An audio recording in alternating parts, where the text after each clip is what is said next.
I forgot to unmute. My mic's a little sensitive lately, but, well, gotta make do. I've also been playing a lot of Honkai yesterday, so I'm a little sleepy, but, you know, we'll find out. Let me turn up the volume. Turn the music, maybe not 10. I'll turn it to 11. Because I don't think the music too loud. It's still pretty loud for me though, but you know.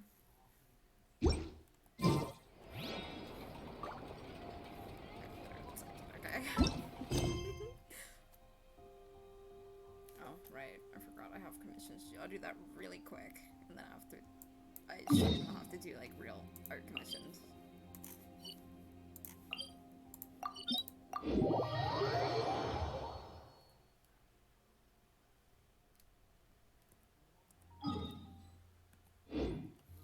And I'll have to use my resin. What's I doing? Oh, right, commission.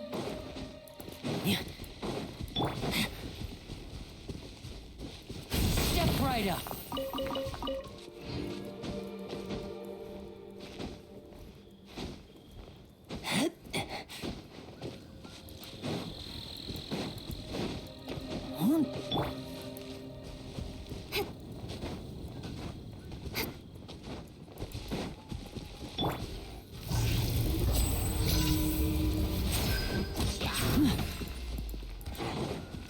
Incoming! Hey!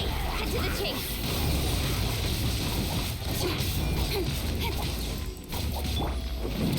Frost is coming! Going on! Hair! Frost is coming! Hair! Don't blink! Got lucky that time. Now disappear! Let the magic begin! Hey! Frost is coming! Getting gear!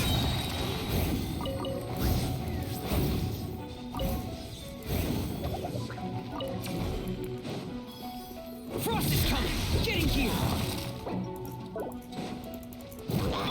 And voila!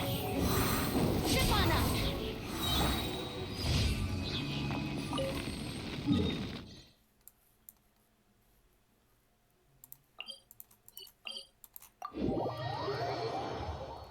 Yeah, I'd rather go for the ones that are further than the ones that are closer. Oh, hold up.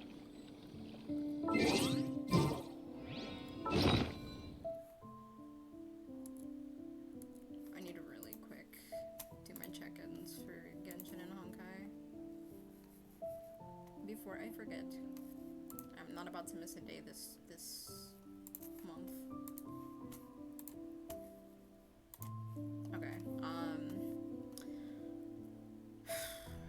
I cannot think ever, because the moment I do something else, I'm like, what was I doing? I mean, I now know.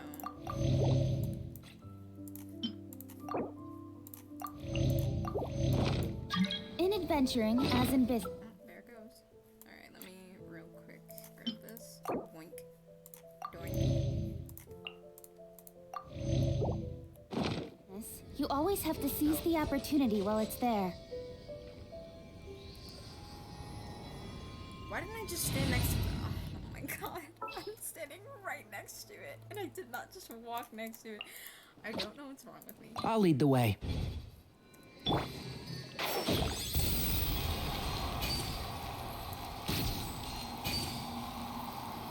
Yeah. I'll uproot you!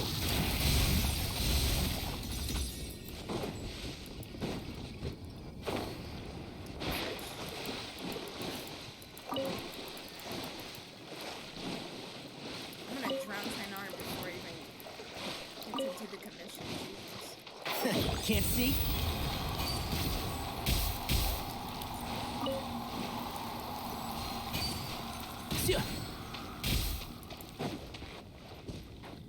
Hair!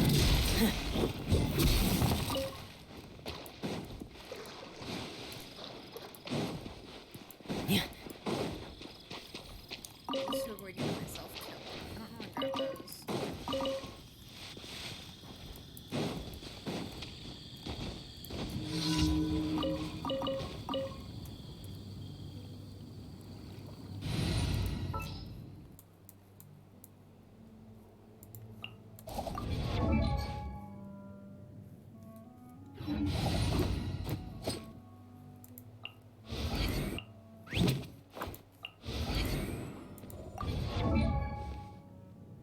if I put him to fight, he would literally explode. He has no HP. None of his artifacts are artifacting. God, that's so unfortunate.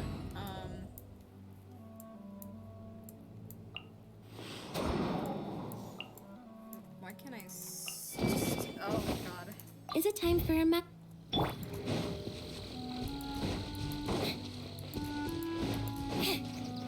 surprise? Oh my god. Why did you have to do that? Why did you have to do that? The birds did not need it.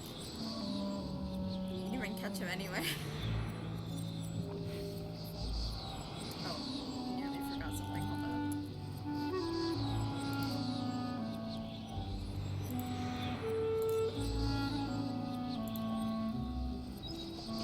Zip on up. Now disappear. A round of applause.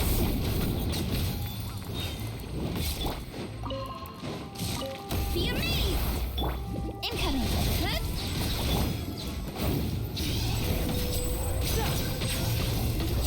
Good. And voila! Good.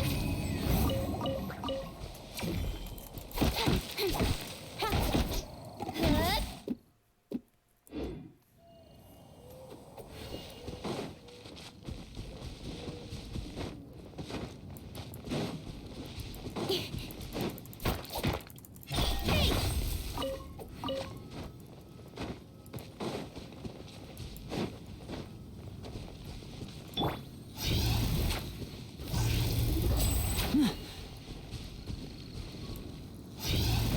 I missed. I got missed again. Oh my god, I'm really bad at aiming.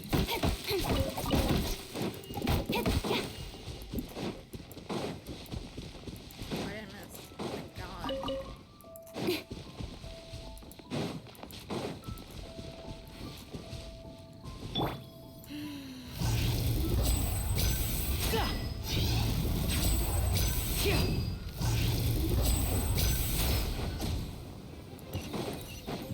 Now disappear. Speed of light. Nowhere to hide.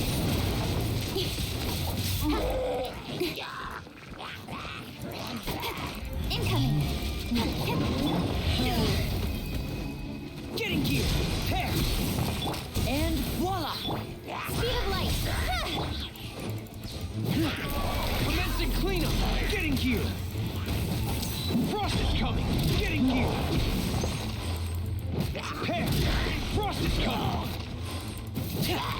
Getting gear. Pair. Let the magic begin. Good. Yeah. Yeah.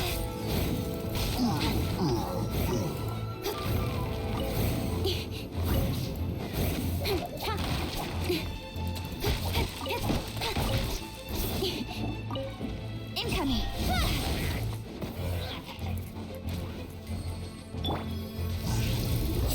Yes!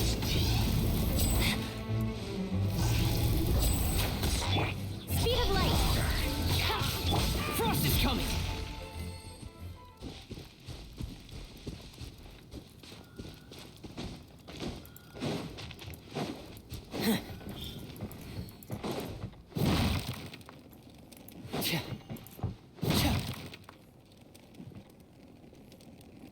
Getting gear! Frost is coming! Incoming. Hey.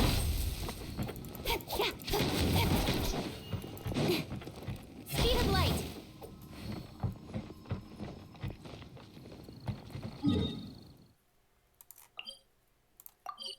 Alright, two more and then I'm getting into it. I got really excited. Good.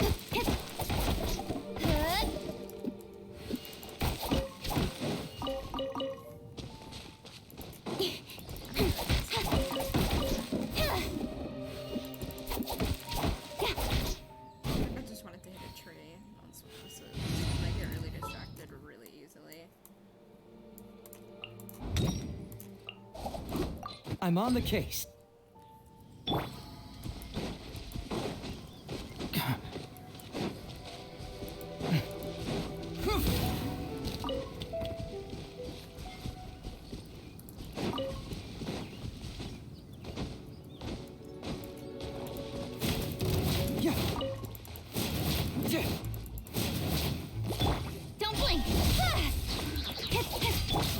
disappear.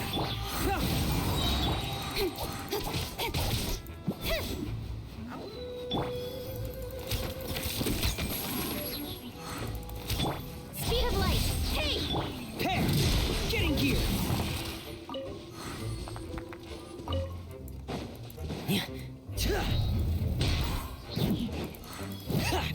Frost is coming! Getting gear! And voila!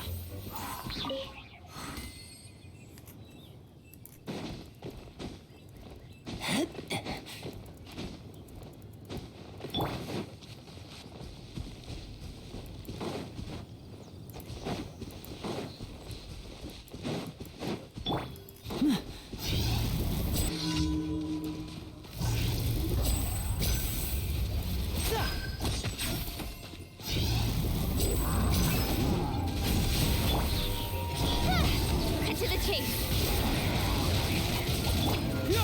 Can't move in! Frost is coming!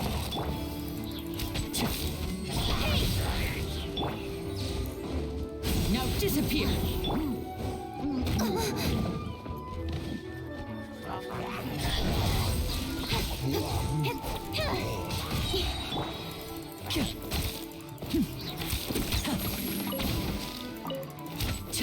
Step right up! Yeah. Yeah.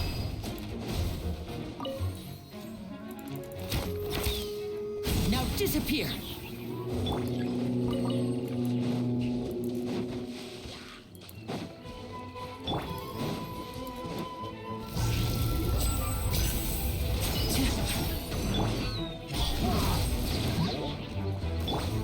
Step right up. Let's get this show on the road. Incoming. With sword in the shadow.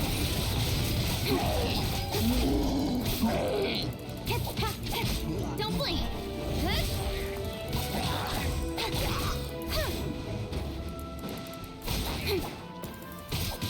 Incoming.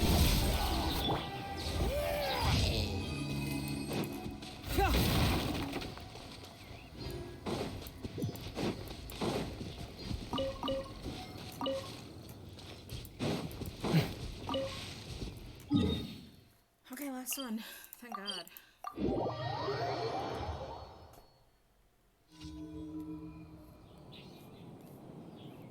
Oh wait, it's oh, there's the one. So many healing shots. And voila! Speed of light.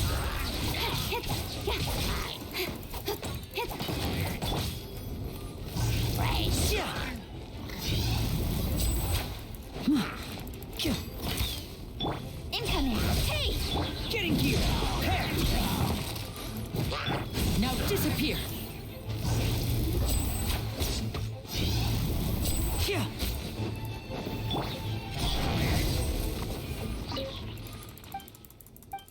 Yeah. Alright.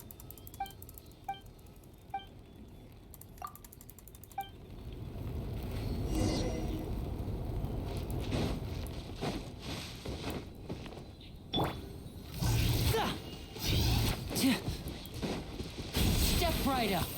Not going anywhere. Bye-bye.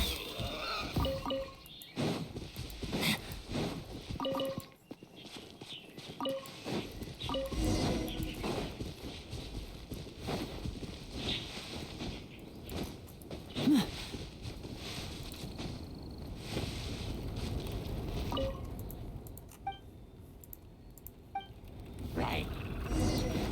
Yeah. Now disappear. Cut to the chase. Don't blink. Frost is coming. Pair. Get moving. Incoming. You especially now. Grandma. Nowhere to hide. Don't blink. Hey!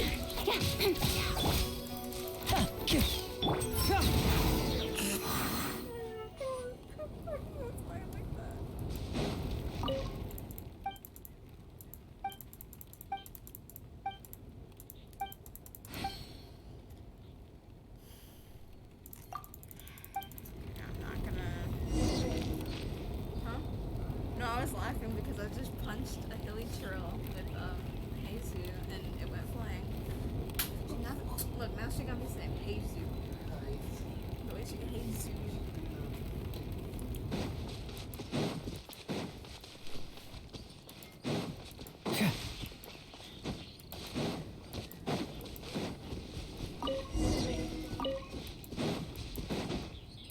Come on, dude. If you get attacked again, I'm going to leave you here. Stop getting attacked by hilly churls. That's kind of lame. You got a whole bow and arrow right there. Alright, safe travels. Alright, forget all this. A fontaine. Oh, I cannot wait to explore. Normal. I'm so normal. I've been waiting.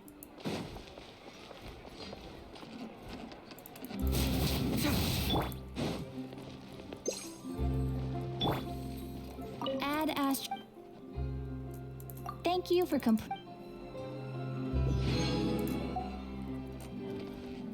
Ad Astra at. Did someone not pass the guild review? It isn't really a guild affair, but a commission from the Fontaine Research Institute. I'm sure you heard that the full name of the Fontaine Research Institute is Fontaine Research Institute of Kinetic Energy Engineering. I think I've heard of it. Before the explosion, it's the technological center of the entire Quarter Fontaine. I think I've heard of it before. Paimon remembers. Someone named Edwin made a mistake and there was an explosion at the Fontaine Research Institute, right? A commission from that place that blew up once? Sounds dangerous. That is true. According to the Fontaine Research Institute, the commission is rather difficult, and not for just anyone. So, those who want to give it a try must go to the specified location to undergo a series of qualification reviews, and they must prepare their own documents as certifications. Is a Mondstadt flying license acceptable? Is an arrest warrant a document? As an addendum, yes.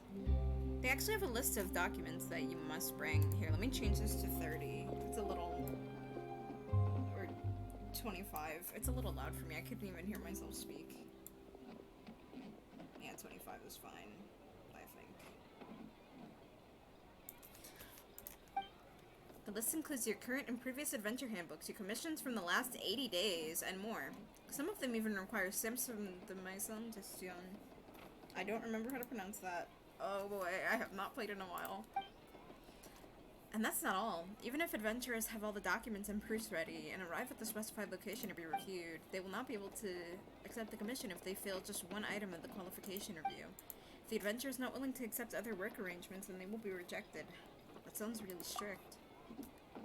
Yes, a lot of them went excitedly, only to return angry. The commission has become so infamous that no one wants to be reviewed anymore. Now I'm kind of interested. Sounds challenging. You want to be reviewed? That would be a huge help. Don't get too excited. Thank you for lending the guild your aid. Please wait here while I get all the required documents ready for you. Do you have a pen? Oh, don't worry. I'll go get a few bottles of ink. A few bottles? Is one not enough? I can't say, but don't worry, I'm very familiar with these documents, so just follow my instructions. First, 1 proof of your adventure qualifications, 1 30-day travel history, and 1 registration of past and current adventure handbook serial numbers.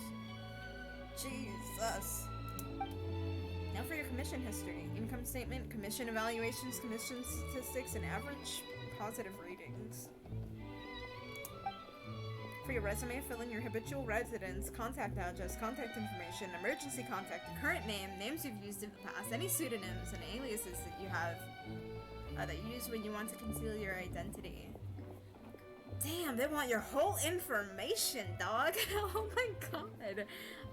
I don't even have a home. I live in a teapot, bro. Now you have to sign the good. I thought she was about to say, now you have to sign with your blood. Now you have to sign the good faith commitment, a notice of liability, a notice of obligation, and a notice of exemptions on information release for legal purposes. And this monologue's great. Give us another. My writing hand is tired just from from just listening to the list of documents. Wow, that's a lot of documents. With Catherine's help, you start filling out the forms alternating between hesitance and doubt, and you use up bottle after bottle of ink, but the stack of forms also gradually shrinks. As you finish the last form, both Catherine and you breathe a sigh of relief. Let's go. Fair enough. Thanks, Cath. You're the boss. You rule. Alright, never mind. I'm turning it to 20. Or, I'm gonna turn the music down, actually. The music's just a little loud. Let me out! Finally! So, this commission's complete then, huh? It hasn't even started! Paimon didn't think this commission would be so troublesome, but if we don't go to the review, then we've wasted our time. Well then, I'll leave this commission to you. I haven't even passed the qualification review yet. You'll be fine. You'll be fine, I believe. As the receptionist of the Adventurers Guild, I know what you're capable of. If Fontaine Research Institute rejects you, then there's no one else in Fontaine who can take this commission. I'll mark the location on the map. Go there and find someone named Desno, who is stationed there and will guide you. Thank you again. You've done the guild a huge favor. If possible, I'd prefer not to have to stamp a single adventure qualification more. The way this is going, I'm going to bring the stamp out. Okay. I got your back, Catherine. Let me turn the music down. Or turn this down just a slight bit.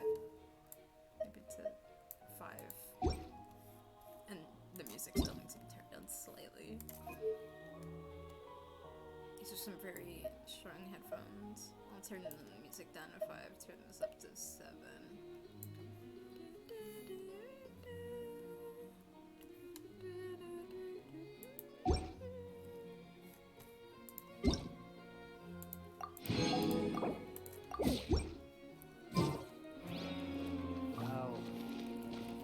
I'll think about it. I'll do that after. Navia, I'm on the way! Navia!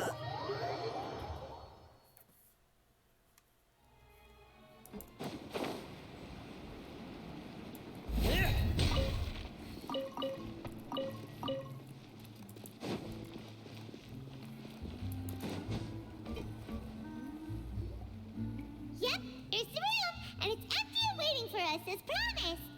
Navia is such a good person.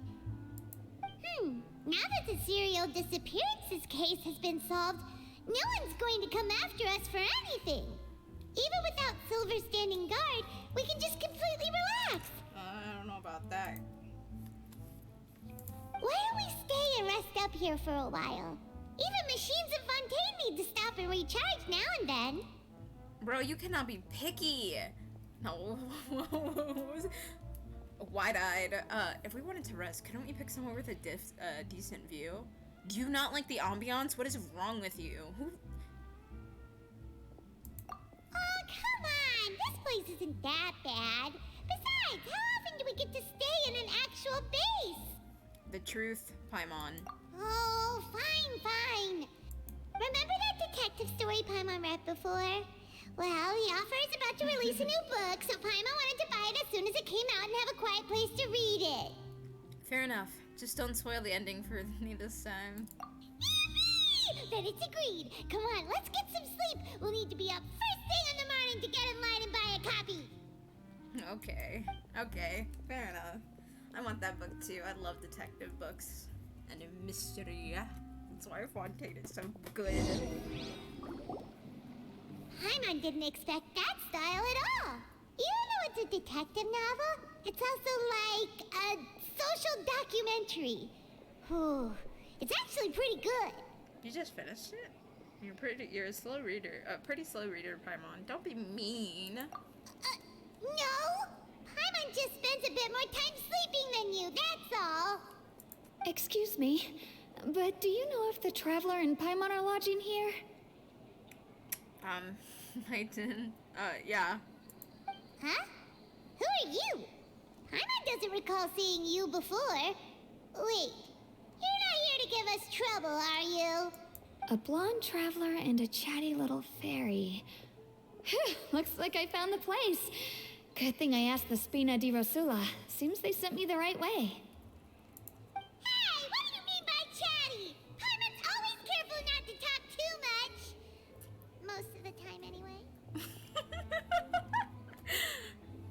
fun. You do all the talking for me, even when it's not necessary, but that's okay. It's an honor to meet you both. I was sent from the Palais Mermonia. Monsieur Norilette wishes to see you. It seems he has something important to discuss in person. I had to Norilette? internalize. She wants to see us again already? Huh. We talked so much the last time we met. Has something happened since then? I am not privy to the details. It would be best if you came to the Palais Mermonia and asked Monsieur Norilette in person. We get there, and instead of asking him, we just start talking about the book we read. If you say so, but Paimon has a bad feeling about this. Now that I've delivered the message, I'll take my leave. Yeah, Paimon clearly didn't see the trailers. Thanks! We haven't left the room for a few days, so we'll head over once we've freshened up a bit. Puppy! Oh my god, puppy.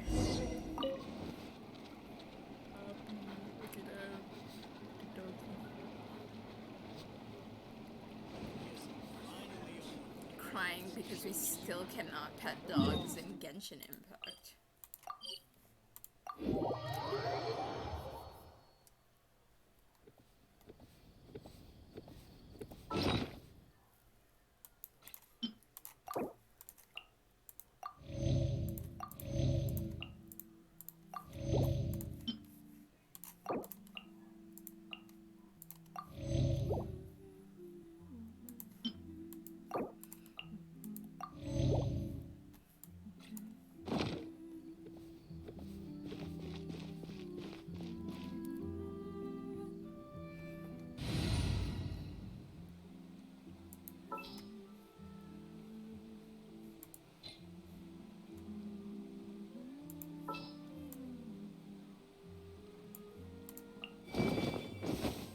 Is it time for a magic show?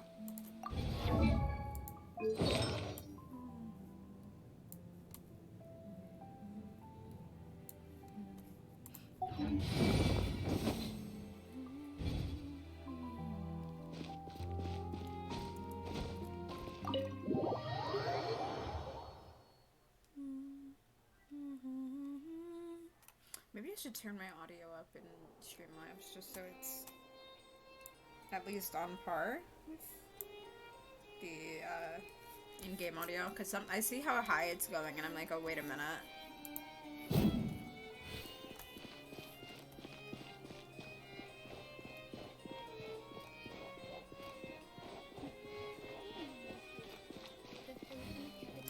Open up.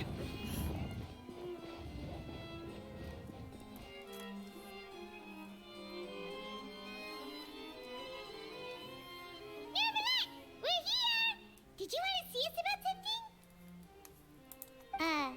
Huh? Why were you just standing there? You daydreaming or thinking something over? Yes, I did send someone to fetch you. But as for what I'd like to discuss next, well, I still have some reservations.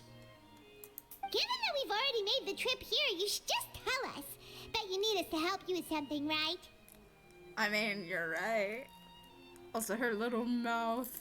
I do indeed have something I'd like to ask you to do. However, you should wait until after I tell you the details, then decide for yourselves whether you'd like to help or not. The situation is this. It has come to my attention that the Snezhnayan Harbinger known as the Give me Knave 1 wants a diplomatic meeting with you, correct?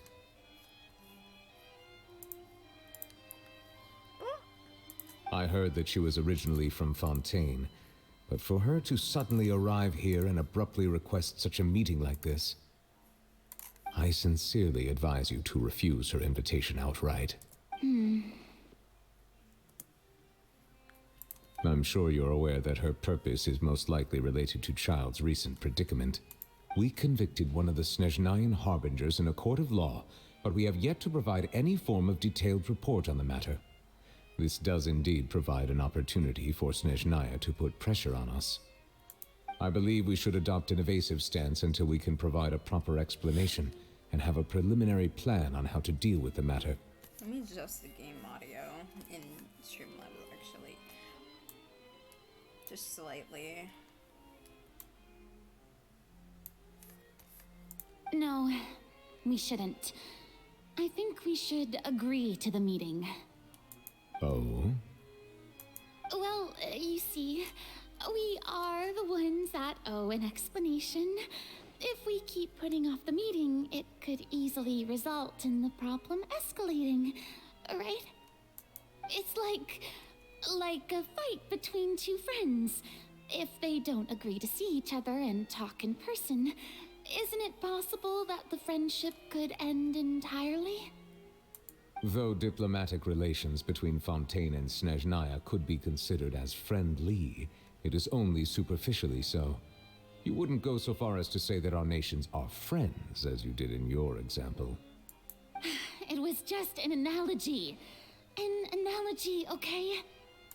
Moreover, even if we were to talk in person, if we don't have sufficient information prepared, it is quite possible the result wouldn't be restored relations, but a complete falling out. I don't think we should overthink those possibilities yet. Even if the logic of the divine is not immediately apparent, its wisdom will only be revealed with time. I'm like kind of quiet right now because I want them to talk. I don't want to talk over them. Besides, you'll be at the meeting. If any problems do pop up, you'll have no problem navigating them. I must clarify that interacting and communicating with people outside of court is not my cup of tea. It seems you think too much of me. But more importantly, when did I agree to join the meeting with you? You mean you won't come? No, that won't do. I can't go to the meeting alone. You have to accompany me. I must take you with me. Lady Furina, could there be something else regarding this matter that is being kept from me? No, not at all. Look, I am the Hydro-Archon of Fontaine, Focalor, the god of justice who is loved and adored by many. Bro, she is just jumping around everywhere. Oh my goodness. So I only hope that justice will be served in this matter. Don't overthink it. I'll go find someone to arrange the meeting. God.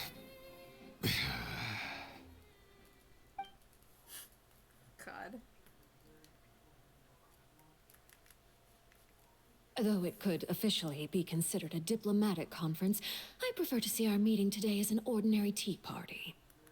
Oh my god. I assume you see it the same way, Miss Furina?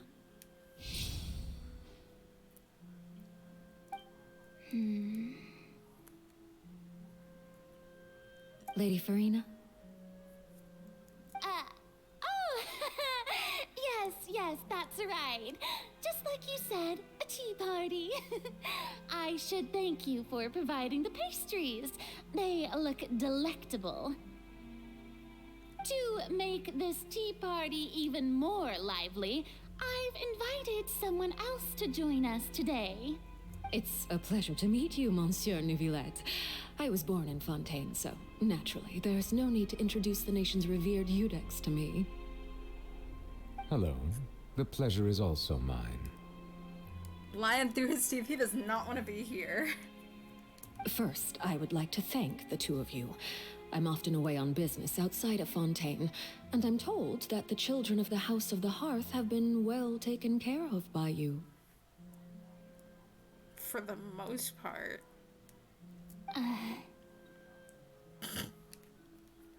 Oh, I'm not referring to when my children, Linny and Lynette, were falsely accused by you. Please don't misunderstand. The children of the House of the Hearth are often misunderstood, perhaps due to the reputation of the Fatui. There's no getting around that. All I meant to say is that Fontaine has been stable in recent years. The people are well off and the children lead happy, fulfilled lives.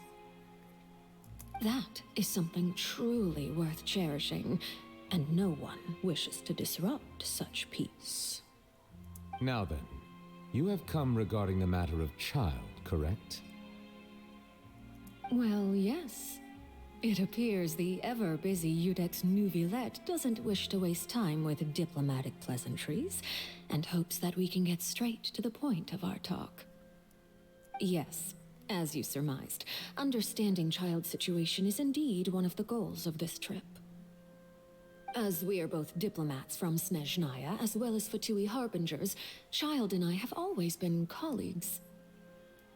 Were anything to happen in Fontaine, each of us would serve as the other's attorney to resolve the issue. I do not think you want that guy as your lawyer. You would definitely be going to jail. So now, in my capacity as his attorney, I request that Child be turned over to Snezhnaya. We have a responsibility to cooperate with Fontaine and resolve what has happened to him together. The rules governing attorneys only apply before a trial has concluded. Since a verdict has already been rendered, we see the case as settled. I apologize for being unable to grant your request. An outright refusal. Very well. I respect all the rules of Fontaine's courts, just as I respect you as Chief Justice. Okay, why don't we back up a step? You don't need to transfer Child to us. I only request to enter the Fortress of Meripede to see Child and confirm his condition. It's not like you couldn't even manage to fulfill a simple request like that. Right, Miss Farina? About that. The Fortress of Meripede has always been completely autonomous. Even we have no authority to interfere there, and diplomatic issues do not suffice as an excuse.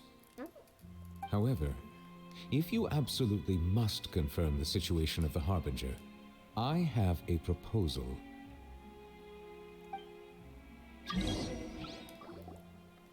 The knave showed up already? Well, Lenny did say that Father will be returning soon. We didn't even know that Lenny was from the House of the Hearth at the time, so we kinda overlooked that information. Yeah, everyone gotta be careful. Yes, thank you for your kind advice.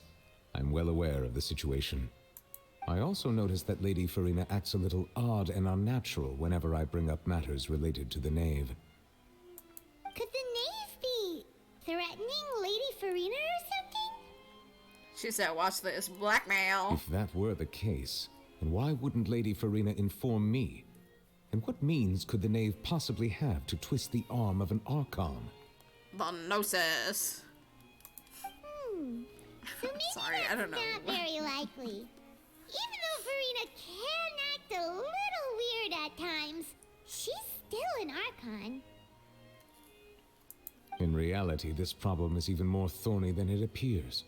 According to reports from the Fortress of Meripede, Child recently disappeared under mysterious circumstances. Disappeared. The details are still unclear. We cannot rule out an escape, but there have also been no reports of him outside of the Fortress of Meripede. Special guards oversee the fortress, and its internal systems are extensive. Combined with the special characteristics of the surrounding terrain, an escape should not be possible. I suspect that there's something else behind Child's disappearance. I was only willing to share this information with you because you are friends of Child, and it is my duty to see justice done. So this is what you wanted to see us about before. Yes. I would like you to go to the Fortress of Meripede and investigate Child's disappearance. Detective. This was my proposal during our meeting with the knave. Rather than allowing her to intervene, I offered to send someone to find out about Child's situation and report back to her in detail. I wonder how that's gonna go if we come back and we're like, yeah, he jumped into the waters of the Primordial Sea and swam away. The knave did not seem satisfied by my proposal, but she still agreed to go along with it for the time being. Her words were, "We will talk more once we have that report." So that means we bought ourselves some time. Why do you want us to go? Wouldn't it be more efficient to have an official from Fontaine do this? Firstly, you're already acquainted with Child. Your eyes may discern relevant details Fair there enough. that others would miss. And secondly, is the consideration of the unique nature of the Fortress of Meripede. Isn't it just Fontaine's prison? No. I would not define it so crudely. The Fortress of Meripede is not affiliated with the court system of Fontaine on paper. It has always existed as an autonomous entity. Early in Fontaine's history, criminals were punished with exile, not imprisonment. Even today, sentences against convicted criminals still include exile, just as before. The Fortress of Meripede may seem like a prison, but it should in fact be regarded as a gathering place for exiles. All we do is dispatch guards to keep watch and help maintain security, but we have no right to get involved with any other matters. Although I do have a personal relationship with the administrator there, neither myself nor the courts have the right to be directly involved with the investigation, no matter how serious the grounds. Oh, Paimon gets it now. That's why you need us to conduct our own investigation as a third party, right? Correct. I will arrange false charges against you so that you may secretly investigate inside the fortress during your detention. This will save us a lot of unnecessary trouble. Okay. So, are you two willing to accept my proposal? Since you're in such a tough spot, well, Child is their friend after Yeah. all. No matter how you look at it, it seems we're the best choice. Alright, we hereby accept this difficult task. Reluctantly. You two have my sincere thanks. This matter is of critical importance to Fontaine's current situation. Also, I hope that both of you can keep this operation a secret. You got it, boss. I just love detective We will work. rendezvous at the Fortress of Meripede's entrance on Erinius once you've prepared yourselves. I will arrange for someone to take you inside. Okay. Prepared ourselves? Is there something we need to prepare? Perhaps you could enjoy a good meal and have a nice bath. I'm afraid that living conditions inside the fortress are nothing like those on the outside world. Oh, right! Even though we'll be there on trumped-up charges, we'll be in prison for real. On second thought, is it too late to back out? You didn't even consider the fact that we'd be prisoners? We've already agreed, Paimon. Just accept it. Please do not worry. Since you are sacrificing both your time and quality of life for the sake of delivering this report, you will be compensated according to the highest standards permitted to legal staff, regardless of the outcome. Now that's more like it. Come on, traveler, let's go eat the best meal we can find. We'll eat so much that we won't need to eat another meal for a whole month. Your treat. Dog, you about to go dig out the garbage can. I am broke. Are you leaving now? In that case, please take this cake as a token of my personal gratitude.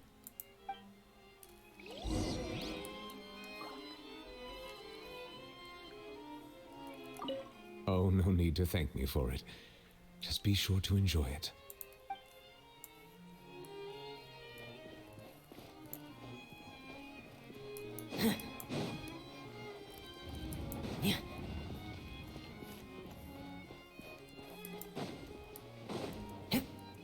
These newcomers are cool looking. Oh wait. Real smart.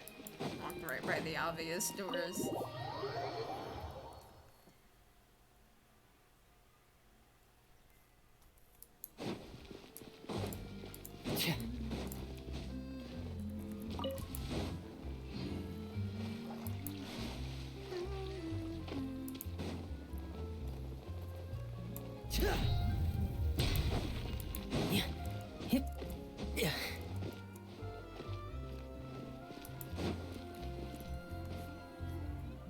I'll have that and that.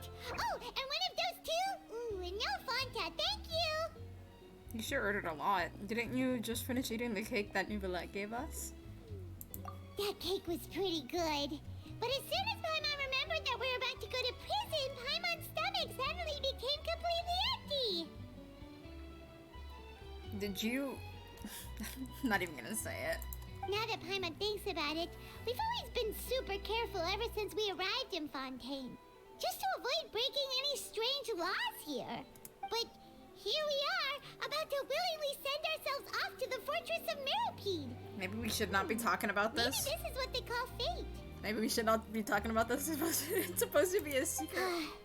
Let's just try our best to investigate everything quickly once we get there. Paimon doesn't want to stay in prison too long. Now don't say that, because I'm going to end up speedrunning the whole thing in like 7 hours like a weirdo. Yo, who's watching us? Oh, what is Oh, that Charlotte. on here? Is it the taste of a breaking story? No. Hey, you can't hear a taste. And what are you doing here, Charlotte? Oh, don't remind me. I invited an eyewitness to a case to eat here, and I was planning to get some great material out of him, but he didn't even show up. Ah, calm down, calm down. This is nothing new. As a journalist, you should be used to this by now. And as long as you can score some juicy tidbits from the traveler, you might still be able to recover the cost of the meal. You know we can still hear you, Charlotte. Never mind. It's nothing. I just heard you mention the Fortress of Meropide. You didn't commit a crime, did you? Please tell me all about it. No way! We would never! We're just going there to...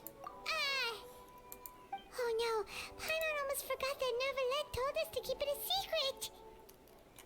The music. We're going to serve our sentences and redeem ourselves for spoiling the ending of a detective novel in public. Huh? You're being arrested for that? Oh. But now that I think about it, I suppose that's not completely unreasonable. That's pretty despicable. Almost as offensive as committing theft. You mean Paimon really did something that serious? See, I told you, Paimon. You didn't even think of it, think anything of it at the time. Sorry, Paimon really messed up. Well, in that case, it's nothing particularly newsworthy after all. Oh, how disappointing. All right, there's still a chance. Since you're going to be at the Fortress of Meropide, would you be willing to help me gather some material for a story? About that, Paimon doesn't think we'll have any time. Oh, it's nothing difficult. All you have to do is think of a way to get some time face to face with the warden of the fortress. He was awarded the honorary title of Duke in Fontaine. Sounds really cool, huh? Only those who have made significant contributions to the nation have been conferred this title. It's incredibly rare. On top of that, the Fortress of Meropide has never been under the jurisdiction of the courts. Practically nobody, including journalists like me, knows anything about the person in charge there. Oh, if I could write an exclusive article about him, I bet it would sell a boatload of papers. You make it sound easy, but it really depends. Of course, I wouldn't ask you to do it for free. So this meal is on me. All right, you got a deal. Oh my We'll do God. anything you want. Then it's settled. The food should be here any second, right? Huh? Wait, just how much did you order? Oh, Charlotte. Never underestimate Paimon.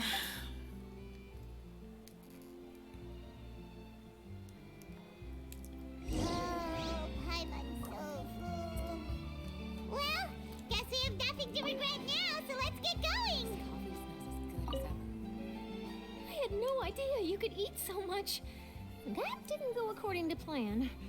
Please, please, don't forget about the material for my news article. Okay.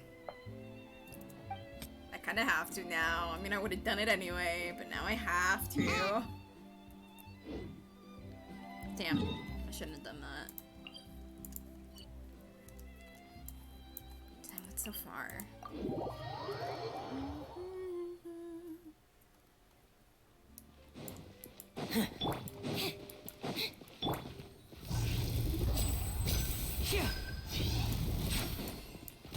Damn, kid. I mean, whatever.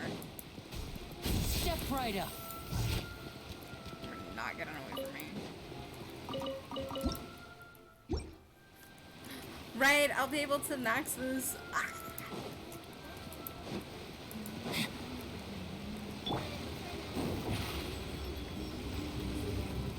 Over here.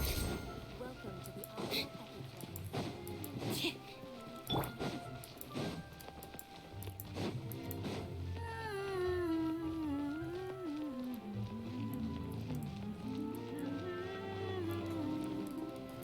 Alright, I'm gonna adjust my team real quick.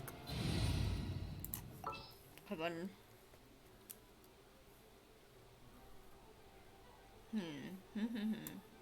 Maybe I'll just bring Bennett. Just in case. Or someone else. We're probably gonna need some Hydro. You. May knowledge guide you.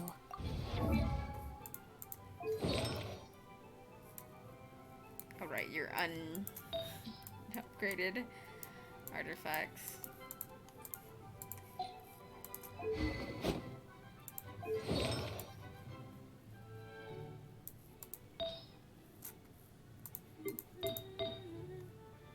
I need to get better pieces for this. Alright, you can't come.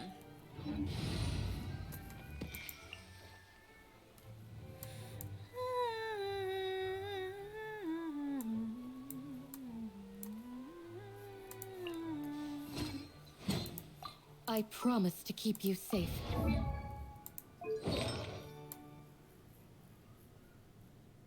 Why does she have this piece on?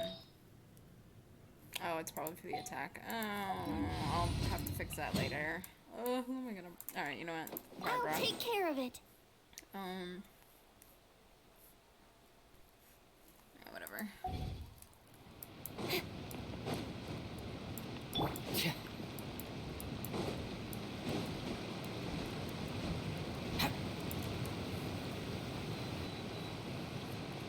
All right, Neverlet, we're ready. Is this where the entrance is? You have come, just as promised. Yes, this is the one and only entrance to the fortress of Meripede from Araneus. Careful. You may want to step back a bit. Okay. Ooh, so you have to go down from here? Is the prison underwater? Utilizing both the barrier of the water as well as the fear humans have of the depths, the fortress of Meripede is naturally the perfect place to confine and guard criminals. But do not worry. It is not nearly as frightening inside as you may think. You will see for yourselves once you are down there. Paimon hopes you're right. Don't know about you, but just thinking about being at the bottom of the sea like that gives Paimon the heebie-jeebies. Oh, and there's one more thing. I mentioned that I have had personal dealings with the administrator of the fortress, Wriothesley. He's a very shrewd fellow. Yeah, we heard about him too. He's that Duke, right? Correct. He is the highest-ranking manager of the underwater prison. Even though you are going there to investigate at my behest, it would behoove you to avoid any confrontation with him or any of his subordinates. Okay. The Duke rarely ever leaves the fortress of Meripede, but that does not mean he is not privy to all that is happening inside and outside the fortress. He is quiet, but not unaware, so please bear that in mind. The Duke Wriothesley. I'll keep that in mind. All right. That's about all the time that we have. Don't worry, we won't Oops, let I you did not down. mean to do that. Good. Madeline. I'm here, Monsieur Nervalet. These two are the newest convicts, I presume? Don't worry, they won't escape on my watch. Like we would try. Please follow me, you two. I'll process your paperwork for entering the Fortress of Meripede.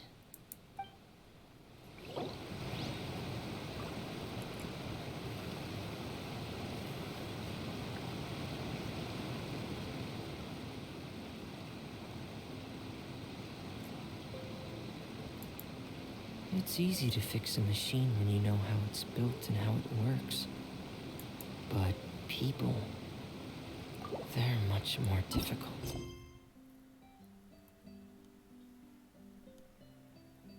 The hell's... Huh? Unfinished comedy.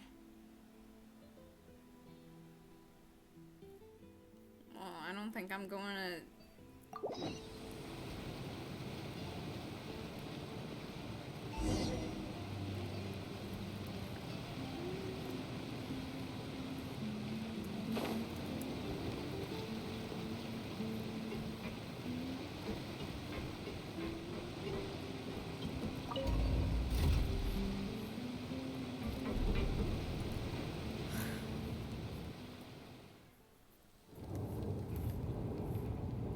Are we already underwater now? Huh. So this is what it feels like to be a criminal in Fontaine. You two seem to be taking this pretty well. It's rare to see convicts in such a good mood. Spend some time at the bottom of the sea. In peace and total silence.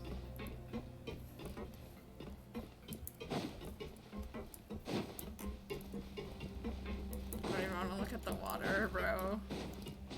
Okay.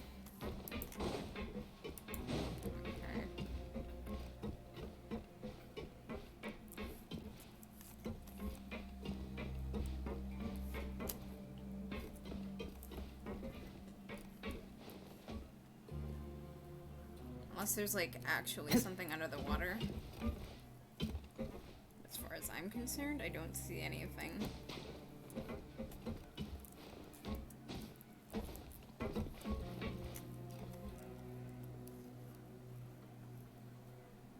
Oh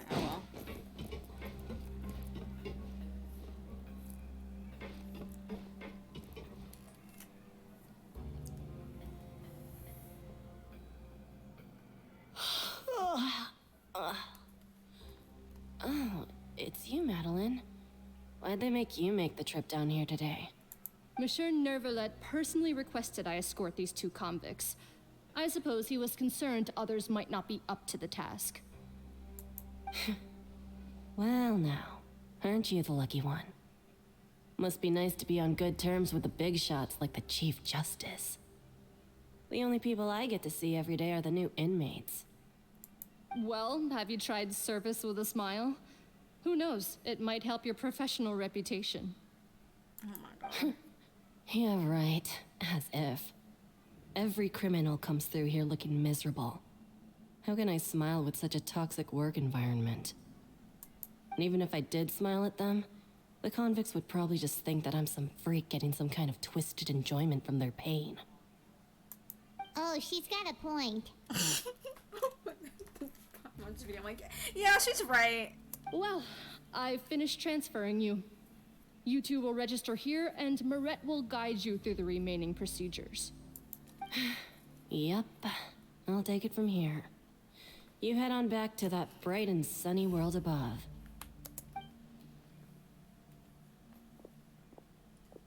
Okay, let me see. You are the Traveler and Paimon, correct? That's right. That would be us. Let me confirm your charges and sentence. Let's see. You two are charged with eating a cake specially prepared for the Archon by a Snezhnayan envoy without the Archon's permission, thereby incapacitating the political center of Fontaine for a brief period. Sentence: 45 days? Huh?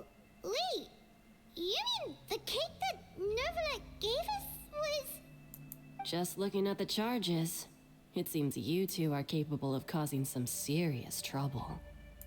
And considering how fond Lady Furina is of sweets, this crime is tantamount to trying to assassinate the Hydro Archon herself. You really have an eye for criminals. Now I've seen everything. Anyway, we still need to finish processing you before you can enter the Fortress of Meripede. Please stand in front of the board over there. I'll take your mugshots with my camera. Oh, all right. But be sure to catch Paimon's good side.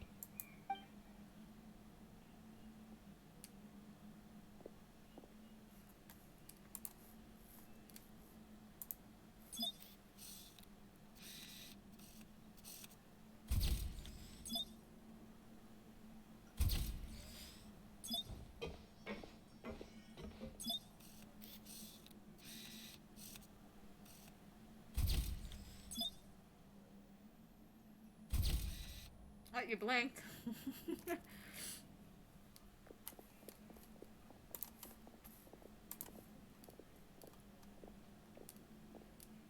And we're done. Thank you for your cooperation. Next, someone will be along to guide you inside the fortress. Please be sure to cherish this opportunity for rebirth. Huh? Rebirth? Isn't that a little much? We're only gonna be here for 45 days. You two are the new inmates, right? Follow me.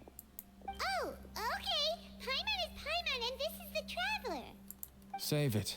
Not like I'll remember your names. Move it.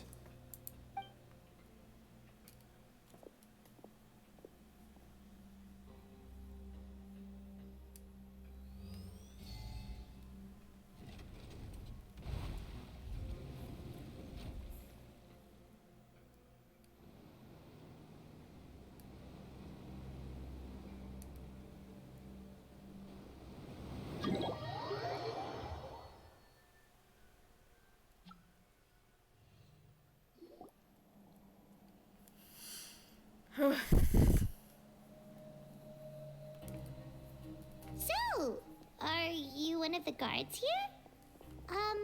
Is there anything we should be careful of while we're here? He's gonna turn around and tell you to shut up.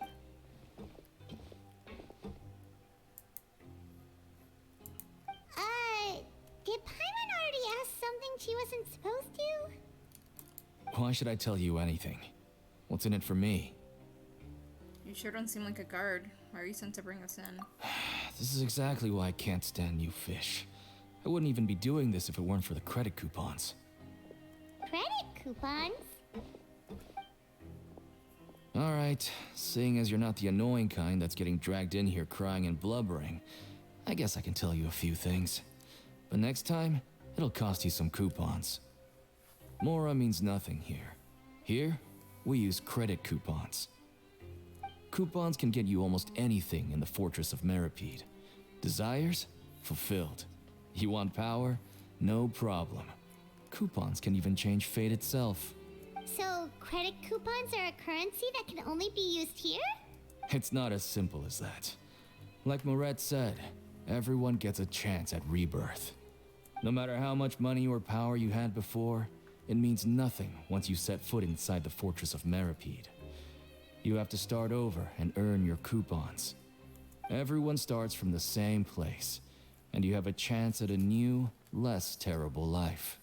I guess that's the real purpose of the coupons. They symbolize true fairness and true justice. And this is also exactly why so many criminals choose not to return to the outside world, even after they've served their sentence. Oh, so that's what the Fortress of Meripede is like. Huh. Paimon was under the impression that it'd be more like a prison. It certainly ain't all sunshine and roses here, but it's also not the worst place to be. You'd better take a good look at the scenery now. It'll be the last chance you get for a while. After being away from the sunlight for so long, even the terrifying depths of the sea start to feel like home. It just stops feeling oppressive, you know? Honestly, it kind of feels like I'm in a giant aquarium. Oh, I'm actually an inmate like you two. Welcoming newcomers is a job I've picked up to earn some extra coupons. Have you ever seen the Duke? Have you seen a Harbinger from Snezhnaya? Oh, right. Hello. Because Why aren't you answering us again? you gotta pay him, bro. I've told you enough for free. Any more info is gonna cost you. So all you care about is Mora. Wait, no. Coupons? Almost there. It's down through here. Your turn to give it a try. Oh. After I said it feels like an aquarium.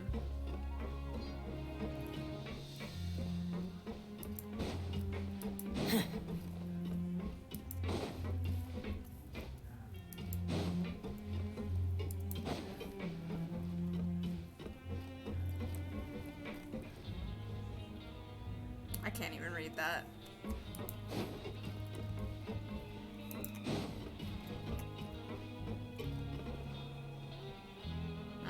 I'll figure it out later.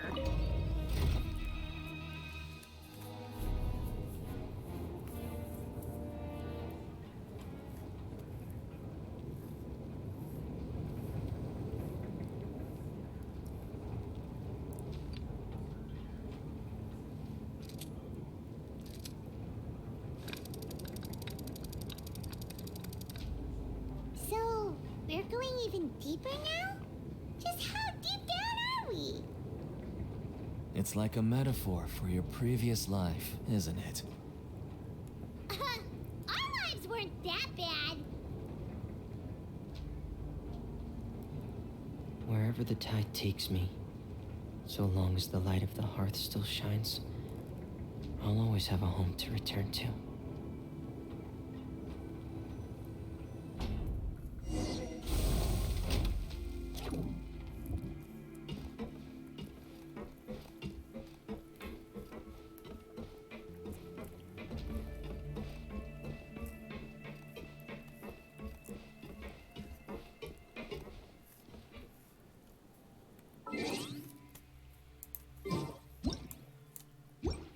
No, wait, I meant to.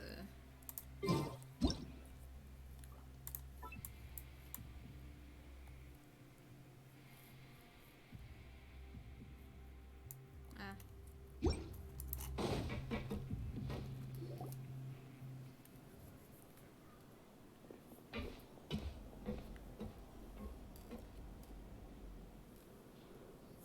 So this is the actual entrance to the Fortress of Meripede?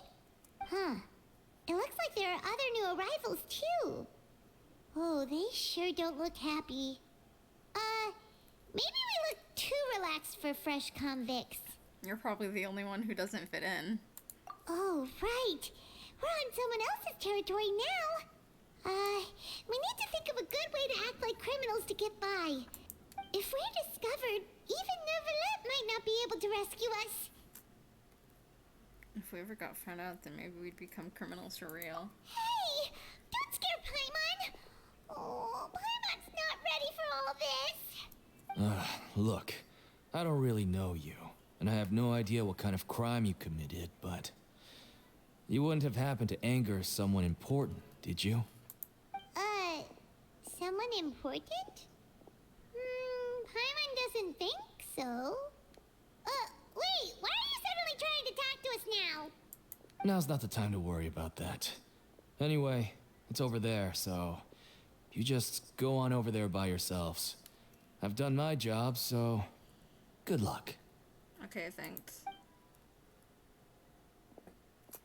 What was that all about?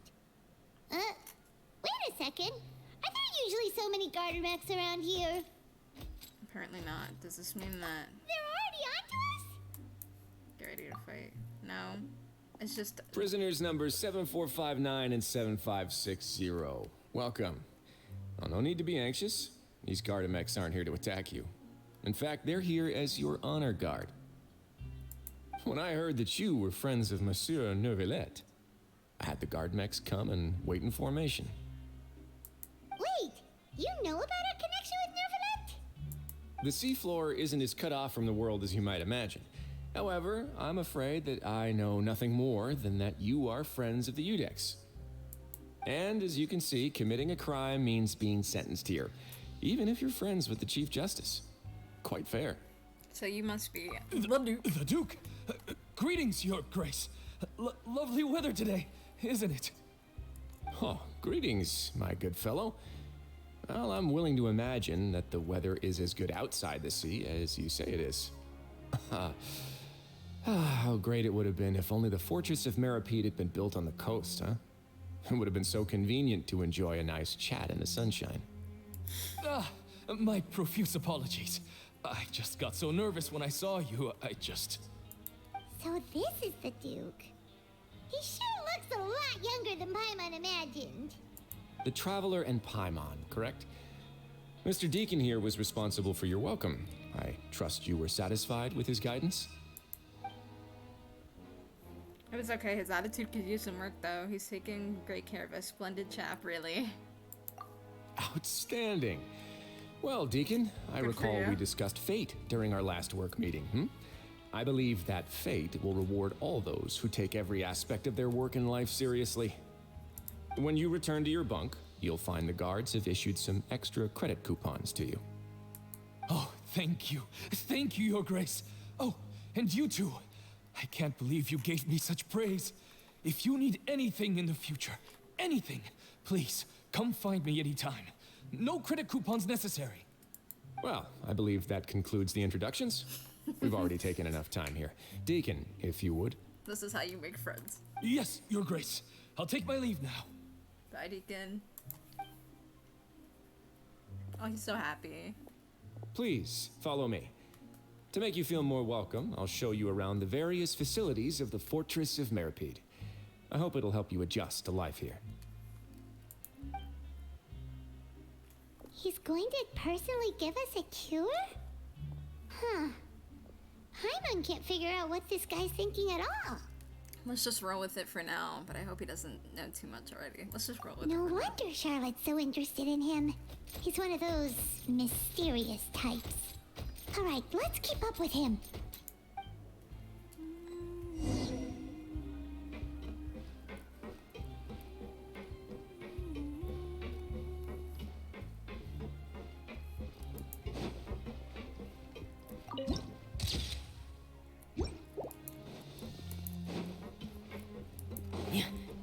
I'll never get a handle on all.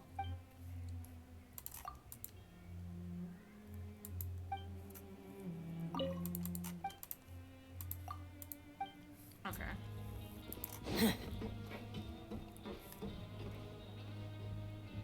Oh my god, item.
Try Kabancher?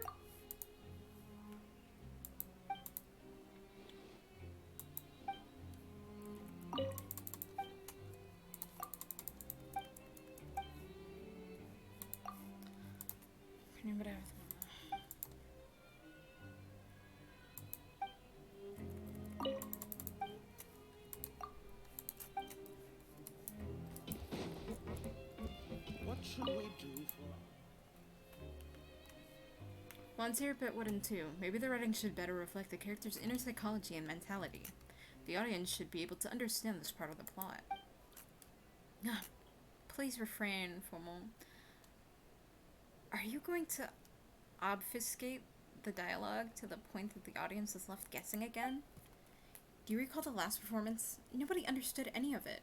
All they could say was, didn't understand much, but it seemed very avant-garde. And we were trying to write a situational comedy. But of course it won't be like the last time. Don't be unreasonable, Formal. You need to consider the audience's perspective when you try to decide how to communicate the meaning of the play. You're right.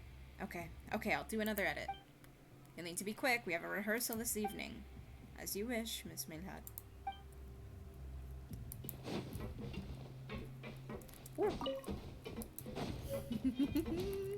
Spin crystals, let's go. I love spin crystals so very much. Music win the music.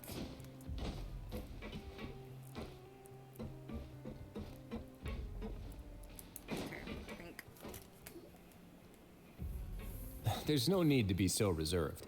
The label of criminal is nothing but one of many identities. And being criminally inclined here at the fortress is just one of many ways to survive.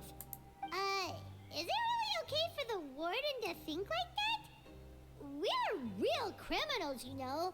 What if we're too difficult to handle?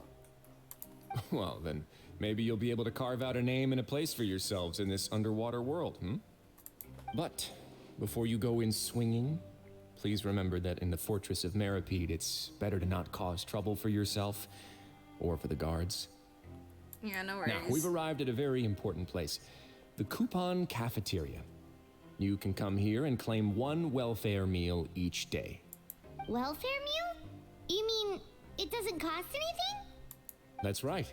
Criminals are essential to Fortress operations, so you must guarantee that they at least have the basic means to survive.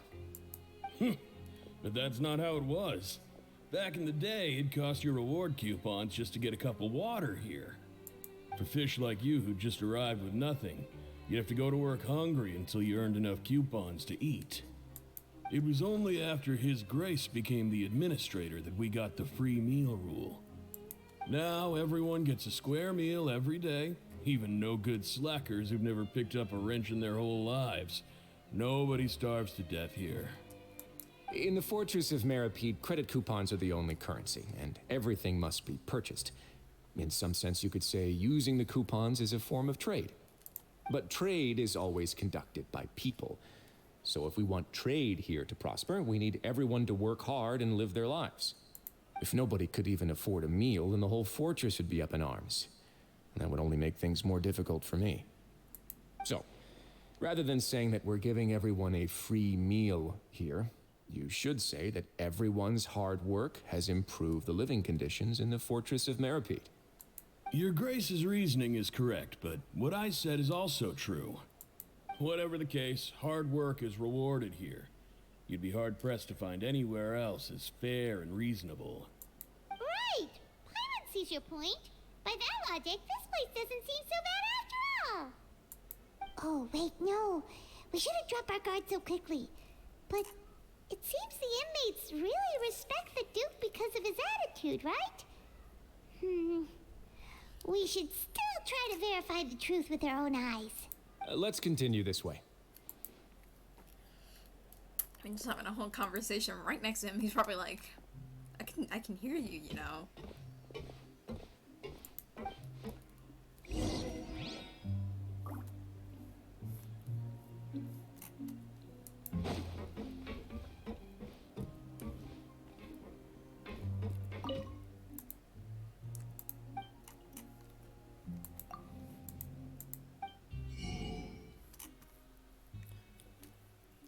I'm gonna do barbecue ribs, coffee, haggis.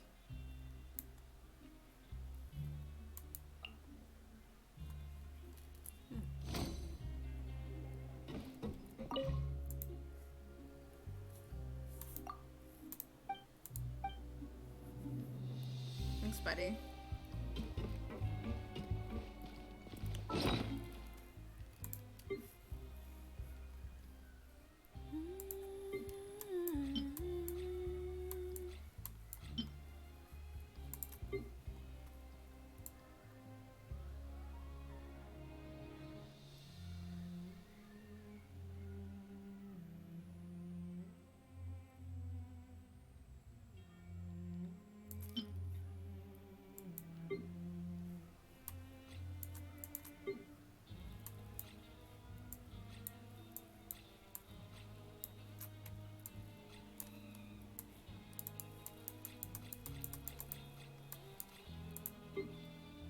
Oh, I didn't see that.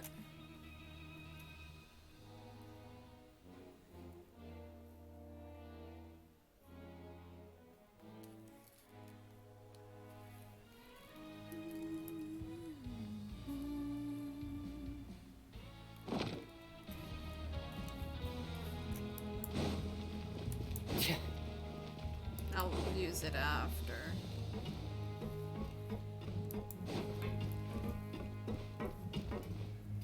Is there something outside of...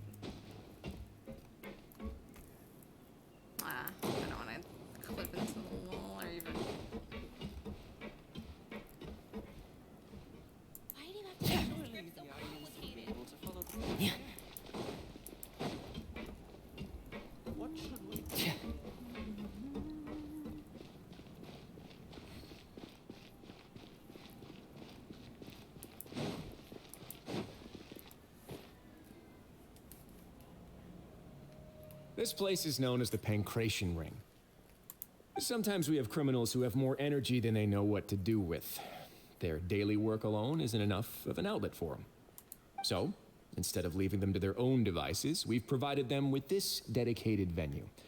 This way, nobody will get involved unless they want to be. Pancration matches? And you can earn extra coupons? Oh, what do you think, Traveler? Interested?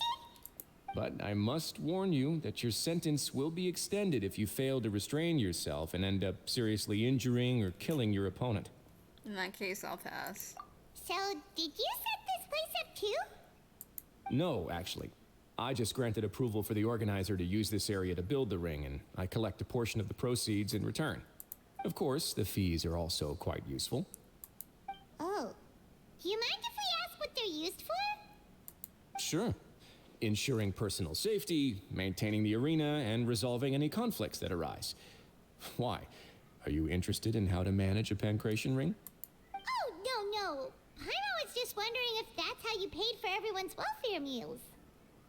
A reasonable guess. I see you have a talent for entrepreneurship. Oh, you hear that? Paimon has a talent! So we can start a business here? That is something you can discuss between yourselves later. Let's move on for now.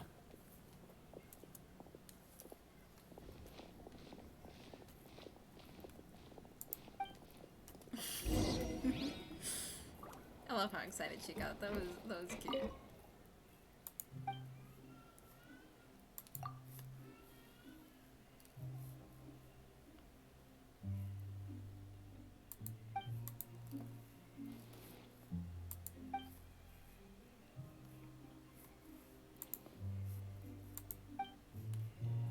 I'm not done with you.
Let me stop.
Ooh. Waypoint.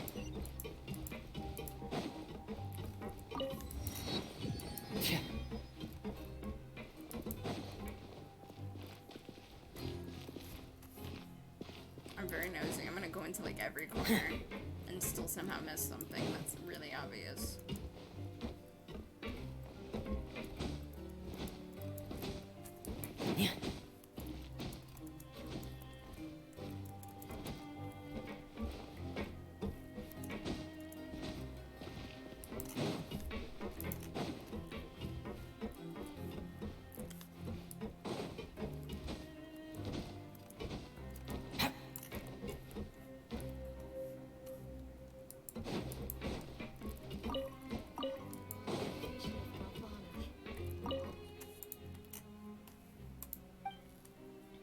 about the pipes.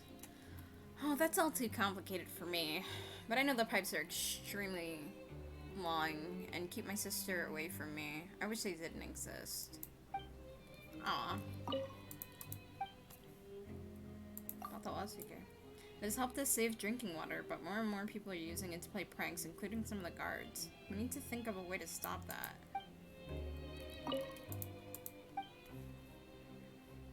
Someone who looks just like you. You didn't cause any problems and just leave them for your sister to fix, did you? If you did, and she has to do overtime because of you, then I'll keep her company. Never mind. Yes, nothing is a good thing. Especially in prison.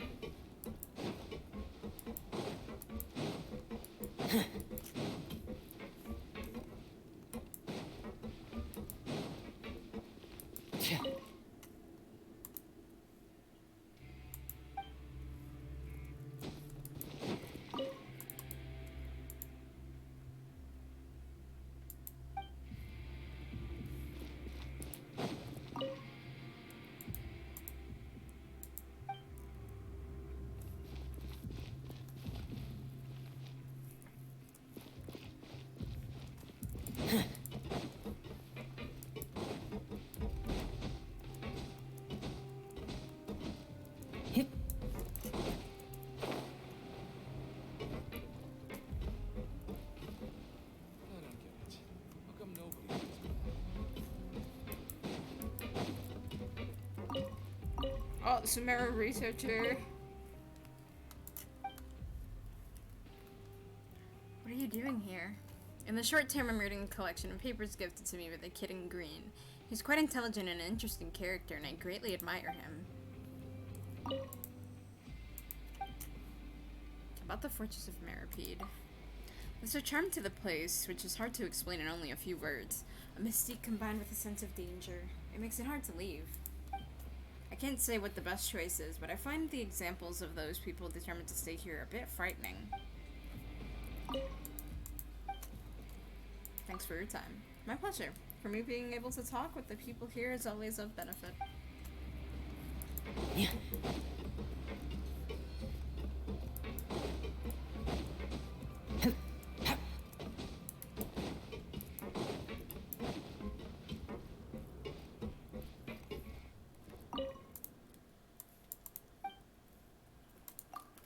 As you can see, I'm spreading the word about the Mutual Aid Network's philosophy in the hopes of getting more people to join us. It doesn't look like anyone wants to come learn. I'm surprised you saw our dilemma so quickly. It's true, the Mutual Aid Network is a small group. Few people are interested in us, let alone want to join us. But I still believe that my work is meaningful. When I first arrived at the Fortress of Meripede, I was completely lost.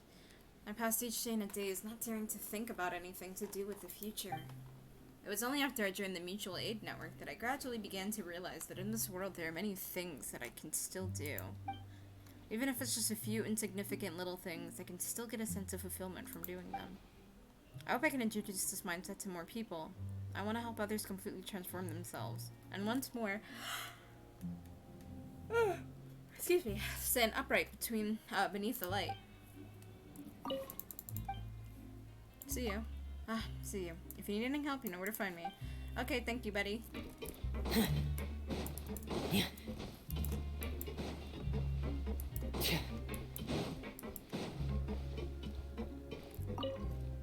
On the left is the mailroom, and on the right is the infirmary. Don't mix them up. About the mailroom. You pay with coupons, tell us the recipient and their address, and we'll get it. 1 second. And we'll get the letter there, if it's in Fontaine. The letter can't be too long, and the content, well, work that out yourself. I advise you not to inquire about anything else.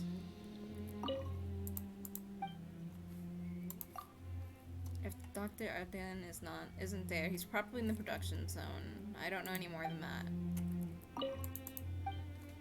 Okay, thanks. Don't mention it.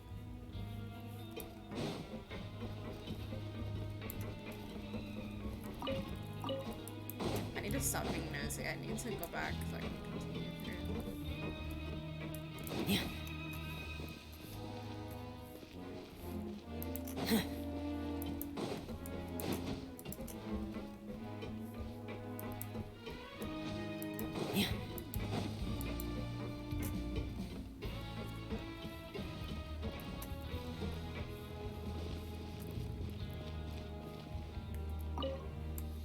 here to send a letter? If so, do you mind if I help you polish it a little? Not right now. Okay, come find me if you need to send an email. A letter. We can deliver letters to almost anyone in Fontaine as long as you have the coupons to pay for postage. Though we're practically doing it as charity if I do say so myself. So would you like to send a letter? If so, please pay for postage first. And also, no queue jumping. I can write to anyone. Well, usually we recommend writing to relatives or friends, or joint guarantors, people like that. And though we're operating for the public benefit, we have limited manpower. What is it they say? Resources are not allocated at random. Got it, thanks. Oh, don't mention it. I wonder... Oh, I'm gonna pick that up in a second. Not right now. Okay, oh yeah. Never mind. Okay. If there's any scrap metal or parts you don't want, I'll take them. Alright, let me get out of here and go. There it is. Oh, I'm going the wrong way.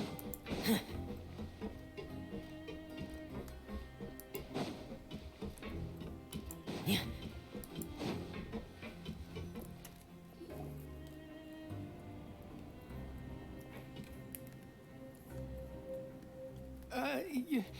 Your Grace. Good morning. I mean, good afternoon. No, wait, what time is it again? Oh. What time indeed? Time waits for no one, so it's best to keep an eye on it. My apologies, Your Grace.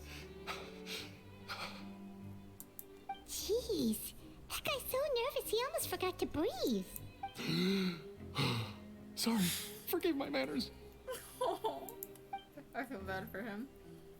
See if it's right. These are the dormitories, which is where inmates sleep. The guards will inform you where your bunk is later. In the Fortress of Maripede, criminals usually spend most of their time in either the production zone or the sleeping areas. The production zone? What does it produce? Is that where we'll be working? Not necessarily. Though working in the production zone is the most reliable way to earn credit coupons. If you have other skills, you can skip your shifts to earn them in other ways. Wow. Wait, you're the manager of this place, and you're just telling us to our faces that it's okay to skip work? The fact that the Fortress of Maripede has continued operating completely autonomously is proof enough that most people are willing to work honestly and earn a stable income.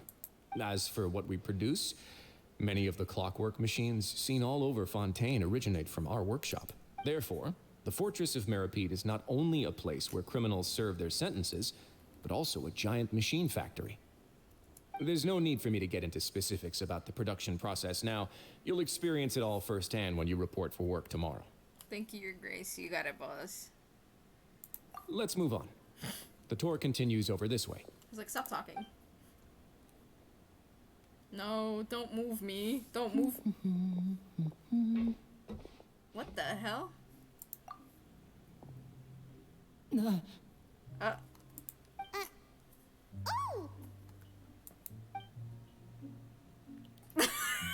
Oh, you really scared me there. I didn't expect to see you here, Your Grace. I thought maybe I was so tired from work that I was starting to see things. The only thing you should be seeing is the work in front of you. Stay focused and keep up the pace. Oh? Is something the matter? It's nothing. Paimon's just worried about how hard we'll have to work tomorrow. Liddy, what are you doing here? Did they send you here too?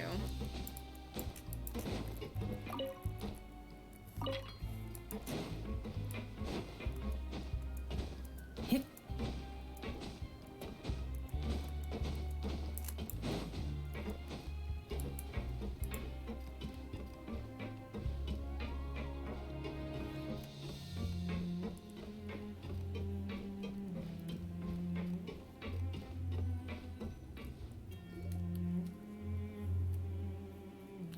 Sichuan.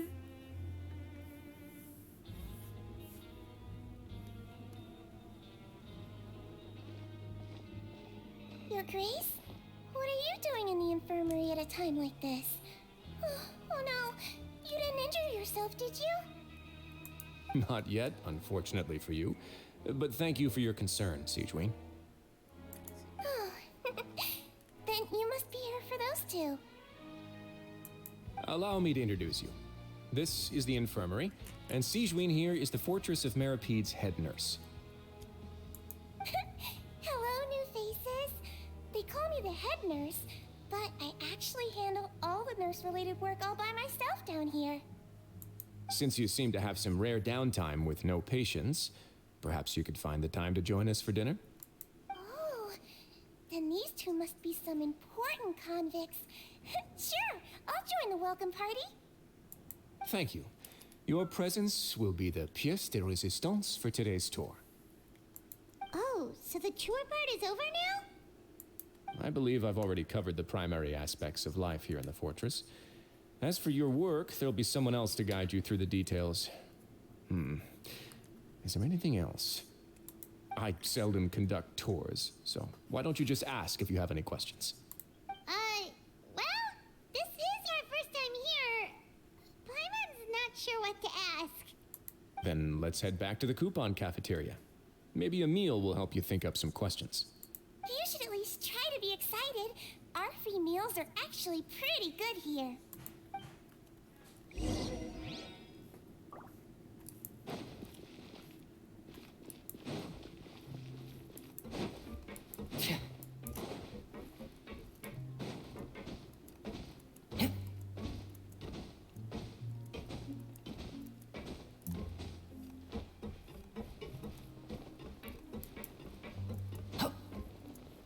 Oh wait. I hit the button and attack and nothing happened. Oh well, thank you, Barbara.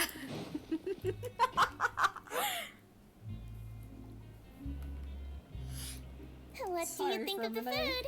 Does it meet your expectations? Wow, it looks delicious! Neverlet made it sound like living conditions in the Fortress of Meripede wasn't very good.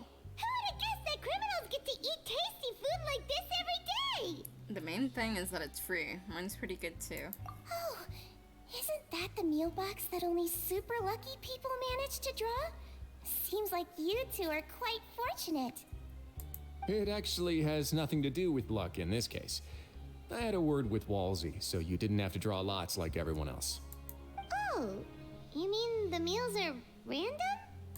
Yes, what you get to eat depends completely on your luck. You could say that it's a distasteful little game that Chef Walsey likes to play here in the cafeteria. You know what? At least if your luck is like, you know.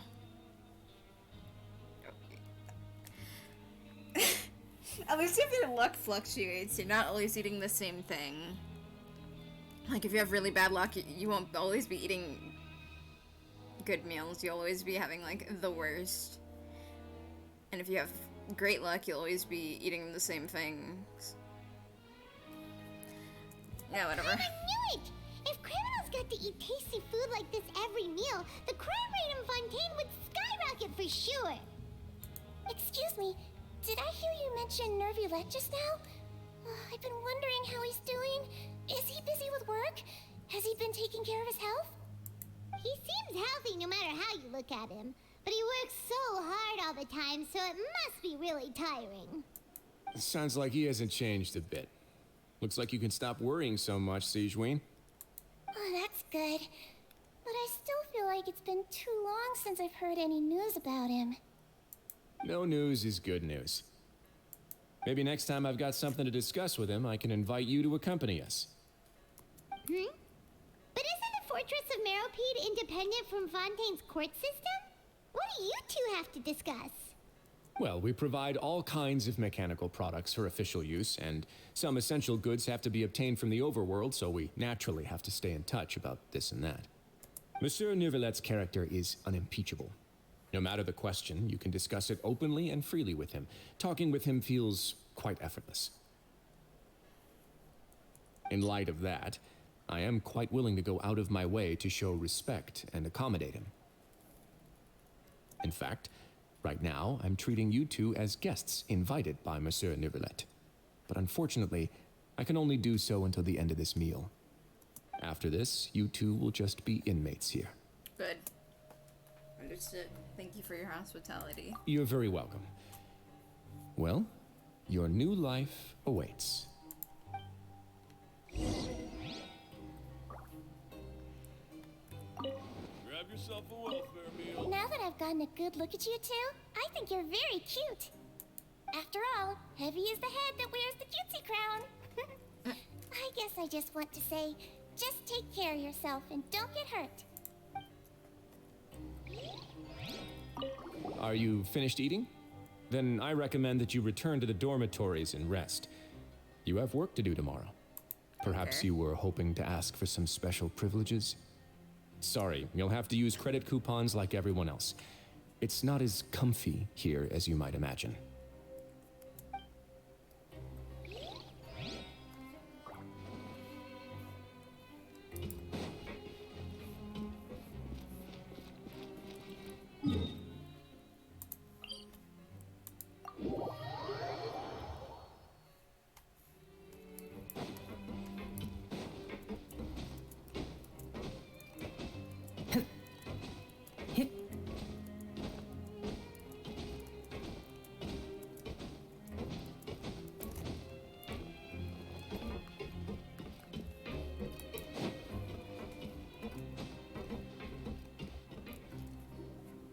The Traveler in Paimon, right? Listen up. As new inmates, the only thing you need to worry about is what to do and when to do it. Don't make any extra trouble for yourself. Your bunks are right over there. Follow me.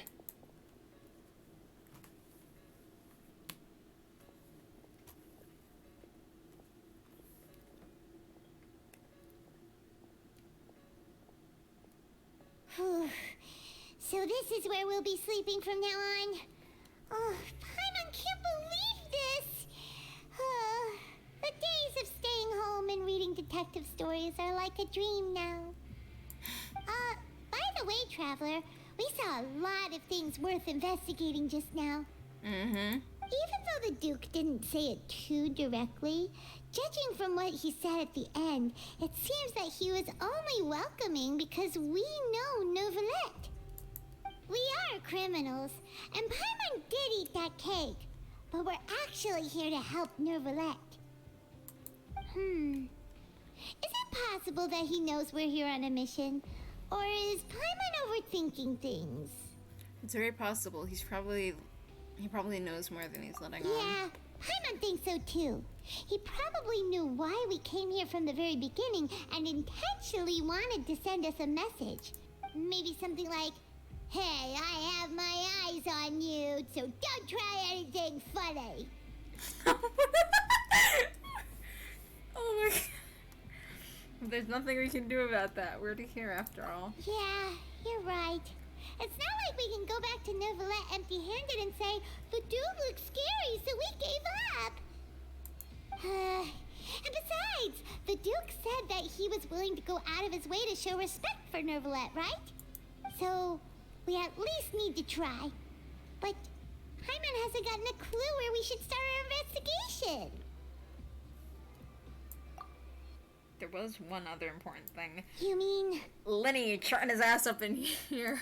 Yeah, that's what Paimon was thinking too. Paimon almost spilled the beans when we ran into him. Fortunately, based on his attitude, it looks like the Duke sees Lenny as just another inmate. We worked so hard to help clear Lenny and Lynette's names, and yet we turn around and bam! He's in prison anyway! If I had to guess, I'd say he's here for the same reason we are. Oh, right! Lenny and Lynette are from the House of the Hearth. They work for the Knave, so they could be here to investigate too! And look, there's something over there. Huh? Oh, it's a card! Paimon didn't notice it earlier. It looks like a magician's prop. Lenny must have left it here. He's in prison and still doing his little tricks, huh? Let Paimon have a look. It was nice to bump into you again. Let's catch up in the production zone tomorrow. What in the world? It's written like he's greeting a buddy on the street. Paimon thought he'd write something important. This proves that he's up to something here too. If you say so. We can ask him what's going on tomorrow. Let's get some rest now.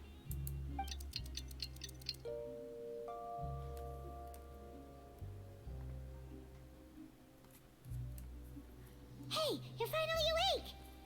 You're up early today, Paimon. Well, it's Paimon's first day as a prisoner.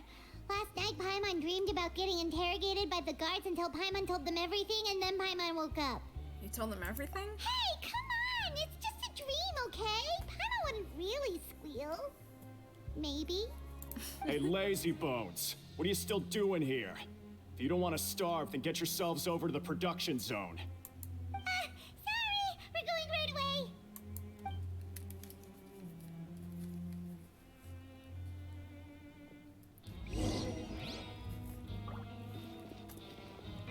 Yeah.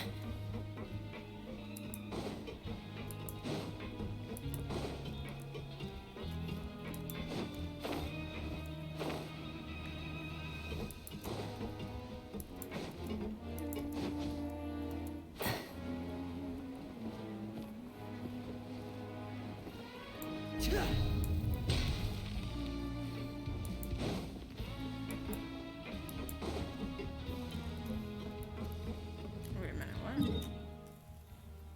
Oh. Awkward. I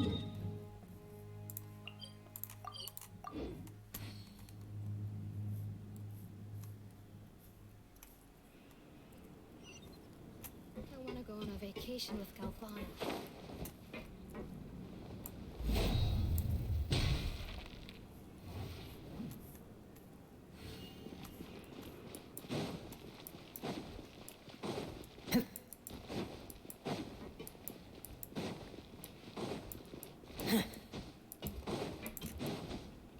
I'm gonna have to get used to this.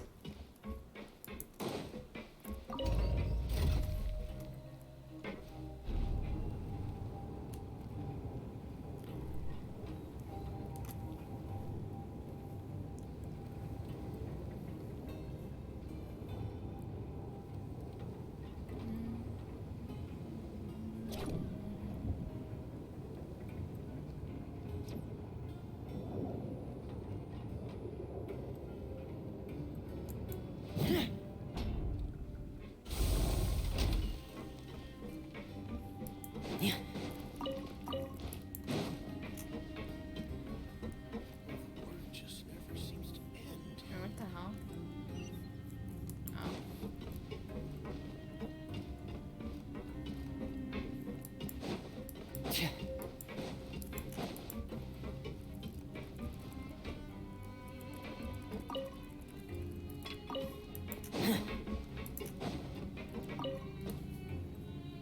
Ah, you must be the catch of the day.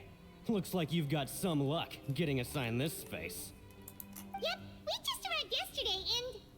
Don't interrupt me when I'm speaking. Yes, sir. Listen carefully to my instructions. I don't want any mishaps. Every machine here is worth more than the both of you. You wanna know a funny prank? If I push you in the primordial waters, bro. Working around these machines can be very dangerous. Do your job well, and you can eat in the cafeteria after your shift. Get sloppy, and you dine in the infirmary. Anyway, the Fortress of Meropide doesn't want to lose a single one of its machines. And it also doesn't want to waste the production potential of any inmate. You got that? Got it! Your job is to use the machine over there to process widgets. Watch carefully, and make sure you step on the pedal at the right time. If the machine gets jammed, then give it a little maintenance with your fist. Here, take this. Bring me the processed widgets, and I'll give you some credit coupons in exchange. For the modeling process, you must place the unprocessed parts into the machine, then interact with the machine to start the challenge. Some parts get stuck while rotating, attack it. And the parts base glows, jump to complete the modeling process once.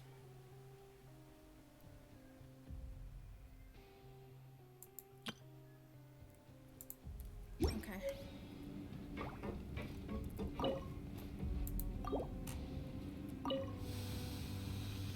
Once the widget is hot enough to glow, jump to step on the pedal and hit the widget with... So if the machine gets jammed, you just need to attack it to fix the problem.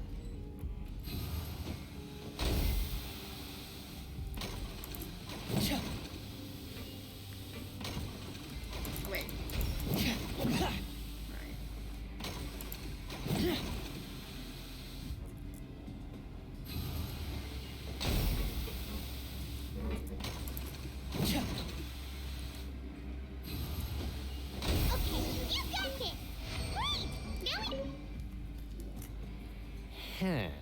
This one is tolerable. Though, since the processing is done by machine, the product is all pretty much the same anyway. Alright, I'll pass you for now. And we'll count up how many credit coupons you've earned.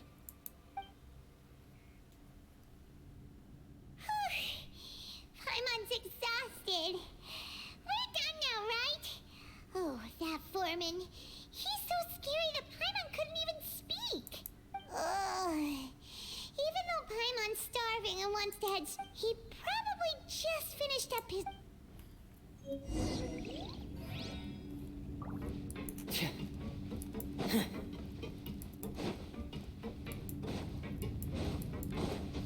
Lenny? Mr. Magician? Where are you? Oh, this had better not be some disappearing act. Doesn't seem to be around here. Let's try looking somewhere else.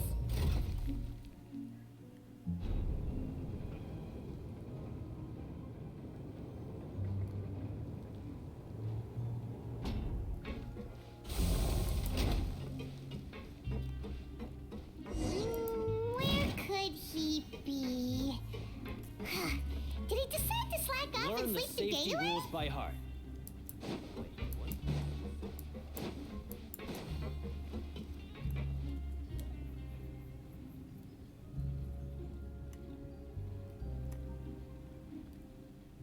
Hey, over here. Oh, you scared Paimon! How did you appear out of nowhere like that? Oh, you scare so easily now? Is there something worrying you these days? You little... The only thing we're worried about was trying to find you. Sorry. Come over here and keep it down.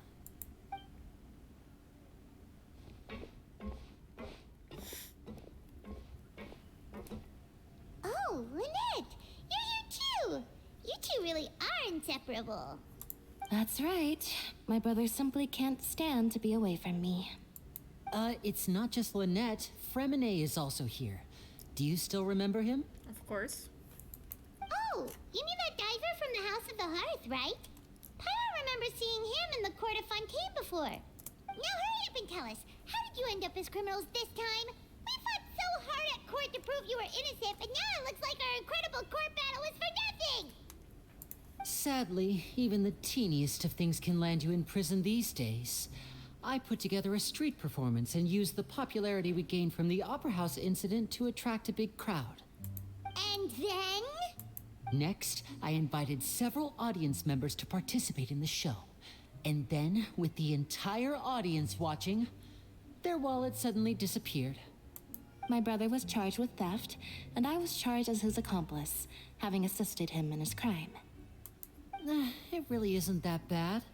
The missing wallets are all in the leftmost drawer of the Maison Gardiennage's big filing cabinet. We just need to see how long it takes to discover them. Yep, we should be released then. In terms of the magic trick itself, I think the performance went perfectly. Leave it to Lenny to magic himself into prison. That's not the point, Lenny. The question is, what are you two really doing here? Indeed. Last time I hid my identity from you, I promised that I'd tell you absolutely everything if you were angry about it. No more secrets. So I don't plan on keeping anything from you this time either. At the moment, the House of the Hearth's interests don't conflict with yours at all. We were instructed by the father of our house, the Knave, to come here and conduct an investigation. Told you so! See? Paimon guessed right. As for what we're investigating, perhaps you haven't heard, but the fortress of Meropide hides a secret. Some even say that the entire fortress exists just to protect it. The House of the Hearth has been investigating this for a very long time, trying to uncover its mysteries. But recently, all of our informants, including the ones that had infiltrated the guards, suddenly vanished and have not been heard from since. We believe that this is a direct provocation, and it's the reason why we came here. Why is the house so interested in the secret? Father has somehow managed to confirm that Focalors does not have Fontaine's Gnosis. Huh? How did she manage to learn information that important? Probably from Focalor herself. Father has her ways. Many of them are beyond our imagination, and we've never had the chance to see her at work. But we trust her conclusions. It was this information that led us to suspect that Fontaine's Gnosis might be in the fortress of Meripede and is related to that secret. So it's all about the Gnosis again. It's all about the Mets, baby. Well, that's about it from our side. How about you two? Did Monsieur Nervillette send you here? Bingo! The Navy's been applying a lot of pressure. She wants to know what happened to Child, so we came here to investigate. Traveler, are we allowed to tell them? Yes. I've already said everything. Consider it an exchange of information. You don't need to worry too much about that. She's just asking for a report on Master Child's predicament as a means of pressuring you. Father used this situation as a pretext to negotiate with two high-ranking officials in the court of Fontaine. She actually just wants to be able to make concessions on this matter for gains elsewhere, almost like a bargaining chip. Sometimes you need an excuse to do things you otherwise couldn't. And a harbinger is more valuable than you might imagine. Of course, it's not a complete farce. If we do manage to find out what happened to Master Child too, then diplomatic relations with Fontaine could improve, and Snezhnaya might even be able to adjust its stance a bit. Is it just Paimon, or does it feel like we're the only ones who actually care about Child's situation? The relationship between the Harbingers must be as bad as ever. I wouldn't go that far. Father just has different standards than we do when it comes to what can be sacrificed for an advantage. By the way, I have a suggestion. Why don't we team up? Even though we have different objectives, we're both here to investigate the fortress of Meripede. It would be more efficient for us to work together. As you know, the House of the Hearth has many reasons to seek the Gnosis, but our highest priority remains resolving the prophesized crisis. You can trust us on that. Sorry, I must refuse. See, I told you. Is that so? Sure enough, it won't be easy to convince them to cooperate with us. Lenny seems to be thinking pretty hard about something. Of course he is. Lenny has been looking forward to a chance to reach an understanding with you ever since last we met. Or, I should say, we were really looking forward to teaming up with you this time. Lynette, just tell them everything, why don't you? It's okay to open up a little. If all we're doing is sharing info, fine. But I may reconsider if things get serious. Very prudent of you, and consistent with your behavior since we first met. That's reasonable enough, and I agreed to cooperate on these terms as well. I was prepared for the worst, but you were actually more agreeable than I anticipated. All right then, there's no time to lose. I have some information to share, so listen carefully. Since Lynette and I arrived here, our investigation uncovered the fact that the Fortress of Meripede has a forbidden zone. Most people just clammed up and wouldn't talk, but after asking the right questions, we were able to confirm the existence of the forbidden zone from the guards. You should be aware of that while you're investigating. A forbidden zone? Could that be what— Good. Oops. That's the most suspicious thing about the fortress that we know of so far. We have a few other unanswered questions, and we'll be investigating those as quickly as we can. Anyway, I hope you find our information useful at least. Oh, look at the time. You two must be hungry. You should go to the coupon cafeteria and get something to eat. I'll use my cards to get in touch with you again in the future. Oh, that's just what Paimon wanted to hear! Paimon's starving after all that work today. We can talk more about the investigation later. Let's go get some grub!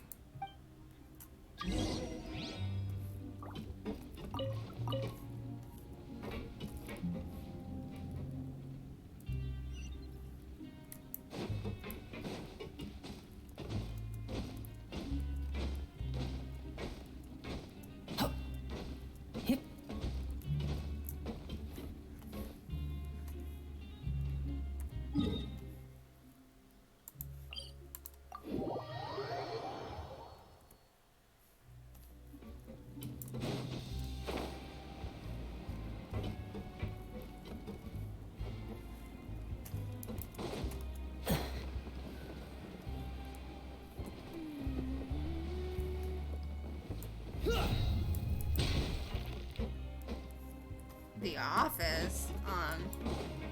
Yeah. There's no reason for me to be in there right now. Oh, he wasn't kidding. Today's meal is nowhere near as good as last time. Oh, who knows how long it'll be until we're lucky enough to get that super tasty meal again. As long as you're here long enough, it'll only be a matter of time before you get it again. Forget about it then.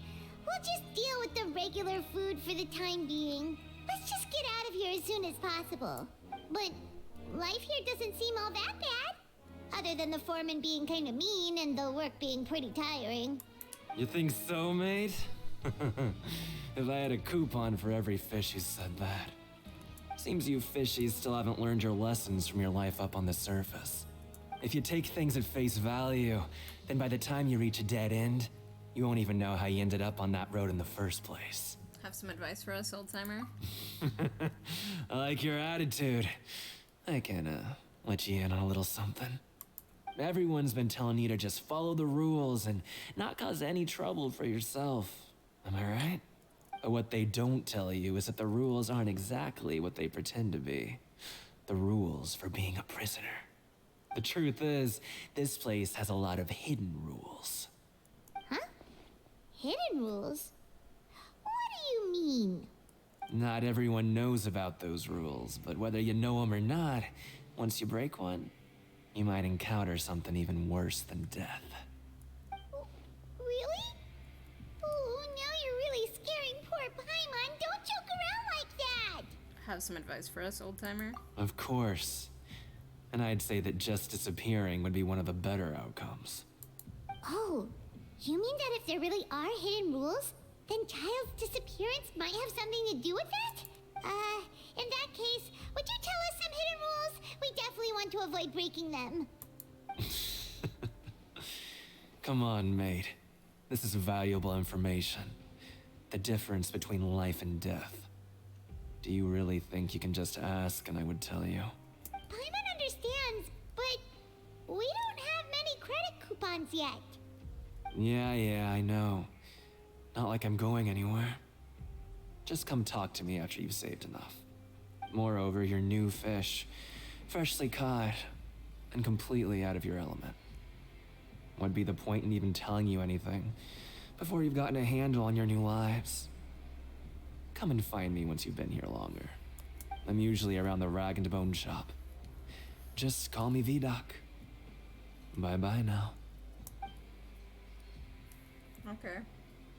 He left. Just like that. Huh. Do you think he's just trying to scare us into buying fake information from him? Is it possible that someone would just disappear? But I'm still interested. Yeah.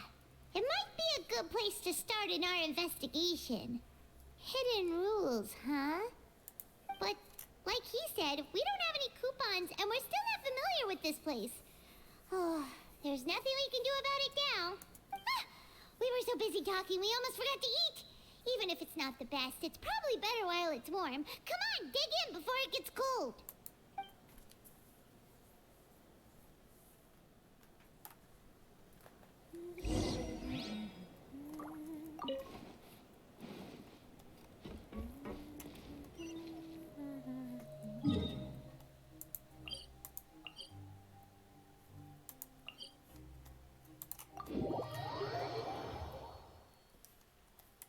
Probably should have unlocked the Statue of the Seven.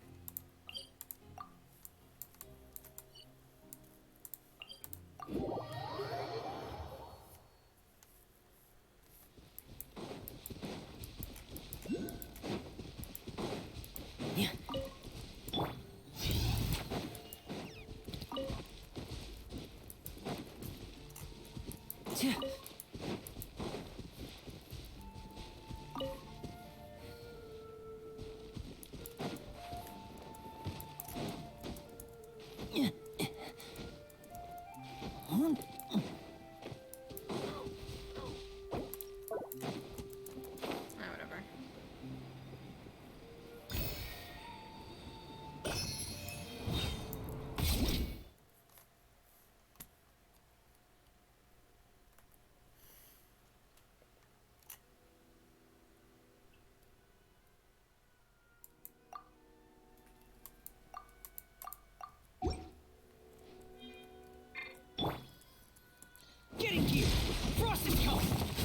disappear! Incoming! Ah! Getting gear! Frost is coming!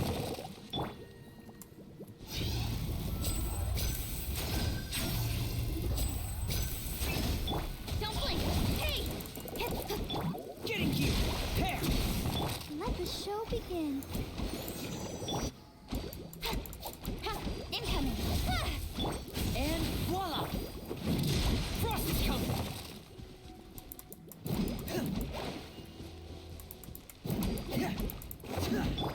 Don't blink! Hey!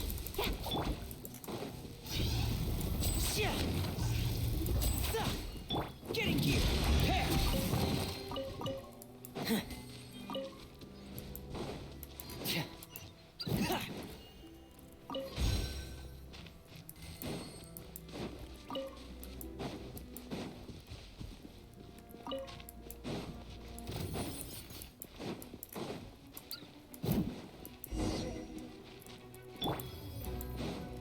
Now disappear! Speed of light. Ah! Let's dance. Getting gear!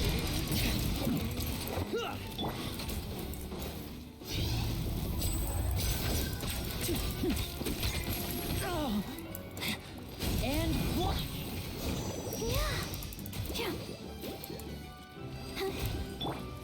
Hey! Pair! Frost is coming! Let the show begin.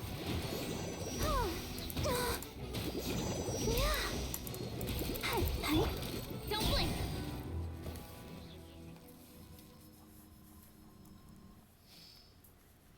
There's no end to these stupid mecha. Oh, my lovely muscular legs are now full of these horrid whelps and bruises. Thank you, friend. If it weren't for you, I'd still be taking a beating from those mecha. Oh, sorry. I forgot to introduce myself. I'm Desno, a member of the Fontaine Research Institute, an assistant researcher. Or I used to be. Now I'm responsible for receiving the adventurers who come here for recruitment and conducting preliminary qualification reviews. Fontaine Research Institute Qualifications Review Director, Representative Office. They're called preliminary qualification reviews, but it's more just me checking if they're carrying all the proper documents with them. So, tell me about the Institute's commission. Ah, you're here for the recruitment too? Sorry, please excuse my manners. Let's talk business then, shall we? Did you bring all the documents with you? If not, I can help you with the ones you're missing. Got them all right here. Good. Let's see. 1 proof of adventure qualifications, and 1 30-day travel history, all nice and clear. This looks just fine. I notice you've only got 1 adventure handbook with you. I'm gonna need you to show me all the adventure handbooks you've used and are currently using so I can take a photo of them. This is the only one I have. Well, you're quite the young and promising one then. No matter. It's easier having everything in one book anyway.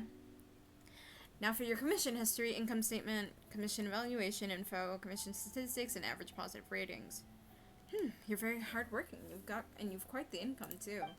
Good faith commitment, a notice of liability, a notice of obligation, and a notice of exemptions on information release for legal purposes. The last one wasn't really that necessary, but oh well, still. Very good. Well done. All your documents are with you. Thank heavens. You're the only candidate within the past 2 weeks who actually prepared all the proper documents. Now all you need to do is go to the Fontaine Research Institute to undergo a final review. I was meant to be the one to take you there, but the stupid mecha injured my leg.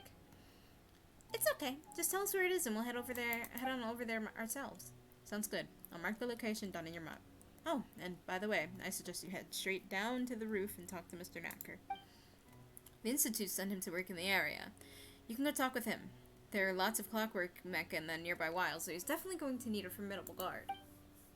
Wait, we haven't passed your final review yet. Why are you sending us to work already?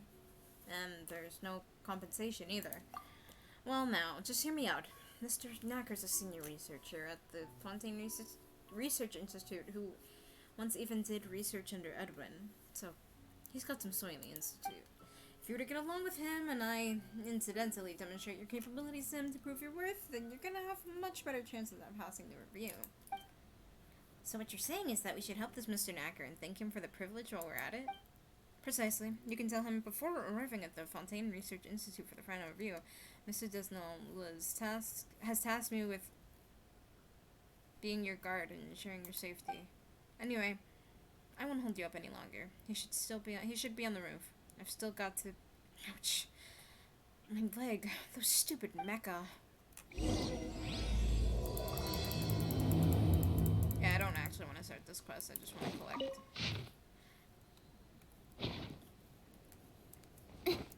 I'm nosy.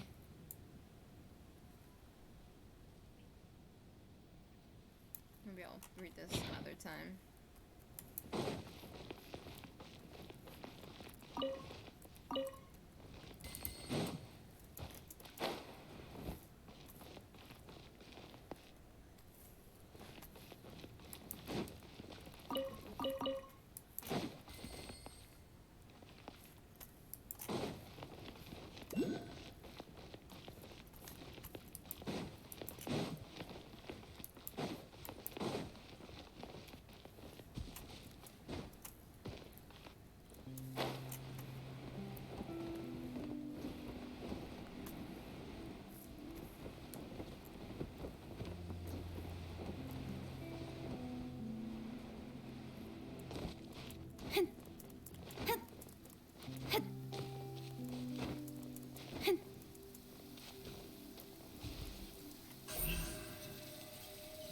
Incoming.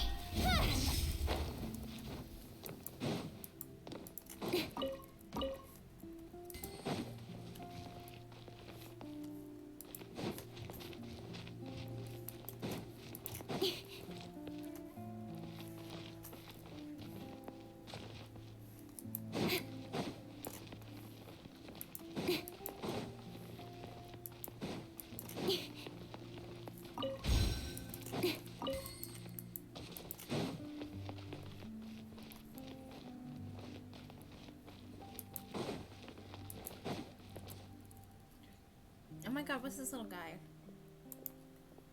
I've said this many times, Miss Crony. Rebuilding the Fontaine Research Institute is our only goal right now. You've said the same thing 3 times now. I know all too well that when you guys start repeating things like robots, there's definitely something big you're trying to hide. Think what you like. As for the numerous issues you mentioned earlier, I suggest you go talk to Mr. Raimundo. What, is he going to tell me all the things the Fontaine Research Institute is hiding? No, but his ways of beating around the bush might be more sincere. You... Anyway, Miss Crony, I have my own business to attend to. The one next in line has been waiting for quite a while. Hello, how may I help you? Are you Mr. Knacker? Yes, I am. Introduce yourself to Knacker and describe the final review situation. Upon mentioning Desnol, you remember what he last told you. Before formally arriving at the Fontaine Research Institute for the final review, Mr. Desnol has first tasked me with being your guard and ensuring your safety. I see. Thank you for replying, Mr. Reb. And I suppose I must also thank Mr. Desnol's injured leg. The wilds around here do pose many dangers, and having an adventurer capable of passing the preliminary qualification review by my side would be a lot safer. I can't act like I didn't hear that. What dangers are there exactly, if I may ask? According to the investigations, lots of archaeum flew out of the Institute when it exploded. Will the uncontrolled archaeum radiate energy? Will it contaminate the surrounding environment? Whoa! Wouldn't this... Oh. 1 second.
right up.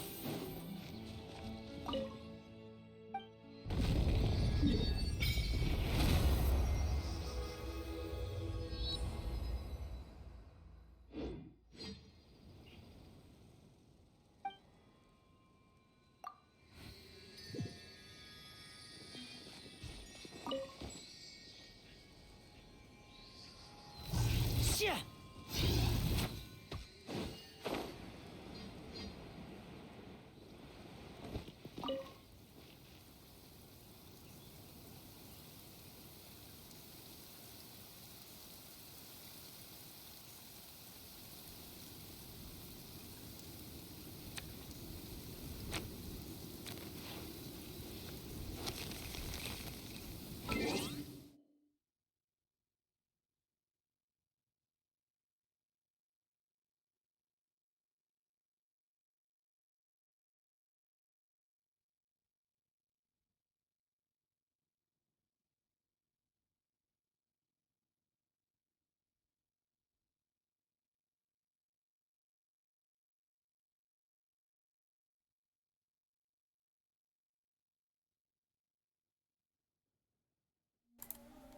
Okay, I'm back.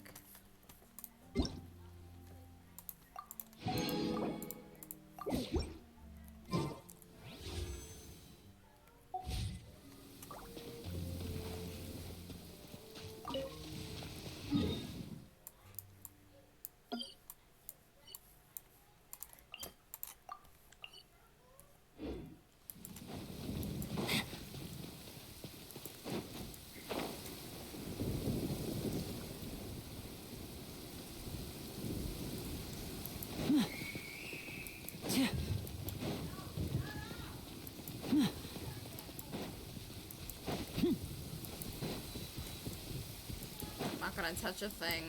I'm just gonna run through. Great, the weather's clearing up.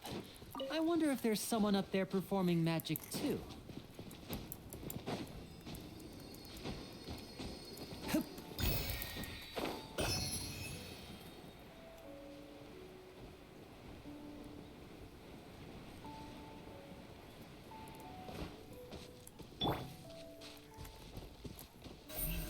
Speed of light.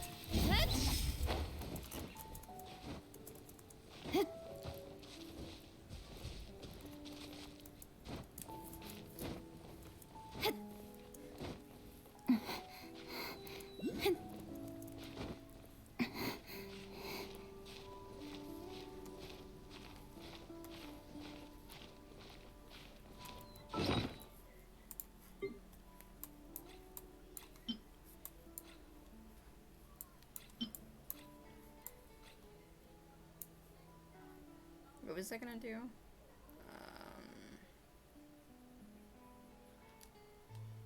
I was going in the back. Oh, right.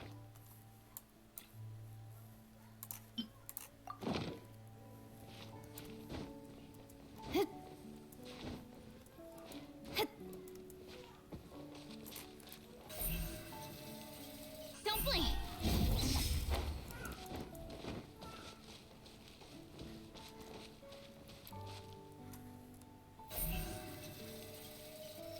Incoming.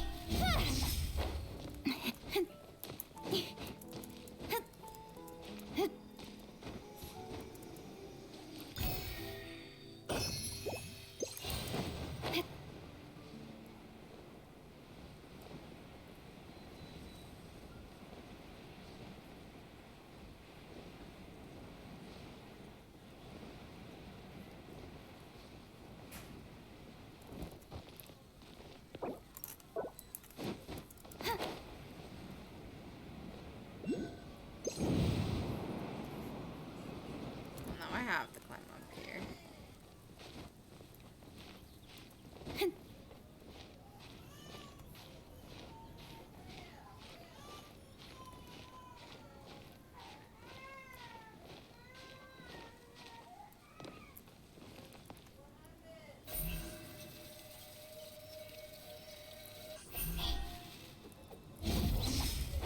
Wasn't high enough. Turn around.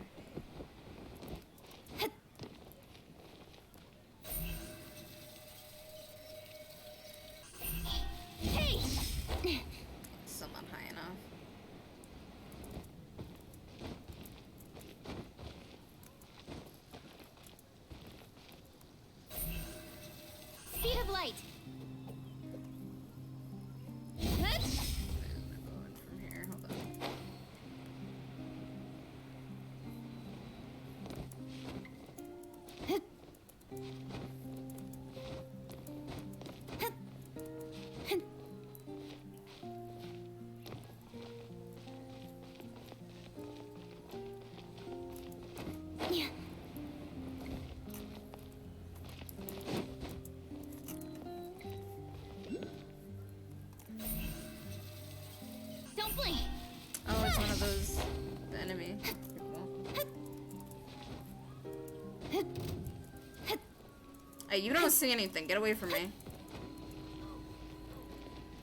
Come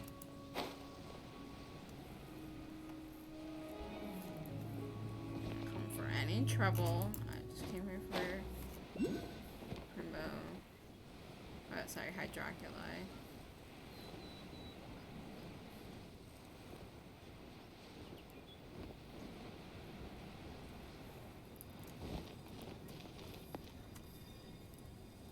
Incoming. Hey!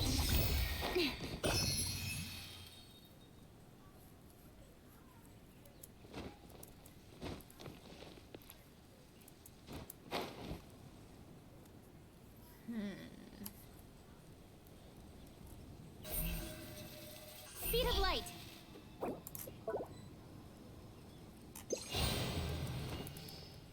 Well.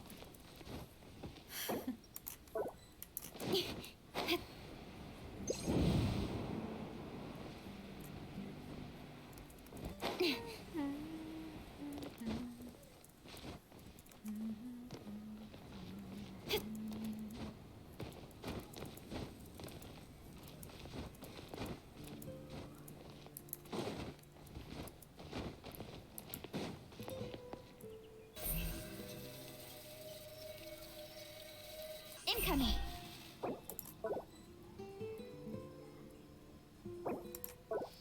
Oops. Speed of light.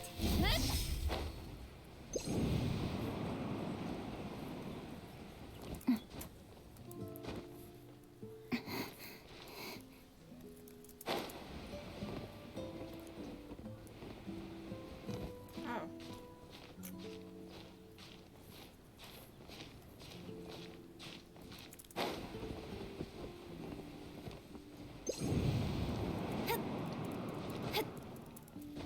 Maybe I should have brought Venti.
Want me to come along?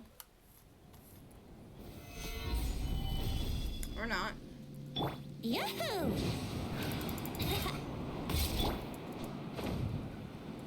Yeah.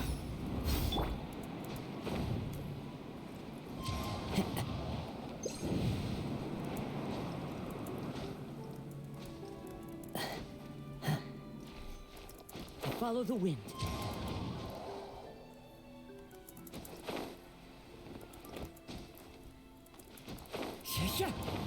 Ah. Slightly off. There we go. Let's play.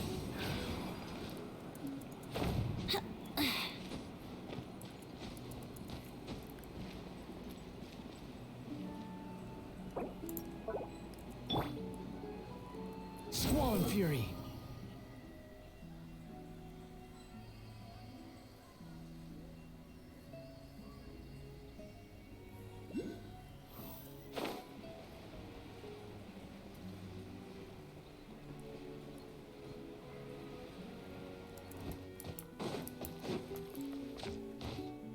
Yeah, it is above. Of course it is.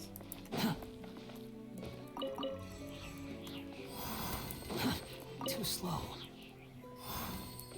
Quit following me.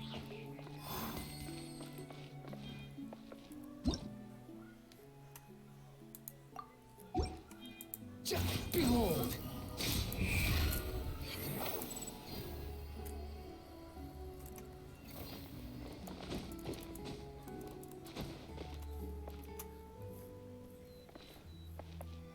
Squall and Fury!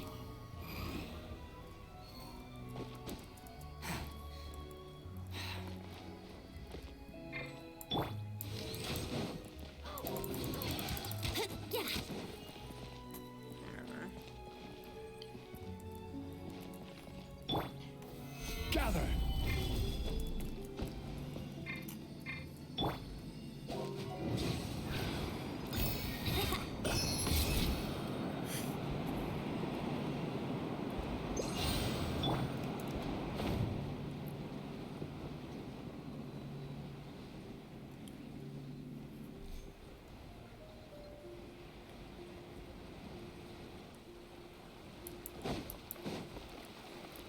The wind rises.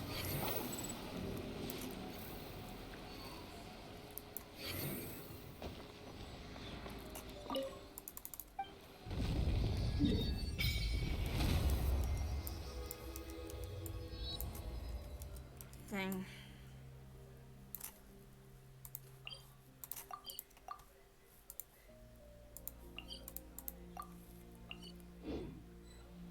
Oh, wait, duh.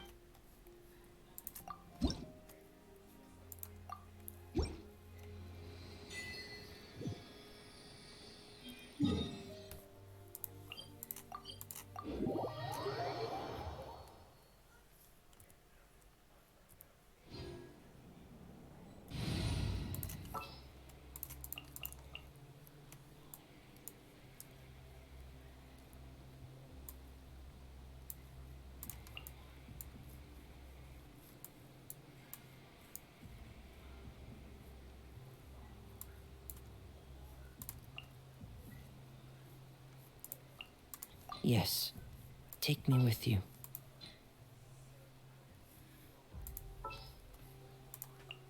I'll take care of it.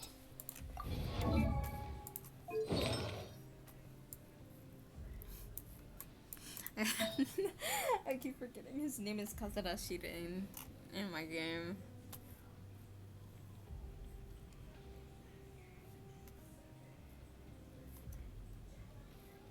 It's not a great piece.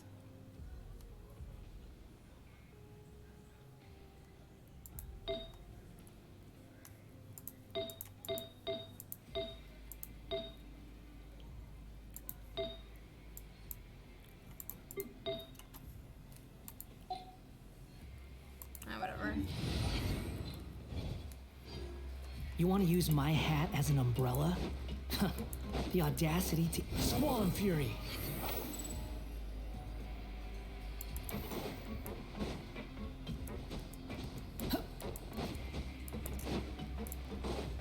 Behold!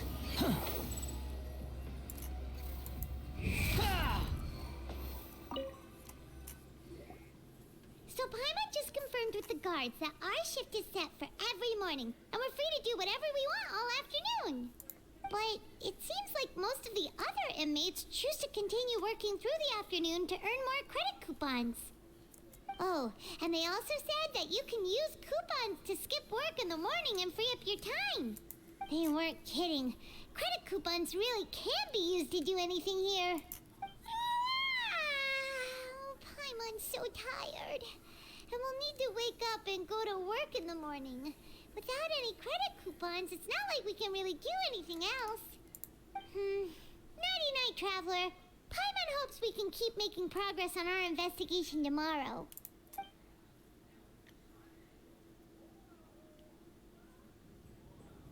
Oh.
Did you dream about something last night? I dreamed a child rather than the dream I was Is child. that even possible? Unless it wasn't an ordinary dream? Oh, child's vision! So you had it with you this whole time? Maybe the vision connected child's consciousness to yours. Maybe I can use his vision to see everything he experienced from his perspective. And our investigation has its first major breakthrough! Good thing you brought the vision with you here. So what did you see in the dream? Do you know where child went? The dream was a little hazy, and I didn't see anything particularly useful. Huh. Okay. Well, hopefully it'll be a bit more helpful in the future.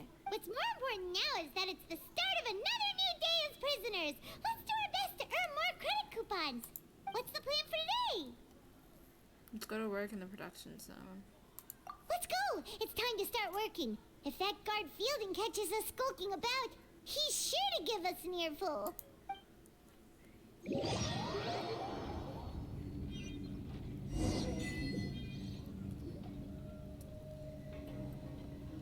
Look who decided to show up. Get your butts in gear and get to work. Time's a-wasting. Already on it. Good, here you go. Remember to give...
I'm on speed.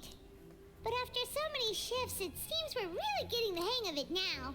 It does seem to be getting easier. Hey there, fellow shift mates. I saw you finished your work, so I thought I'd come over and say hi. Oh, hey there! We've seen you before. Your assigned workspace is really close, isn't it? That's right. The name's Rowan. This past few days, I couldn't help but notice the new faces working nearby. I guess we were destined to meet. I've been working here for almost 15 years. Even the foreman, Grainville, always calls me Chief. Whoa, you've been working here a long time, Chief. Hey, Chief. In other words, you haven't managed any improvement in 15 years. I'm gonna teach you. If there's anything you'd like to know, just ask me. I know the work here in the production zone better than the back of my hand.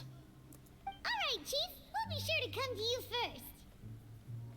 I think I've got the work more or less down pat. We just haven't quite learned all the rules.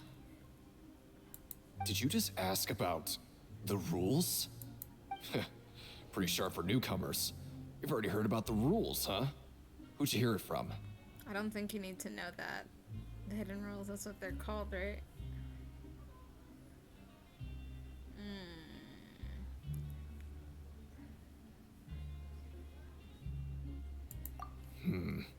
Alright. Seeing as I'm the one who came over here, you're already calling me Chief. I guess I can tell you a little. Truth is, you two keep working like this, you might be putting yourselves in danger. Huh? Wait, there's even a rule about that? What would have happened if you never told us about this? Well, it's usually not that easy to break one on accident. The conditions of the hidden rules are usually pretty specific. But once you do break one, bad things happen. So the conditions in this case are... If you work continuously in the production zone for 3 days, and if all you do besides eating and sleeping is just work, then something bad will happen during lunch on the 3rd day. Huh? Like what? Oh, don't scare Paimon! If I knew that, then I wouldn't be standing here talking to you, now would I? You mean, even you have never tried working 3 days like that before? There's actually a legend about this rule. They say that there was a worker who worked way harder than me, He was both efficient and eager on the job, and most other workers couldn't hold a candle to him. One time, he tried to test his limits and worked as long as he could. Then during lunch on the third day, he disappeared into thin air, as if he'd evaporated. Later, some people went and asked some of his past friends about him, but they said, never heard of the guy. What the? How could that happen? What did that worker look like? Did you ever see him? Unfortunately, we were assigned different production zones. I never saw for myself what he looked like. Wait, are you thinking that it was... Thank you very much for the information. We'll give it a try. Oh? You... Listen, kid. This ain't the kind of thing you should be curious about. Let me tell you, you're better off forgetting about it and looking after yourself. Now I kind of regret ever telling you. Yeah, I agree with Chief here. Do you really want to try? Sounds like a good lead to me. Nothing ventured, nothing gained. Alright, if you insist.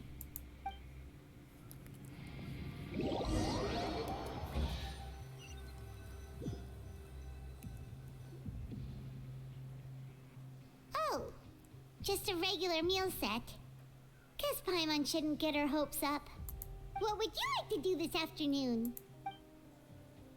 Let's go work in the production zone. Let's go to the plantation ring. Let's go investigate. I don't know what to do.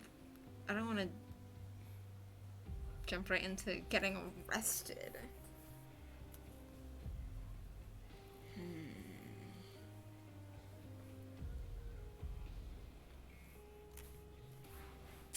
Dang, I don't know.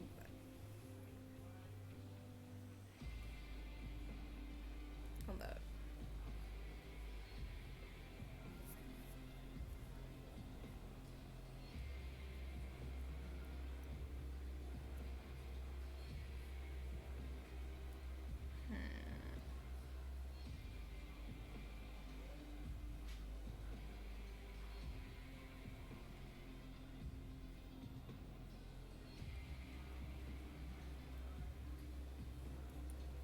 Excuse me.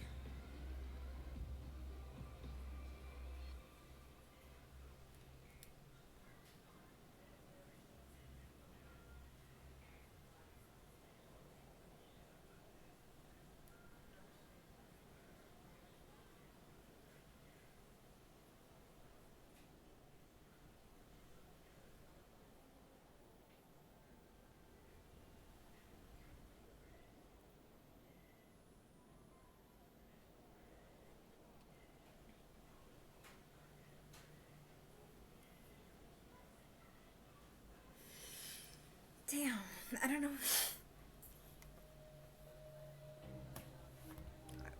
I want to investigate, but I also want to. Let's go work in the production zone. Let's go to the. Let's go investigate.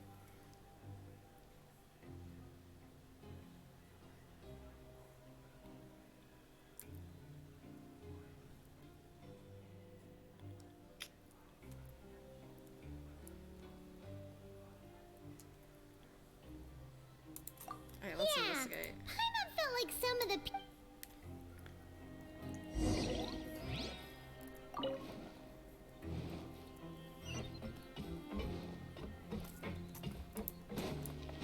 Squall and Fury.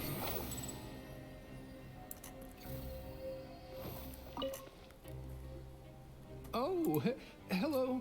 You two are the ones who were with His Grace. No need to be so nervous. Sorry, I couldn't help but think of His Grace once I saw you, and I...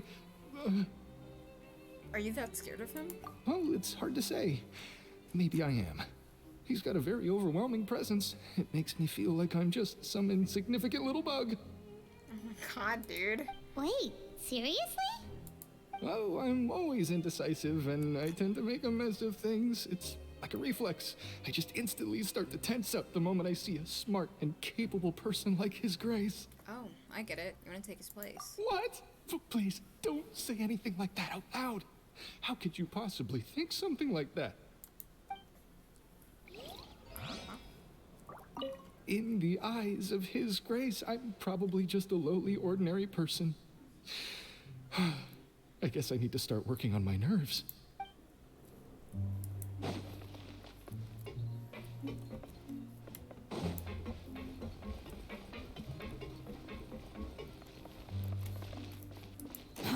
Too slow.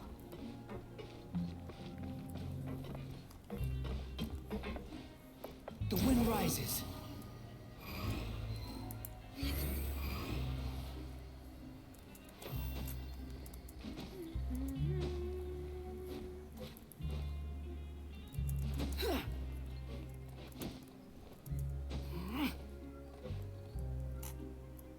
Swan Fury.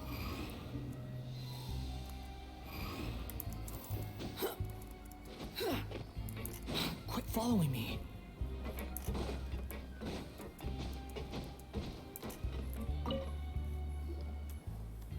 Oh, wonderful. I was worried that you'd be busy trying to earn reward coupons all the time, but it seems like you haven't neglected your investigation work after all. Paimon likes having more coupons, but no one wants to work all the time. Have you also been investigating the area, Lynette? No, I was just slacking off, and you happened to catch me. And how's Lenny holding up? My brother is still obsessed with anything remotely related to the Forbidden Zone. But knowing him, it won't be long before we get more leads. Oh, before I forget, this is for you. Huh? Credit coupons? Why are you giving us these? I've been here longer than you. Coupons aren't a resource in particularly short supply. What is in short supply are interesting people to talk with. Aw, that's so nice of you, Lynette. We'll be sure to make good use of these coupons then. Thanks a bunch!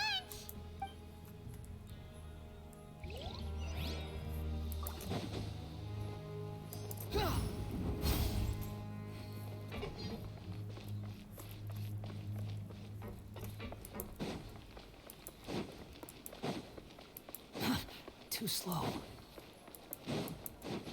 The wind rises. Quit following me.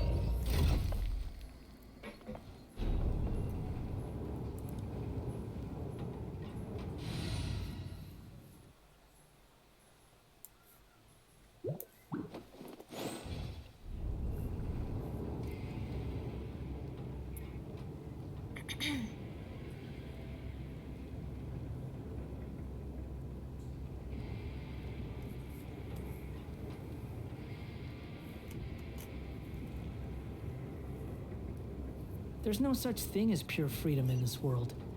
Even the wind cannot blow on forever. Behold!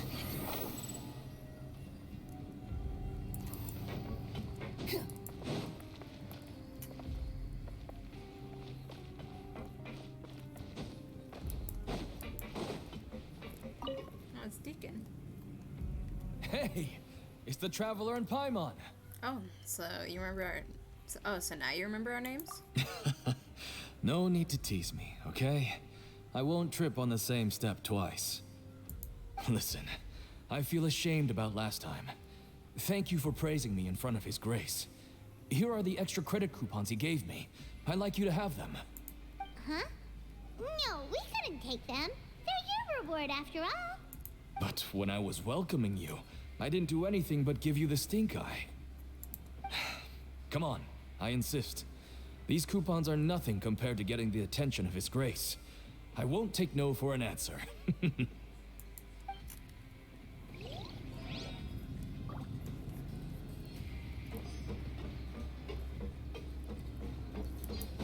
Swan Fury!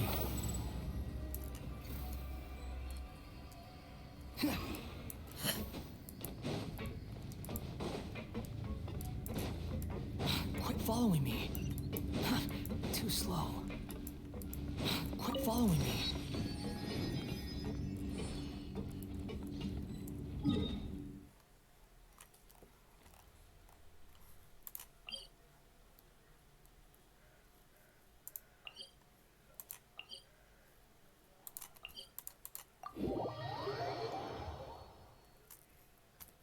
The wind rises.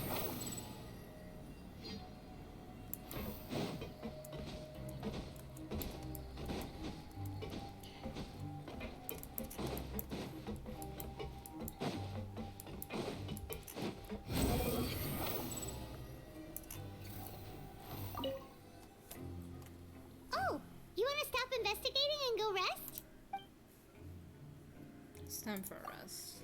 Okay, you should rest up. We'll be back at it tomorrow.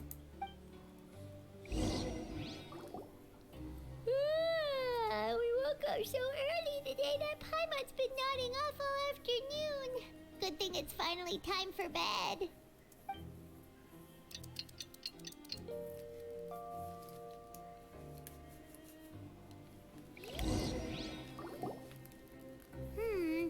Maybe we can make some progress in our investigation today. What do you have planned for us?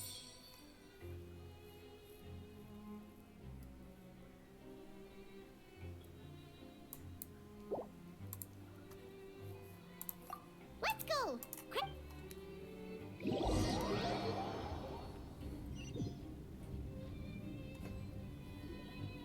Look who decided to show up. Get your butts in gear and get to work. Time's a-wasting. If possible, I'd like to apply for 3 continuous working days. Oh? What's with suddenly wanting to work so hard? You need coupons that badly? Sure. Let's just say we really want to test our limits.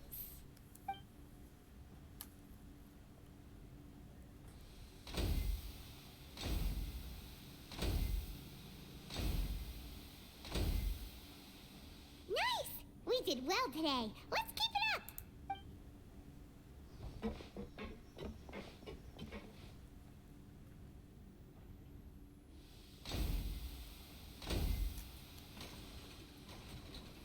Ooh, Paimon's had it.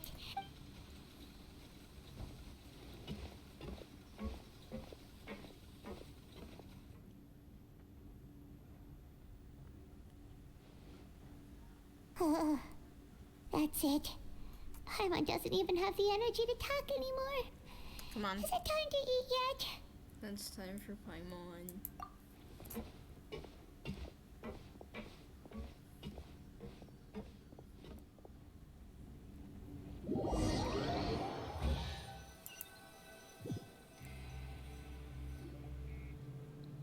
Oh, Paimon's exhausted. It's just work, work, and more work. Paimon's little body can't handle this much longer. Wait a sec. Now that Paimon thinks about it, haven't we been working non-stop for 3 days now? And now it's lunchtime. Oh, Paimon feels a shiver going down her spine. What's going to happen? But it doesn't seem like anything's changed at all. And we made it to the coupon cafeteria safely. Are the so-called hidden rules only a rumor after all? Don't get your hopes up. That would be quite a disappointment. Well, there's no use to just guessing all day. Paimon's stomach has been grumbling the whole time. Let's just eat already. Paimon wonders what we'll get today. Maybe we'll get the super lucky meal.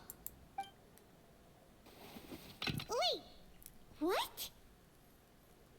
This is... What in the world is this? What's with Paimon's food? And yours is the same. Is this stuff meat? But it looks and feels so bizarre. What kind of chef would make food like this? There's something wrong with this meat. What do you think is going on? Is this the bad thing that Rowan was talking about? Someone went missing before and now our meals have this strange meat. No, stop right there. Paimon gets what you mean, just don't say it. Hey, isn't that Woolsey over there? He must have made the food, right? So let's just ask him about the food and be done with it. Hey, Woolsey, have a moment? What is it? I'm about to go report the numbers for today's free meal, so you'd better make it quick. It's about the meat in our meals. Look, does it seem normal to you?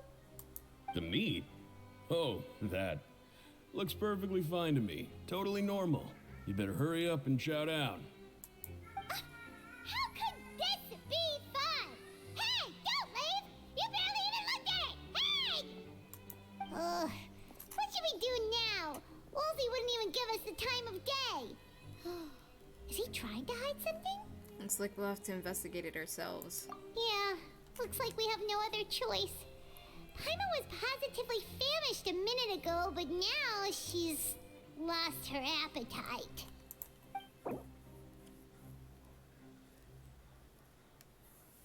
It looks like that purple stuff from that creature It looks like those purple. What would you like to do this afternoon? Not work. Investigate the clues we discovered. Okay, let's see if we can find any new leads.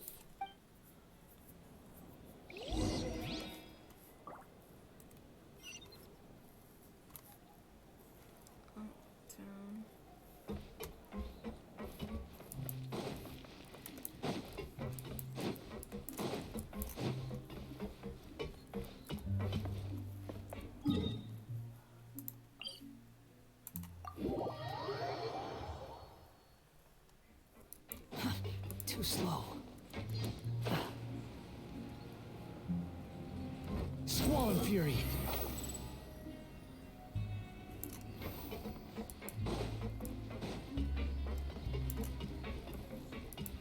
Quit following me. Huh? Rowan? What are you doing here, Chief? I was injured a bit just now. Nothing major. I think I just pulled something. Little mishaps like this are unavoidable at work, you know? Huh. Paimon wouldn't have thought someone as experienced as the Chief would still get hurt on the job. Shh. I just knew you would say that. This is pretty embarrassing. Where's Siegeween when you need her anyway? The one time I need to make a quick trip to the infirmary. Oh, you mean she wasn't in the infirmary? Yeah. The rumors say that there's never anybody in the infirmary in the half hour before lunch, and nobody knows where Siegeween gets off to. So this isn't just a coincidence, but she's always absent during lunch? Huh. That's actually really strange. Siegeween's always super dedicated to her work. Where else would she possibly go? Forget it. I can take care of a small sprain like this on my own anyway. No need to trouble her.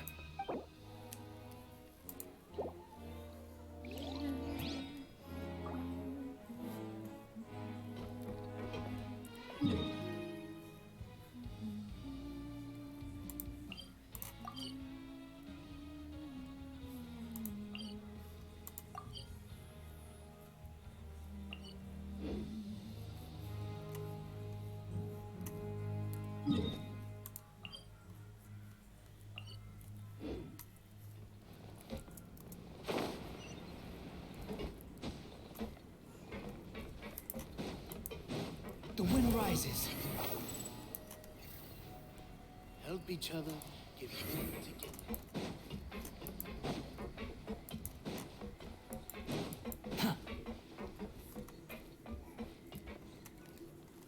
Hey, look! There's something here! Looks like a research notebook. That suspicious guy peeking into the infirmary just now. Are they a fan of Siegeween? He must have dropped this. Let Paimon read it real quick. The Melusine perceive the world very differently from humans. There are significant deviations. As a result, their sense of aesthetics and beauty is also very different from that of humans. This must be taken into consideration when giving gifts. Ooh, this all sounds pretty serious. He sure did his homework. Won't you object to us looking through his notes? We should thank him for the intel. And as for the notebook, let's take it. Wow.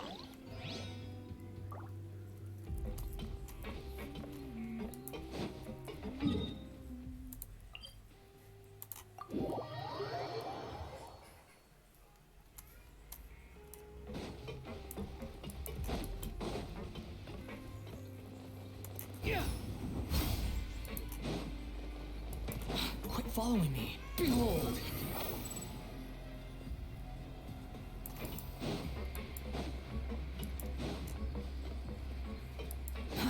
Too slow.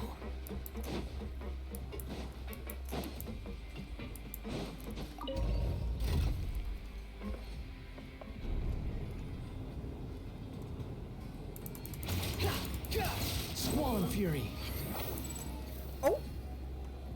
Well.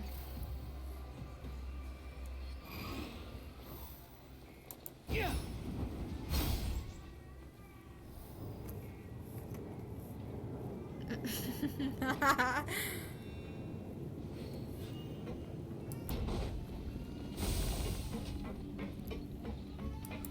Quit following me.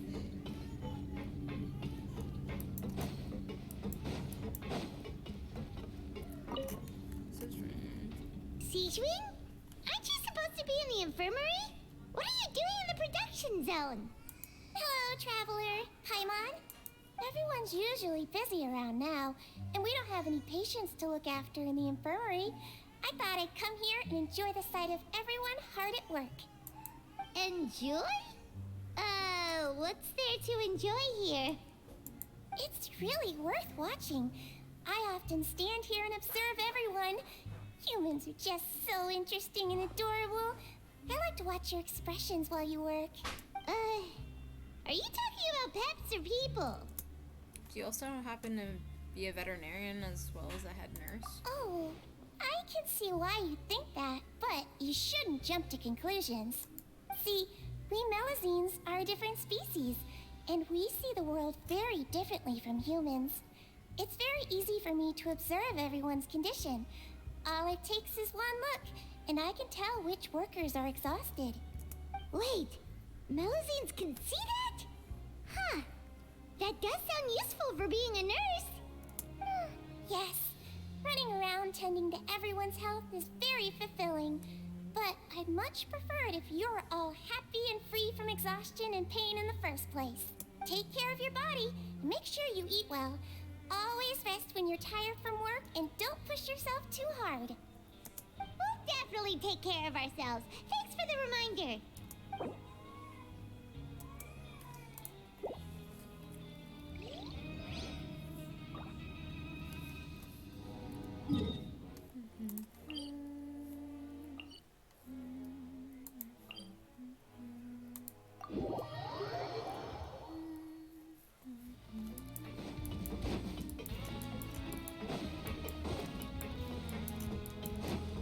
Behold!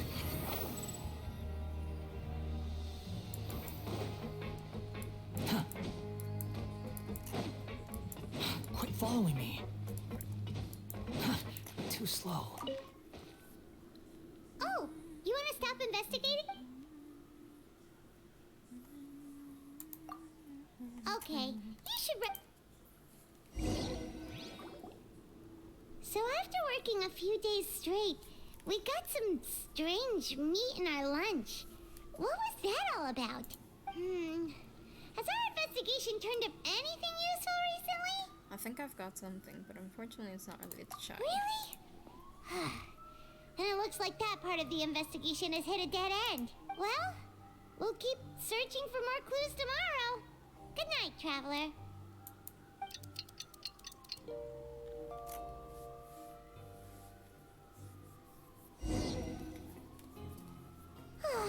The dawn of a new day.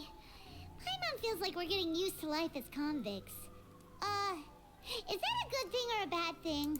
What do you have planned for us?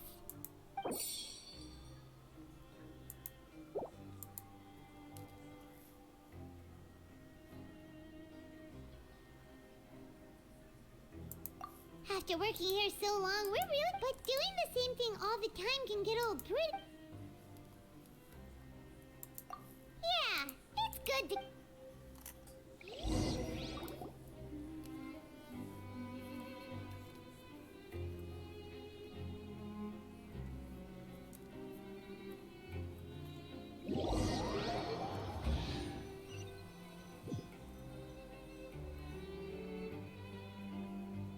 Whoa! Isn't this the Super Lucky Meal? Looks like hard work really does get rewarded. Paimon's gonna take her time and savor every bite. What would you like to do this afternoon?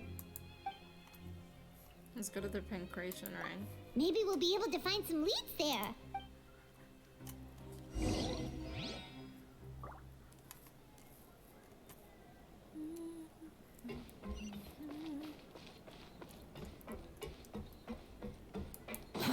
Too slow. Squall Fury!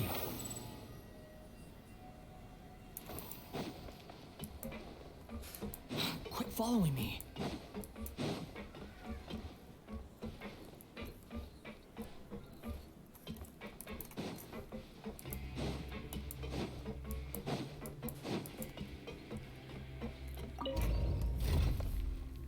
Behold!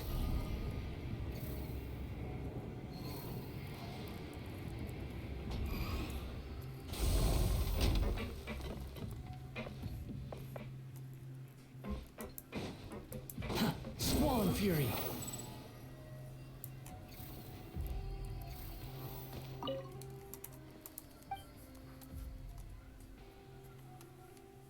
About the pancreation, it's a very healthy sport. If you ask me, you really lose out by being the host. Sure, you get the best seat in the house, but do you think I just want to be watching? I want to get in the ring too and go head to head with the best opponents. Though when I say it like that, it does seem to lack a bit of the theatricality, which hand-to-hand combat only has so much of in the first place. I'll have to come up with some other limitations. About the Fortress of Maripede. It's more my speed than the Fleuve-Saint is. It's not that the Fleuve-Saint's bad, I just prefer it here. No matter how you look at it, the Fleuve-Saint just doesn't have any arenas as big as this one.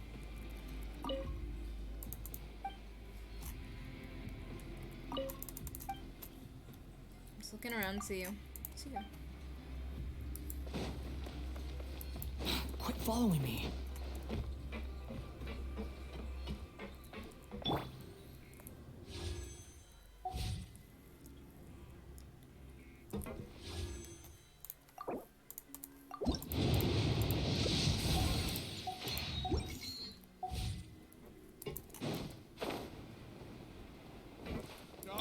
Show me what you got. Oh, you must be the Traveler, huh? Sorry, mate, but competitors as strong as you are prohibited from participating. I don't make the rules, mind you, but I was given very specific instructions. Even convicts value their lives, don't they? I hope you can understand. But we have a game here that'll let you show off your strength, and you'll even earn some credit coupons in the process. And if we lose the game, will it cost us credit coupons? Of course. That's the cruel reality facing every competitor in a place like the Pancration Ring. Alright, I'll give it a try. Okay, great. Let me walk you through the rules. The targets in front of you will pop up one after another. You'll need to hit the targets in the same order that they popped up. If you can complete a few rounds in a row with no mistakes, then you'll win credit coupons. Love these kind of games. But the second you mess up the order, you'll lose. Game over. The game costs 300 credit coupons to have it go. Got So, your coupons right you up here. for it? Thanks for your patronage, mate.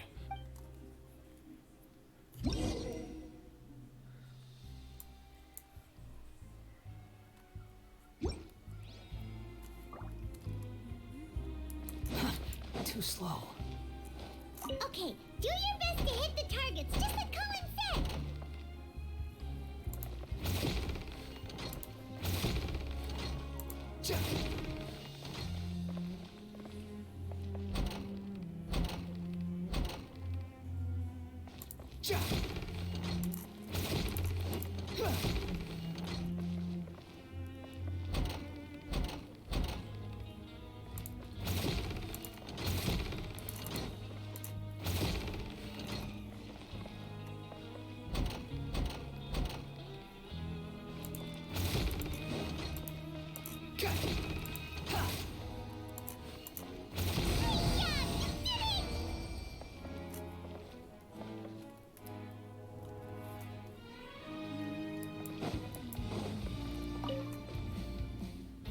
Your strength really shouldn't be underestimated.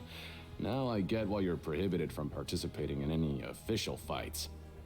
Nobody who values their life would be willing to get in the ring with you. You flatter me.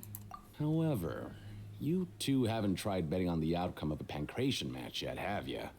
Just go talk to Rusimov. Buy a ticket for whichever fighter you think will win. There's a big payout if the fighter you support comes out on top. But we don't know anything about the fighters. How can we possibly know who to support? That's normal. Just watch a few matches and get a feel for the fighters. It won't be long before you can pick winners in your sleep. He's got a point. Why don't we give it a try? If we have enough coupons, we could probably bet at random until we figure everything out. Bet at random, huh? Well, how should I put it? It's not like you can't do that, but I'd advise you to give it some more thought first. Huh? We shouldn't get too carried away. What's the problem? Could it be that there's some sort of rule here? What? Never even picked a boxer before, and you already know about the rules?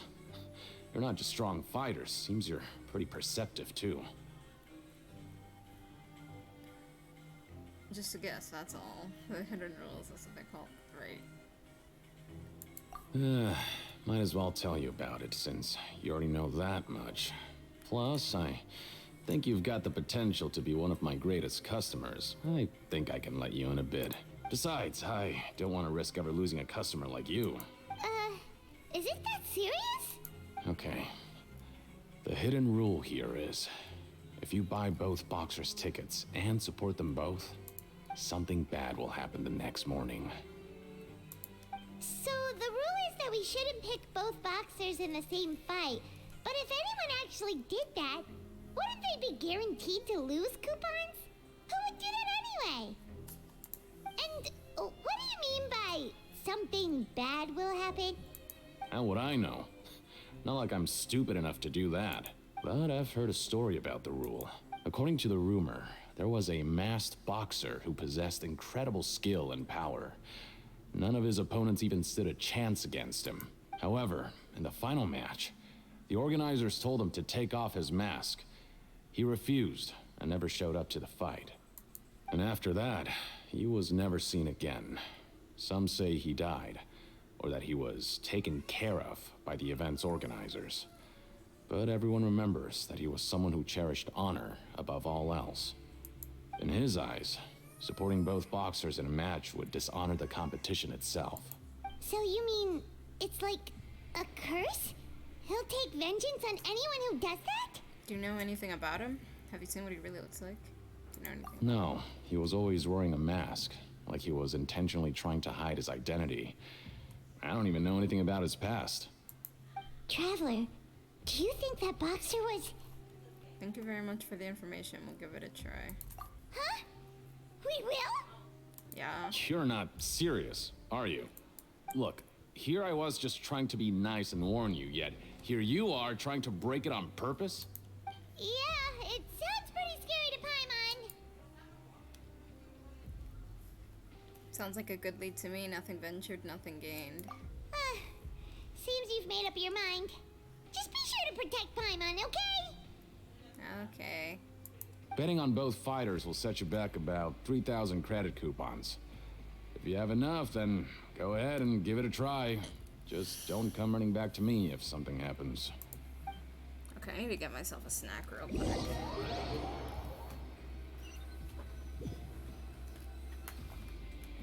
Aw, looks like we won't get a chance to sleep in as long as we're here. Let's get to bed early.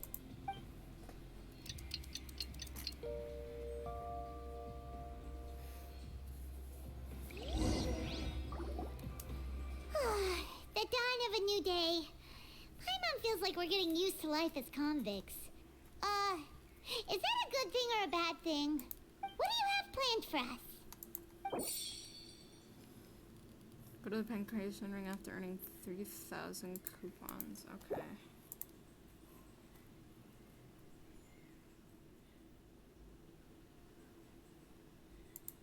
After working here so long, but doing the same thing all the... Let's see if there's any really easy work. Yeah.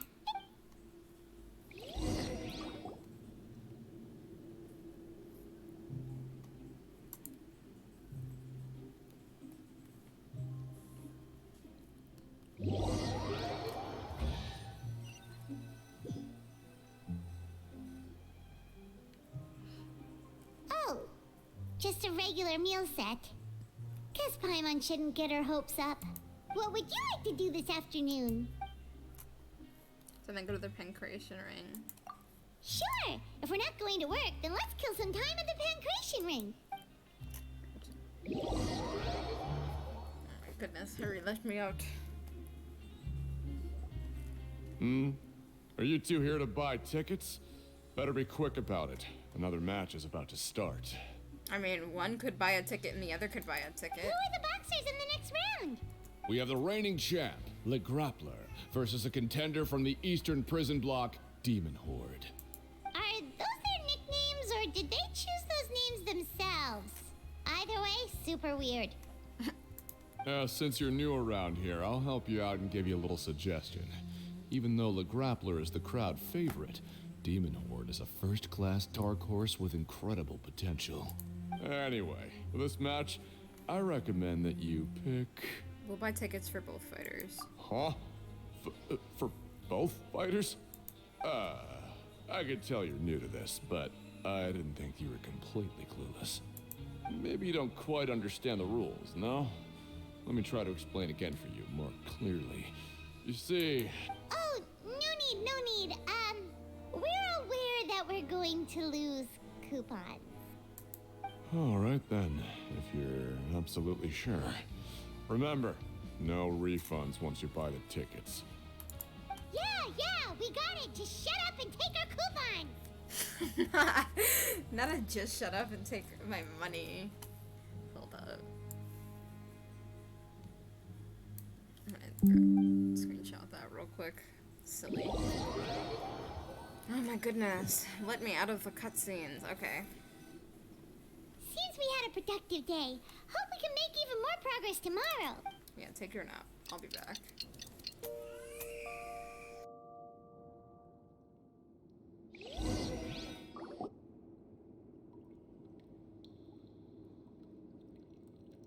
Hey, Traveler. Paimon. Package here for you. Never mind. I saw this dude walk in. I'm like, go back. The next time you buy something, go pick it up yourself. I'm not a delivery man, you know. Huh? A package?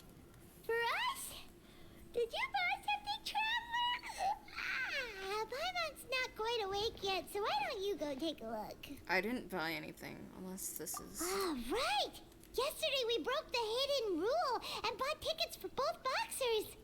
Oh, maybe this package is the bad thing that Colin said would happen. Huh? Paimon suddenly feels wide awake. Wait, maybe let Paimon go hide somewhere first. Just call Paimon after you opened it. Hey, wait! Paimon's still here! Don't open it! Ah!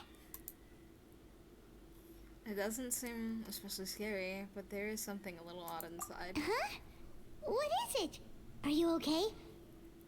Let Paimon take a peek too.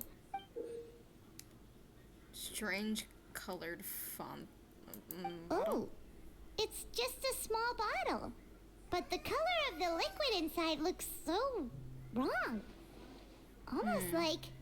Rumor has it that a boxer went missing, and the liquid in the bottle obviously looks like blood. Alright, that's enough of that. No need to say it out loud. Paimon already knows what you're trying to say. Do you want to give it a sniff? Do you want to give it a taste? I'm gonna say sniff. Ugh, no way! Get that stuff away from Paimon! Well, it seems we'll have to investigate. This place is chock full of strange happenings after all. Paimon thinks we shouldn't open the bottle until we figured out what's going on. Just trust Paimon on this one, okay? Okay.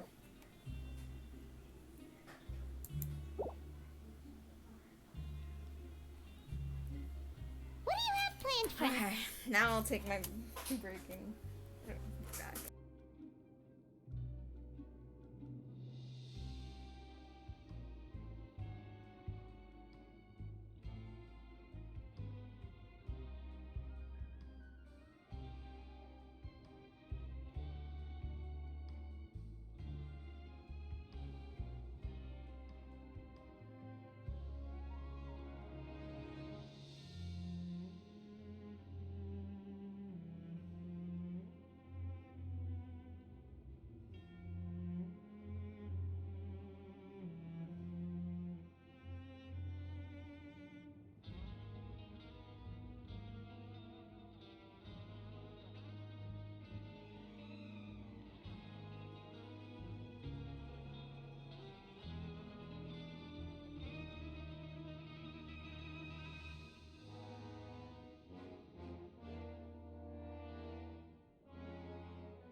Though it feels nice to slack off a little, less work means less coupons.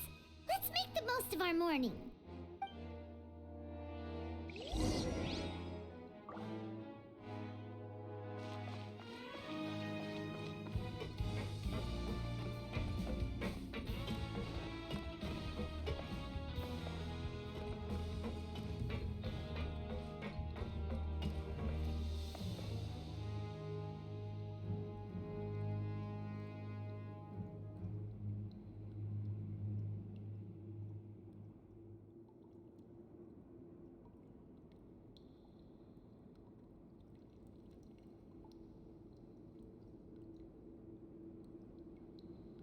You think I've got a sharp tongue?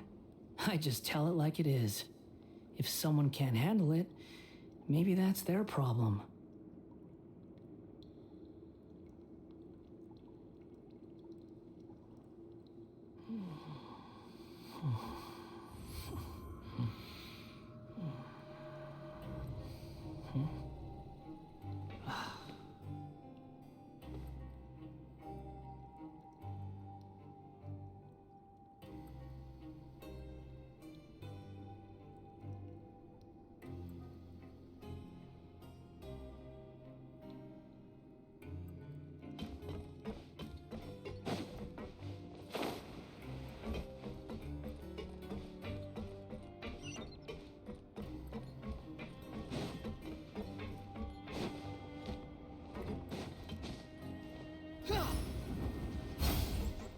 Quit following me. If there's no way to send it all out, then maybe I'll never get a chance to leave. Who are you? We've never seen you before, and you don't look like a fellow convict. I'm not! Of course I'm not. Please, don't mistake me for a criminal. I'm a good, law-abiding citizen. Then what are you doing here? You sure seem anxious about something. I'm a promoter for Fontico, and I'm usually responsible for promoting our drink products. I thought I could complete my task here quickly and return to headquarters, but I've been here way longer than I anticipated. Oh, a promoter from Fontico? So what kind of problem did you run into?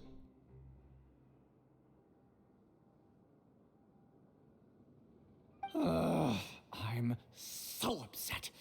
It's all because of that Duke. After discussing the company's promotional plans with him, he told me outright that my project was worthless. However, in light of our long history of successful collaboration, I still tried to patiently explain the details. However, to my surprise, he just cut me off while I was speaking.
Okay, I'm back.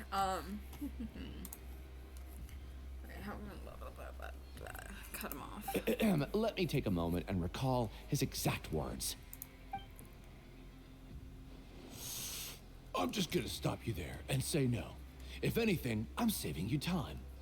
It seems you don't fully understand the value of credit coupons here, nor do you understand the value of your own products. The former is because you are from the overworld. That's understandable, and I don't blame you for that. But as for the latter, only someone monumentally stupid, so breathtakingly stupid that they were completely ignorant of the value of credit coupons, despite living in the underworld, would ever possibly consider buying your drink. Let's just forget it. Anyway, that's how he rejected my proposal and asked me to come up with another solution with the condition that it doesn't cause any trouble for him. Can you believe that guy? Well, he is the head honcho here. Not much you can do about that. We met him too and could tell that he's the kind of guy that's hard to pin down. Fine, fine. I know I should just let it go. I'm on his turf after all. His house, his rules.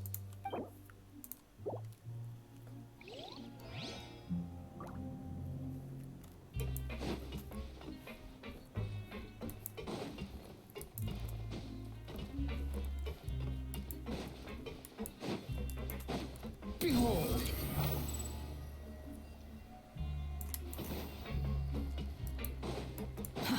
Too slow. The wind rises.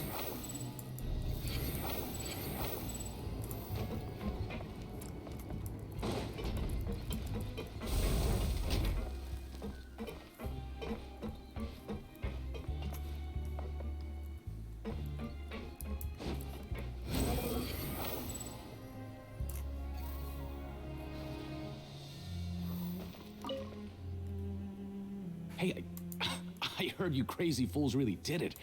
Well, the next day we received a mysterious package, but we still haven't made any sense of the contents. So it is real. You didn't become cursed or anything like that, did you? Are you both still okay? Wait, are you sure that it's still you controlling your bodies right now? Paimon's not sure. What do you think, Traveler? Is Paimon still Paimon? Only you'd ever ask such a question, so I'm pretty sure you're fine. Oh, okay. Well, that's good. Yeah, you two don't seem to have changed at all. But I wouldn't let your guard down just yet. Still, I didn't expect you would actually do it. You'd actually throw away coupons like that just to satisfy your curiosity? Even if we bought tickets like everybody else, it's not like we could hope to earn any coupons. When it comes to things like this, it's always the organizer who makes the real profits. Hey, just what are you trying to imply? The Pancration Ring is an honest business, and we really don't make much from selling tickets. We make so little that even the current tournaments can only be held thanks to funding from the producer of Fanta. Oh, so it's the company that manufactures Fanta sponsoring the events? Paimon thought all of this was thanks to the Duke's support. Let's just say it's a mutually beneficial arrangement. They reached out to us first, hoping to promote Fanta products in the Fortress of Meropide. I understand. That's important info. Anyway, you try and take extra good care of yourselves these next few days, you hear?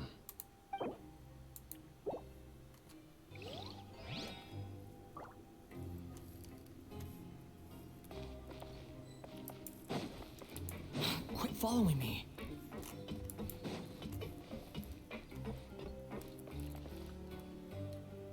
Hey, what are these papers scattered all over the ground? Are they registration forms or something? Maybe not. Every page has the Fontaco symbol on it. Maybe it's some flyers from the company. Let's take a look before anyone else shows up. Okay. But if someone catches us, they could accuse us of trying to steal the company's secrets, couldn't they? What are you afraid of? We're already convicted criminals. Oh, you're right. Guess there's nothing to worry about then. Let Paimon have a look here.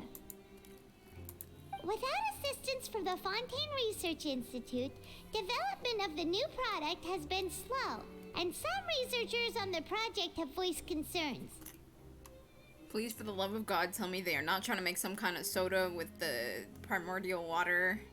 We have no choice but to let the new product undergo the first phase of promotional trials without a designated name or packaging.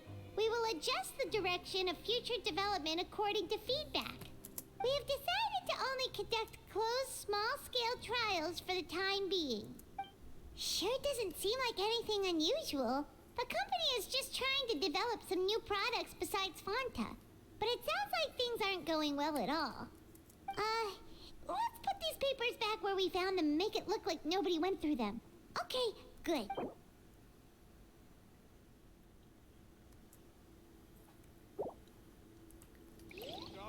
Show me what you got.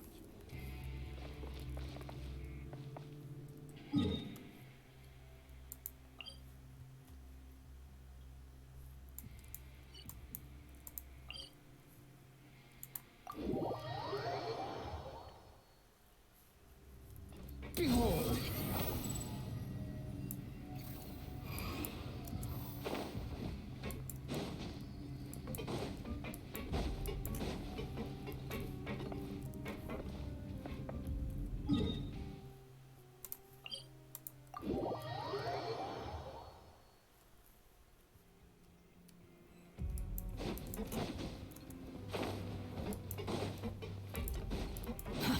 Too slow.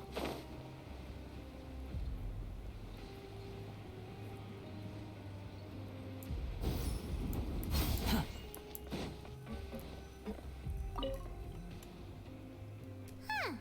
We ended up here without even thinking about it. Want to grab something to eat? What's on the shift? Alright. But remember that we bought this time with coupons, so let's make better use of it next time.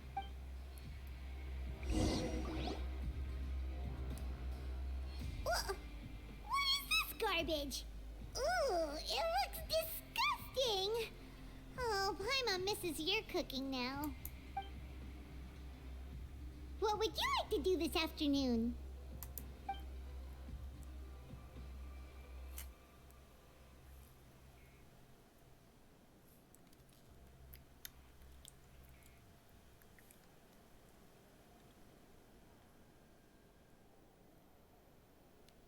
Let's investigate.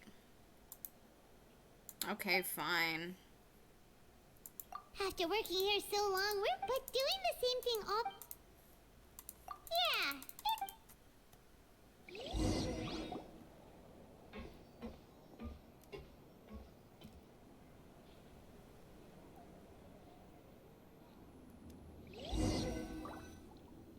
A mysterious box. Do you have any ideas, Traveler? I think I've got something, but unfortunately it's not related to child. Really? Well...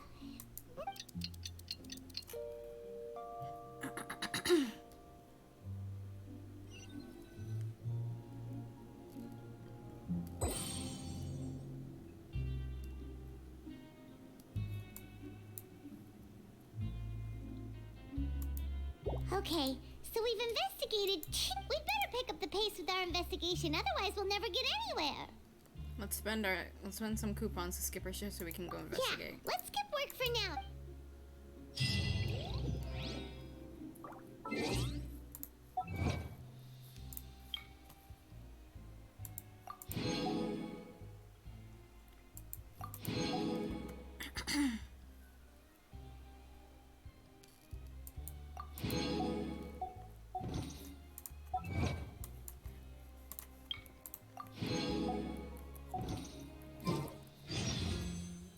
There's no need to exchange pleasantries.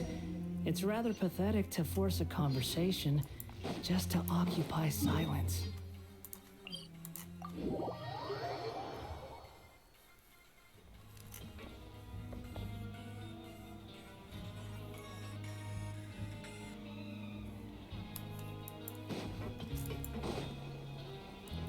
The price! Oh, right. For my sins. Hey, isn't that Vidoc over there?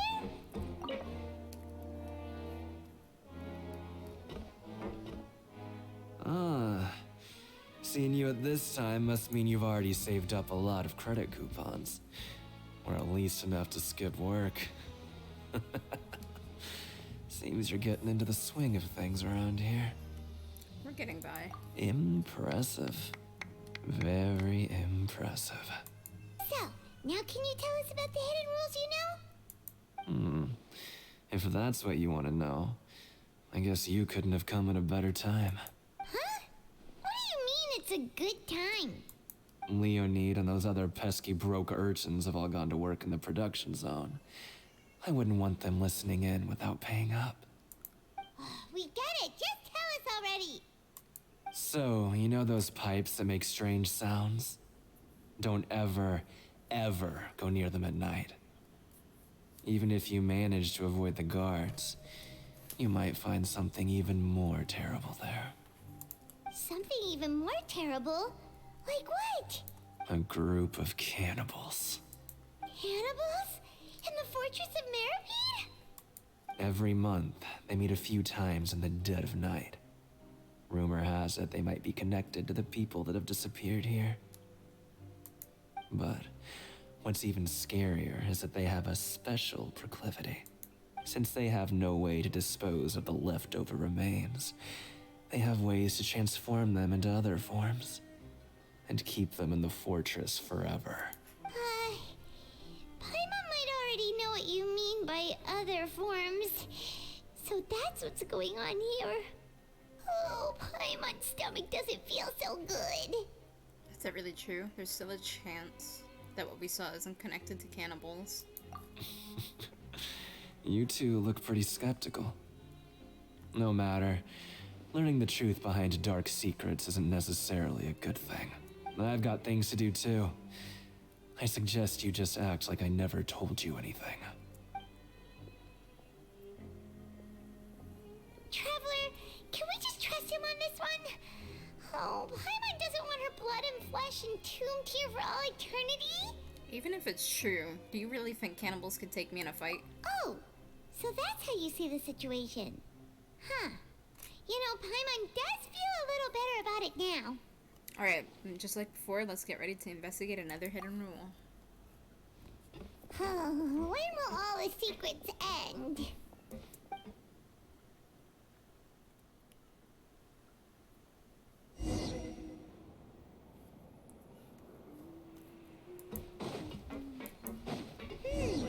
Vidoc isn't here.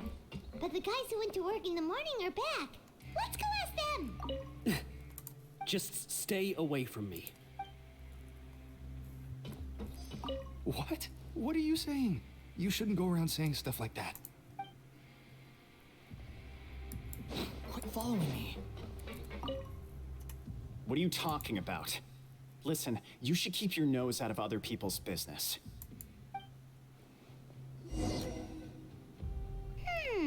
Their attitude sure is suspicious. Like they're trying to avoid us. It's pretty obvious that they're hiding something. Could they be connected to the cannibals? But if they're being so obvious about acting weirdly, do you think they might just be trying to lure us in? Oh, this is all getting way too creepy for Paimon. It's approach it from a different angle. We'll probably never get anything out of these guys. So you mean we still need to investigate some more? Okay, if you say so.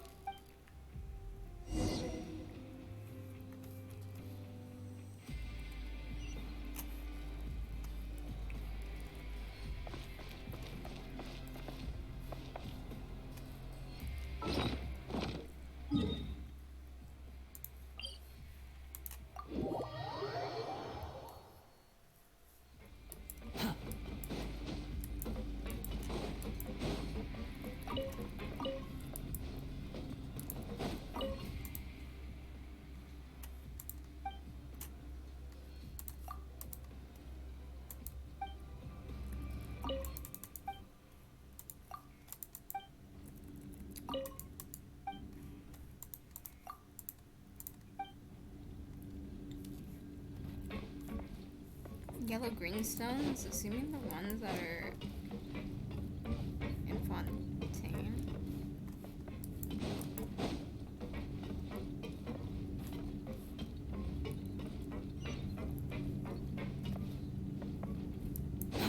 Too slow.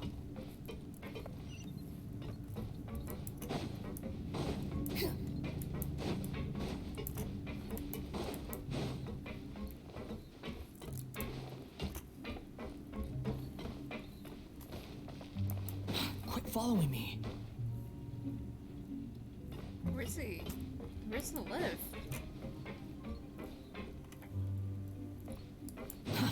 Too slow.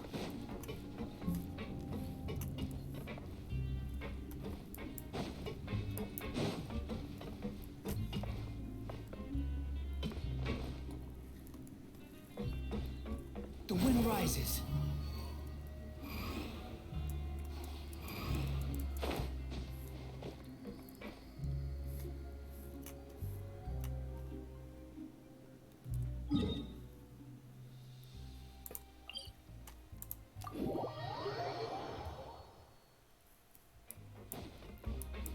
Behold! Excuse me.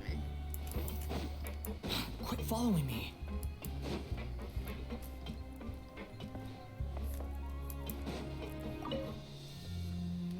Hello, Fielding. What do you want?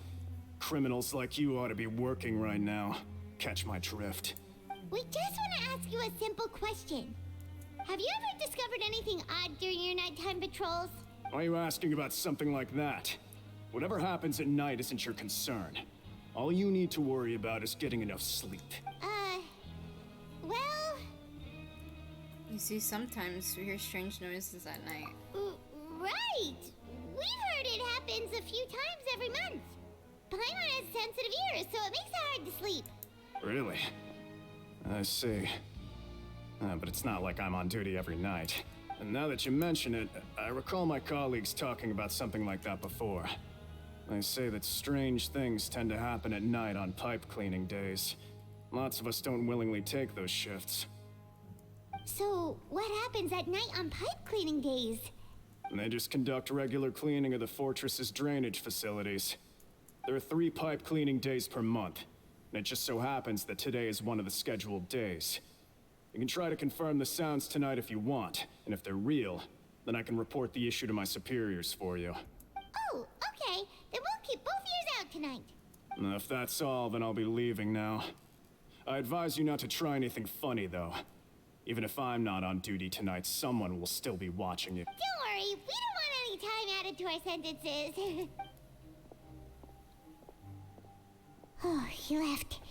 So what do you think about the pipe cleaning days he mentioned? Those might be the days when the cannibals are active, but it might also be nothing, just the pipes being cleaned. Right, both are a possibility. But Fielding did say that tonight is a cleaning night.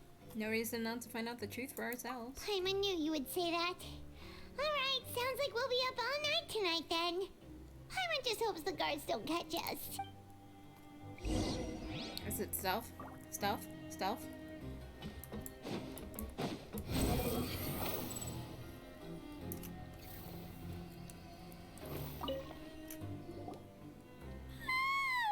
Oh, Paimon's so tired. But we can't sleep yet. They'll be cleaning the pipes tonight, so it's the perfect chance for us to investigate. We just need to wait until everyone else has fallen asleep. If we lose our chance tonight, it'll be a while before we get another opportunity. Whatever. Huh? Traveler? Did you fall asleep already?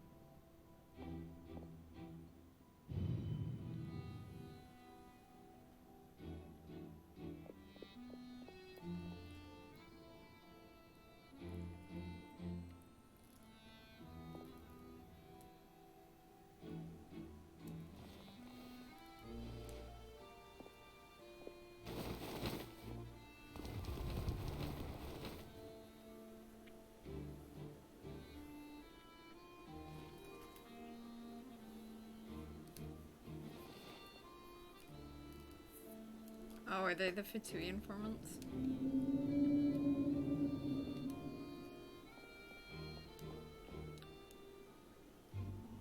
Or something. Well, at least we know who it is. Come on, wake up! I saw a child in my dream again. Oh, it looked like you were just peacefully sleeping to Paimon. Well, what did you see this time? Investigating the pipes tonight is the right call. Child escaped because of the pipes. Really? So we're finally starting to figure out what actually happened. But what about the cannibals? How do you explain them? I'm sure we'll find out soon enough. Okay, well, it's about time for us to get moving. Just be careful, careful to avoid the patrolling guards. It's gonna be annoying.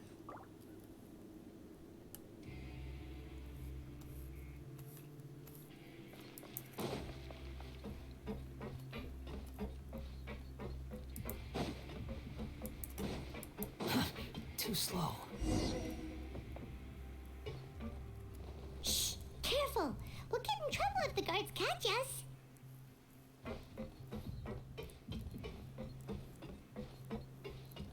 Hey, not this way. We need to get to that pipe, remember? I'm aware, Paimon.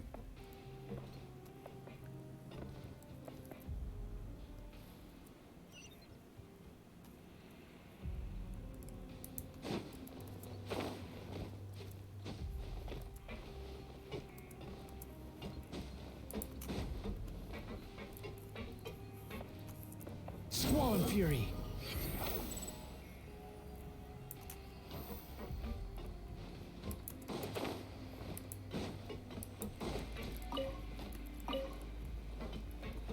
The wind rises. This should be the place.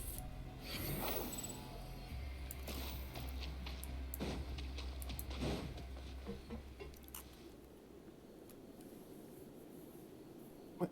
I know you. You were the ones we saw. Huh. You've got guts showing up here. You know who we are, right? You'd better leave now. Ain't nobody coming here to save you. Enough with the theatrics. What'd you say? All those rumors about cannibals and hidden rules were started by you, weren't they? Yeah. So what if they were? If you push us, we can make those rumors a reality at any time. Hey, what's the point of all those rumors anyway? What exactly are you trying to do? I don't have to tell you anything. If you turn around, go back to the dormitories and act like you never saw anything, then I'll pretend that you never showed up here. Yeah, scram. Nothing worth seeing here. There's something calling me. I have to go. Huh? What did you say? Isn't that exactly what Boss said Yep, when I he knew left? it. Hey, do you know our boss? Yeah, Child Tartaglia. Oh, we had no idea our boss was such a big deal. He always kept his identity a secret. So, did he have you come here to find us? Oh, so you're Child's crew here? Seems like he had no problem fitting in. I'm a friend of his who came here to learn what happened to him. We're the only ones who heard him say those words when he left that night. So unless he somehow told you those exact same words after that... All right. I guess that's proof enough for me. I believe you. Wow, those dreams of yours sure come in handy. We gave him the business for a while and would always give him a hard time when he first came to the Fortress of Meripede. But here in the fortress, the strong will always earn respect.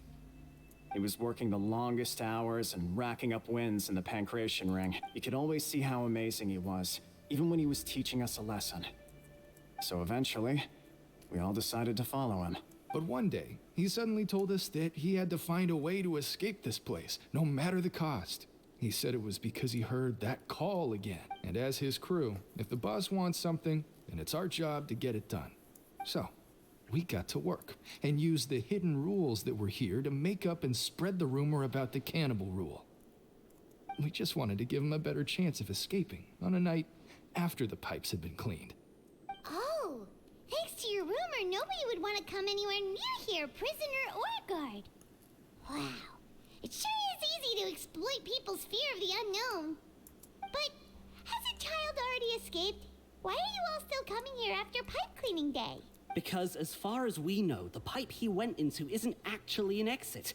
It should be a dead end.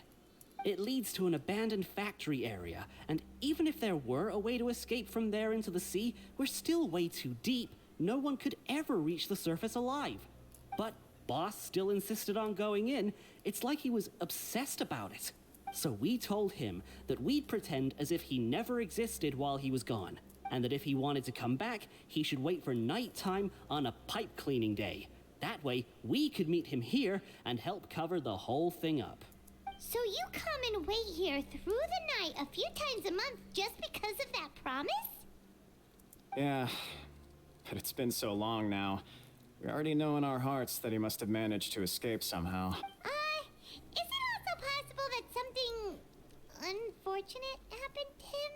Nothing could ever defeat Boss or slow him down. It's one thing we know for sure. Okay. Paimon was just brainstorming possibilities. Can you take us there? We want to go to the spot where he left. All right. Keep quiet and follow us.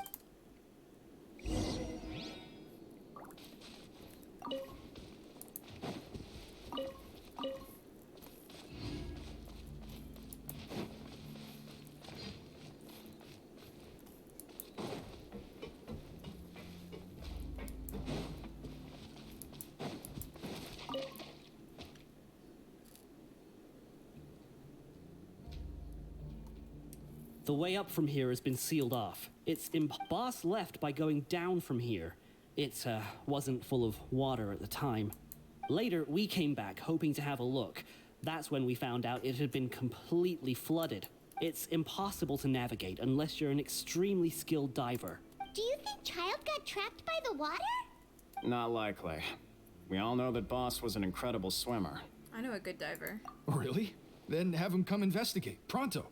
Just be sure to tell us if you get any news about Boss. It's getting late. We should leave. Yeah, we learned to... Let's just go do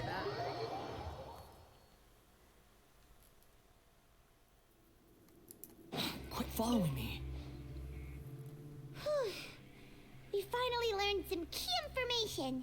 Seems all of our investigative work has finally started to pay off. When you said you knew a diver, you were talking about Fremine, right? If we ask Linny, he'll definitely have Fremine help us. Ugh. Why is Child like this? What was he doing going into the pipes? Not making our jobs easier, that's for sure. Fortunately, though, it seems like it's only a matter of time now before we find out what really happened. Now that we can finally relax, I'm starting to feel super sleepy. Let's try to get some rest while we still can. Nighty-night, traveler!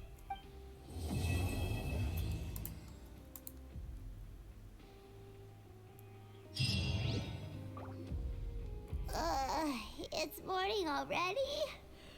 Oh, Paimon still needs more sleep. Let's use some coupons to skip our shift this morning. Let's take the morning off. Huh? Wait, look over there! Isn't that... It's one of Linny's cards! Right, it's been a while since we've contacted him. Let Paimon see what's... Maybe you haven't heard, but today is the monthly free day. Everyone has the day off today, which makes it the perfect time to do some investigating. It's been a while since we last talked. Have you been making any progress lately? Let's meet at our usual spot in the factory area before lunchtime. I have new information. Ooh, today's our lucky day. We have the day off. From the sound of it, Lenny's been making progress with his investigation. Wonder what he's discovered. We still have some time before we meet up. Let's talk with the people here for a bit more before we go.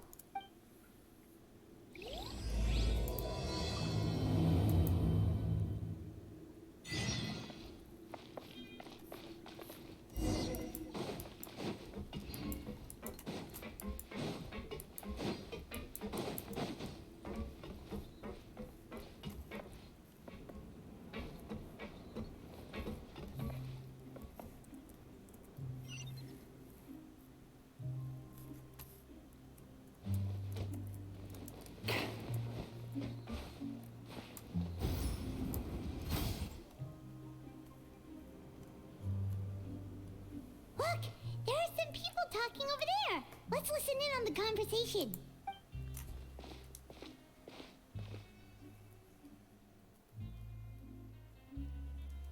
If you ask me, those pompous parasites on the surface act like they're all a bunch of aristocrats. Do any of them give half a hoot about a bunch of dogs like us?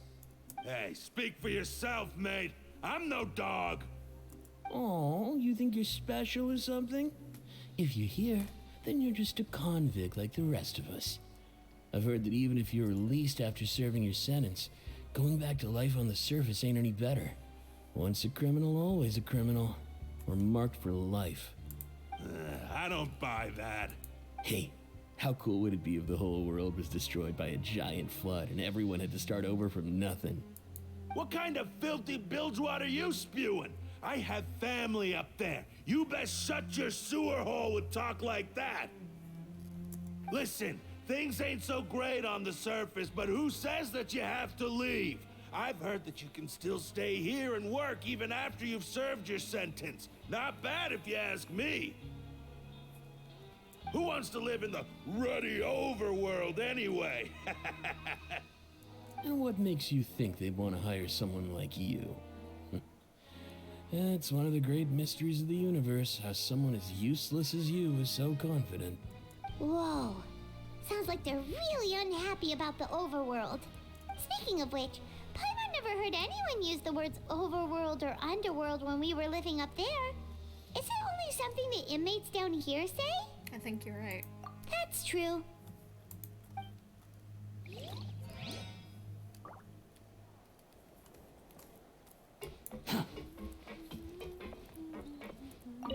Anyway, I've already decided to stay here. Wish I could say the same.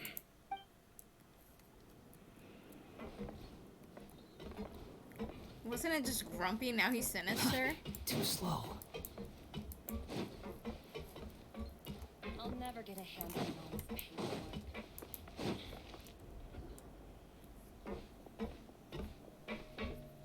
There's a group of people over there. So I said, that's not a faucet. Hey, who are you two? Why'd you come over all of a sudden? Oh, sorry for eavesdropping. Sounds like you were talking about something private. What's the matter? They're just looking to join in on our fun, that's all.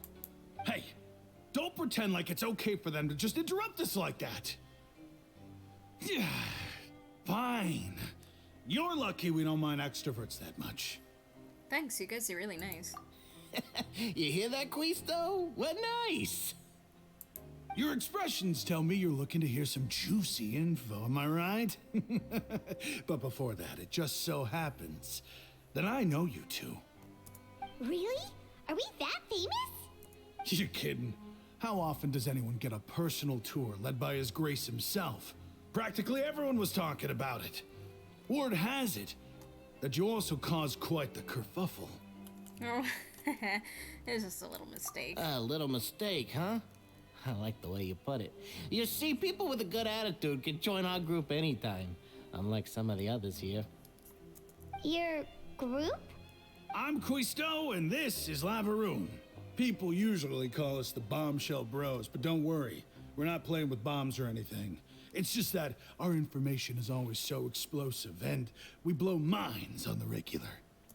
So, you two really like to gossip? Whew, you sure know how to embellish. No, you don't get it. Knowing intelligence will make things better for you here. For example, knowing who's working with whom, who has the latest rumors, who's not getting along. Wouldn't you like to know all that? Sure, fill us in. Whoa, all this info's worth something, you know? You should prove you're worthy of it. I don't mind him. Quisto's always this way. Just play nice and say something to massage his ego. The welfare meals. Talk about the welfare meals. We ate the most incredible welfare meal recently. Oh, right. That meal we had yesterday was super delicious. Paimon can still taste it whenever she closes her eyes. Is that so? To tell you the truth, I've been helping out with making those welfare meals. I've been working as a kitchen assistant for about a month and a half now. Oh, so you're the one who made those delicious steaks. Amazing. You could be a professional chef. You are correct. I am a true professional. In fact, I even went to culinary school. Since you like my cooking, I guess that means we share similar tastes. Listen carefully. This little bombshell will help you learn what's really going on here in the fortress. Huh? Did Lavaroon just wink at me? It seems he's saying, don't be upset, he's a good fellow. Listen, kids. The power structure within the fortress is quite complicated. The overworlders couldn't care less about us down here.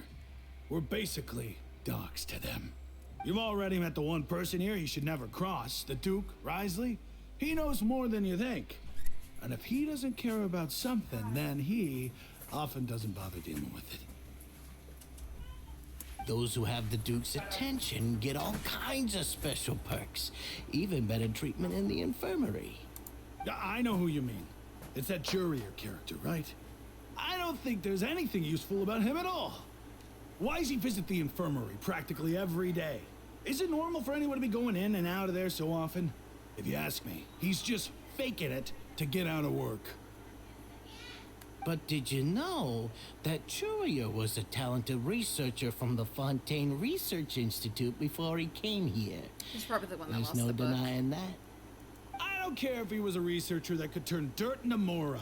Once you're in the Fortress of Meripede, you're just another inmate like everybody else. Oh, interesting. According to Cousteau, a person named Jurier frequents the infirmary. I should take note of that. Speaking of which, the last time I saw him, he was passing by the corridor with Lorvine. I also heard they started arguing in the library and got into a fight, right? Guess that's just how terrible of a guy he is. You mean he hit a woman? Wow, I never imagined he was that bad. But that Lorvine's also quite the odd one, you know? She's always gabbing away, got into a fight with a man, and she also got sent to the infirmary.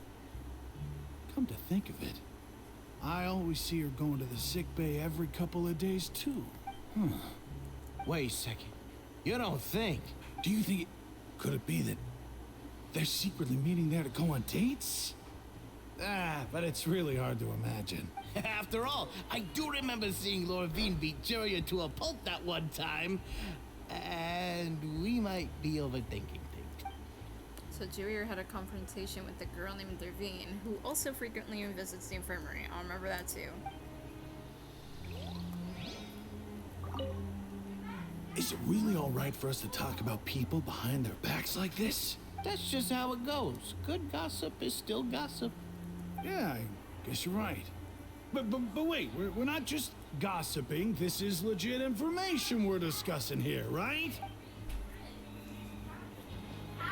And it must have been those two that were down here. Like, dang. Well, I'm gonna mute for the time being, but I will still be playing.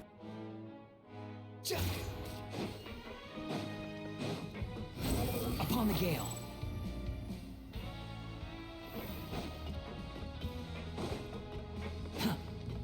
Quit following me.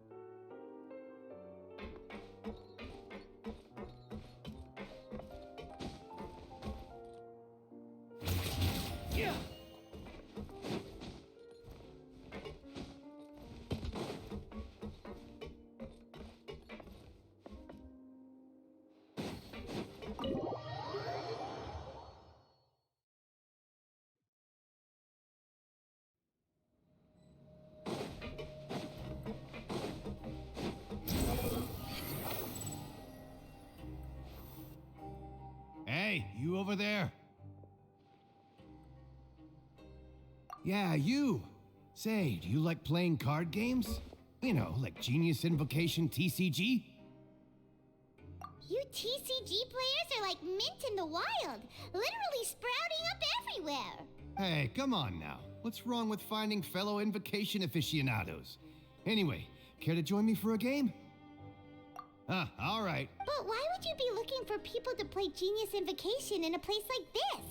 Don't people usually come here to fight? Whether you're throwing down cards or throwing punches, it's all a competition, isn't it? It's all the same in my eyes. There are lots of card players here in the fortress. When I saw you, I immediately thought, hey, even outsiders from other nations play cards. So I came over to say hi. Sure. Great! Since you've been here longer than us, you need to flex your seniority a little bit, right? Maybe you could start by telling us newcomers some stories about this place. I thought you would have already heard everything by now. All right, then. Did you have anything specific in mind? Or do you want me to just pick a topic? Why don't you pick? We'll let you know if we've heard it already. All right. Have you heard any strange rumors since you've arrived? Ben, did you know that there are some people who are always gossiping over in the corner?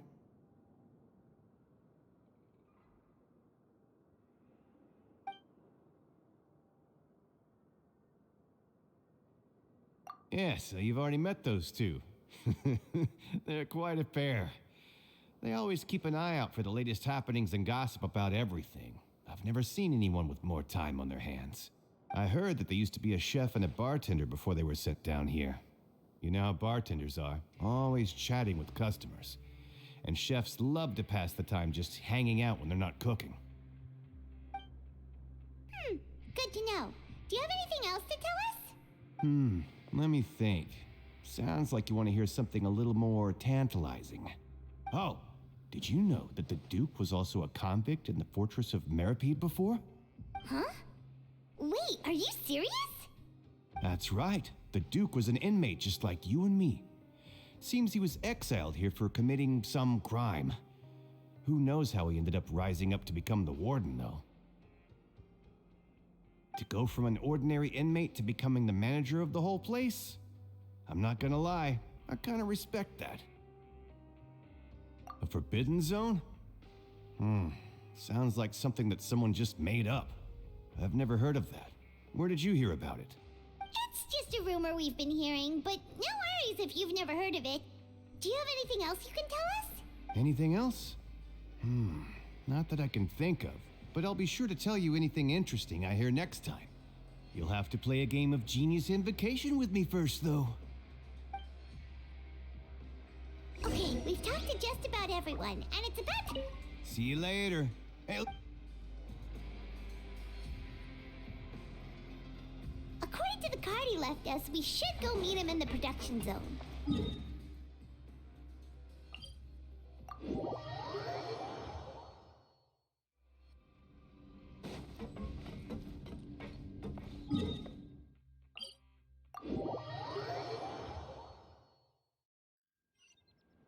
Quit following me.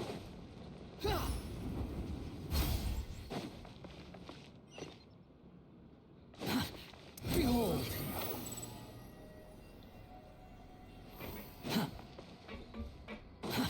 Too slow.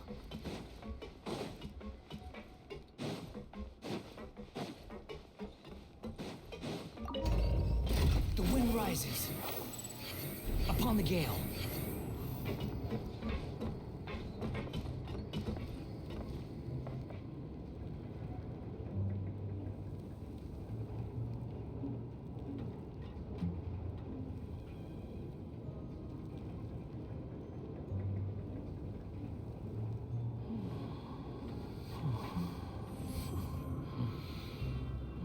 Squall and fury.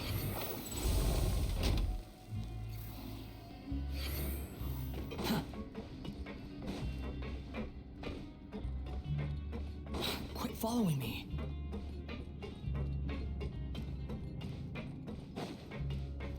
The wind rises.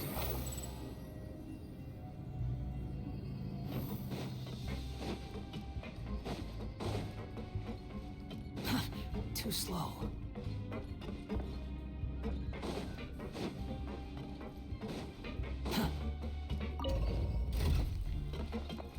Behold!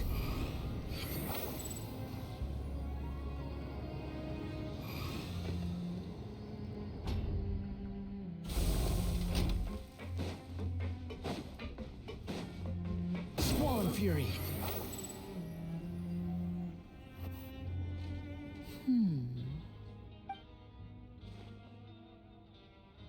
Huh?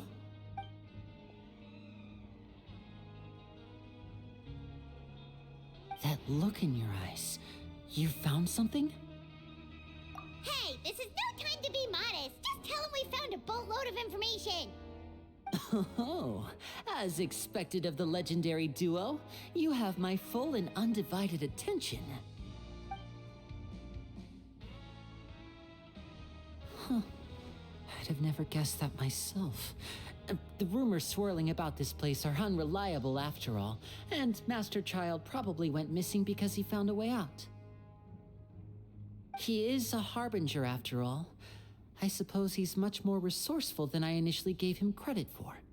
Unfortunately, this isn't enough for our final report to Father.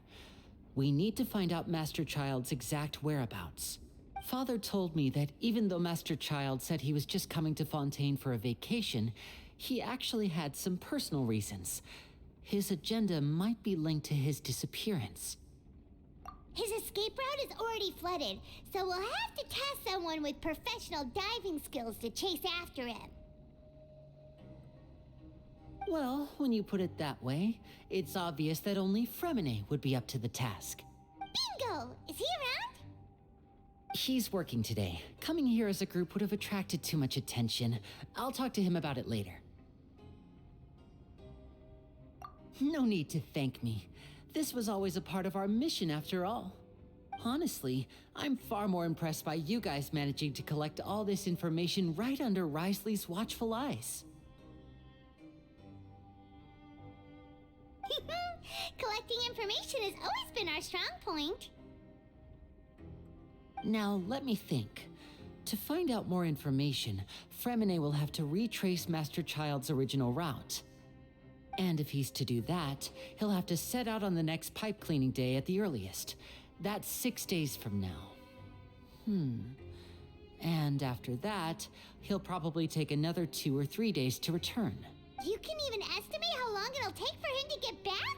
We've been working together for a long time.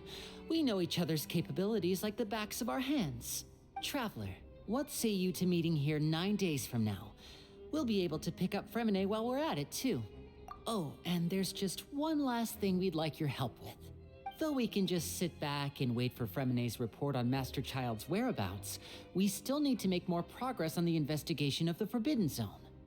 Fremine's no master of disguise. Lynette's still working on getting intel from the other areas, and I'll need to spend some time helping Fremine prepare for his diving mission. So, you are the only ones we can count on. What do you want us to do? Will it be hard? Well, I won't call it easy per se, but I think you'll be able to pull it off. Listen carefully. You'll need to find an excuse to get into the infirmary and investigate the room and environs. You've mentioned several sketchy-looking people always meeting at the infirmary earlier, so it probably has something to do with the secret we're hoping to uncover. You've already met the head nurse, so she'll be less suspicious of you. Investigate the internal structure of the infirmary and any active dealings within, and pass those on to me alongside anything else you're able to discover. But also, there's no need to take risks. Don't forget, safety always comes first. My apologies, I just started rambling out of habit. It was almost as if I was talking to my younger brother. But that's not a bad thing, right? All right, then we'll head out as soon as we finish our prep.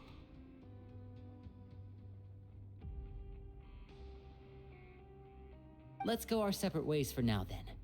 Don't forget, we meet here again in 9 days. Stay safe.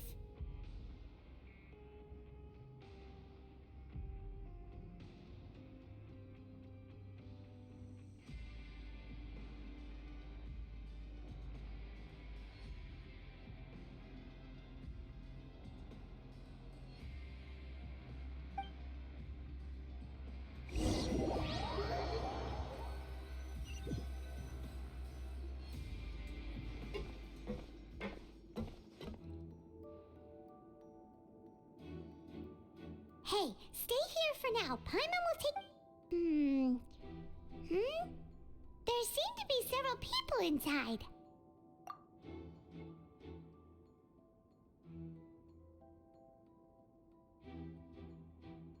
Right. I feel like It's not impossible. So... it's a bit hard to understand them from here.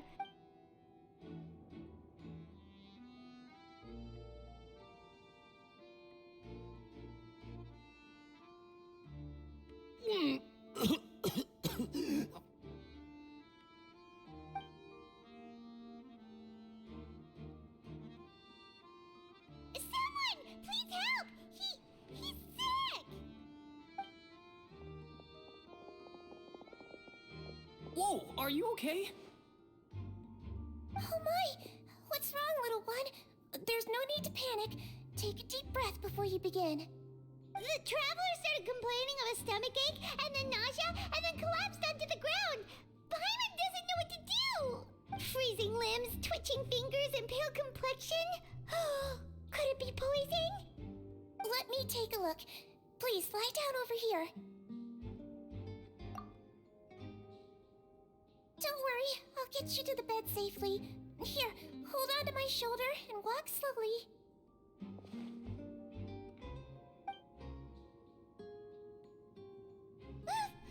You can do it, Traveler!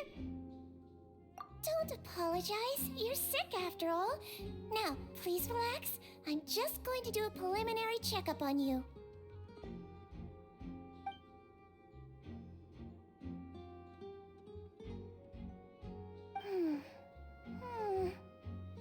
I see now. My checkup has confirmed that he's not in any mortal danger. That's our worst fear out of the way. Eh? Oh, that's good. But I'll continue my diagnosis of the patient now. Please, relax and take a deep breath.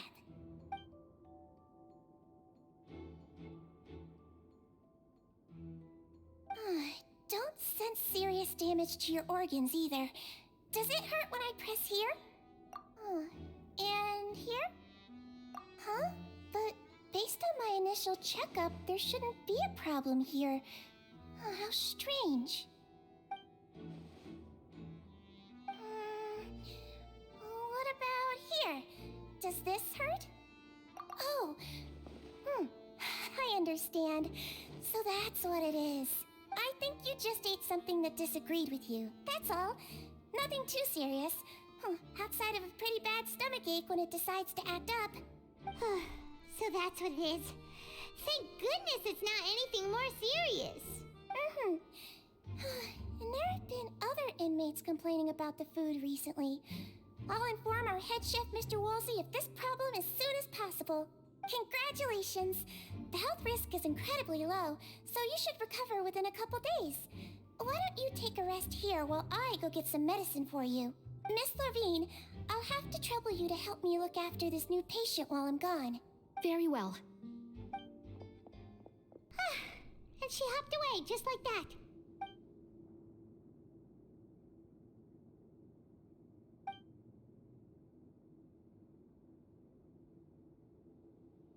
Hello. So how are you feeling now?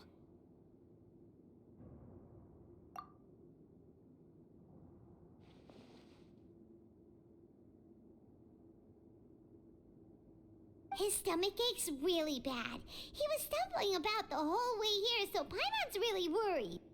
If Miss Sijuin says it's not a serious problem, then there's no need to worry. She's the best medic we've got down here. But it also looks like she's the only medic you've got down here. Well, that's true. What do you mean, that's true? That's really misrepresenting the situation.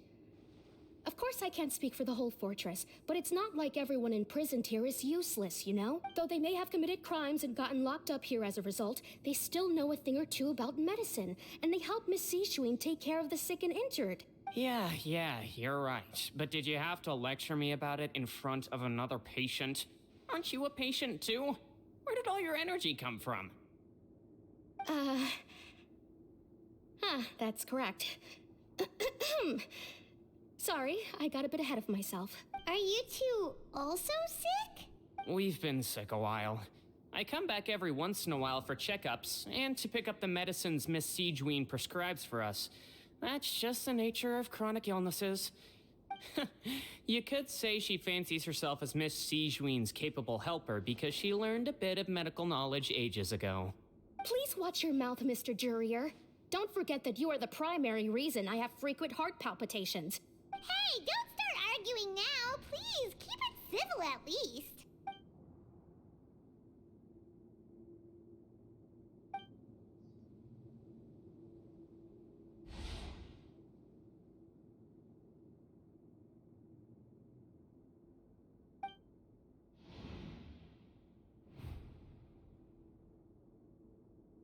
Hey!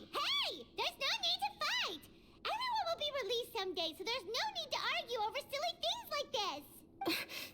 But... Release.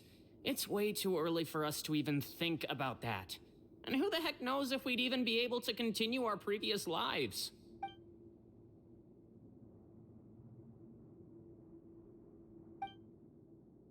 Please allow me to end this boring and useless conversation. Oh, and Mr. Jurier, I don't want to see your face here again anytime soon. And same to you, Miss Lorvine. Anyway, that was more than enough rest for me, so I'm going to get out of this excessively noisy place. See you later, everyone. He just slowly walked off like that? That's just what he's like. I'm sorry you had to see all of that. I'm Lorvine, and that's... Well, his name is Jurier, but I hope you'll never have cause to remember his name. You really can't stand him, huh? I mean, can you blame me? Who would like someone who's as arrogant and obsessed with weird research topics as he is? But there's no need to keep dwelling on him. I'll accompany you two for a while. Miss Seashween should be back soon, and I'm sure you'll feel better as soon as you've had some of her medicine.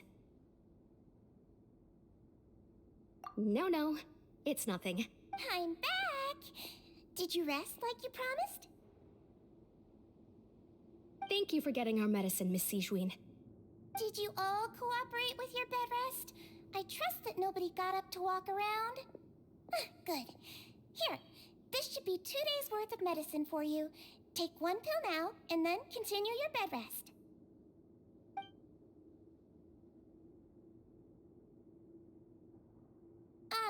Miss Lorvine, I left in a bit of a hurry just now. Do you still remember if we discussed the color of the pill that you should be taking today? I remember. You said it should be yellow. Yellow, huh? I understand. These are yours. Please, make sure to go to bed early after taking them tonight. You'll benefit from a good night's sleep. All right, then I'll also be on my way now. I hope you feel better soon, too. See ya!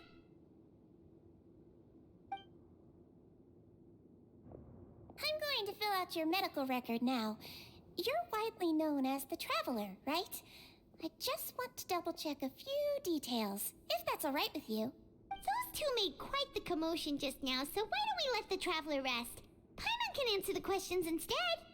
So his primary symptoms are abdominal pain with secondary symptoms of nausea. Is there anything else? That's it. All right then. Is there anything we should know besides to take the meds? No, his base constitution is quite good, so I'm sure he'll recover quite quickly after taking the medicine. Please make sure to stick to bland or less stimulating foods, and don't stay up too late at night. Got it. Paimon will hold the Traveler to that for sure.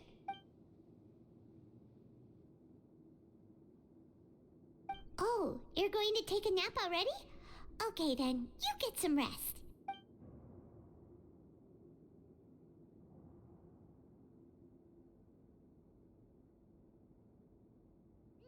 We've been to lots of places together. He may look a bit under the weather now, but he's actually super strong. So you're the best of companions.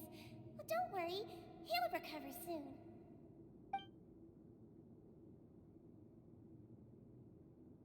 You're awake. How do you feel? You slept for a really long time, but we never left. Well, now you can go back without a worry in the world.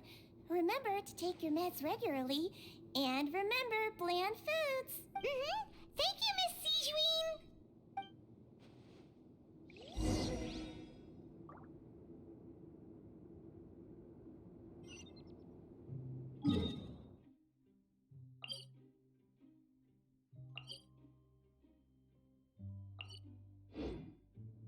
Quit following me.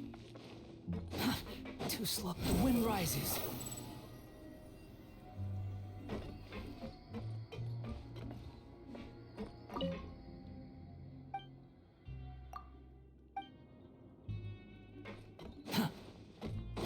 following me.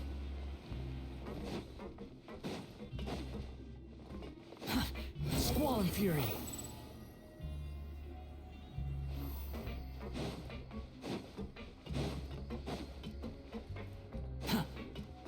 The wind rises.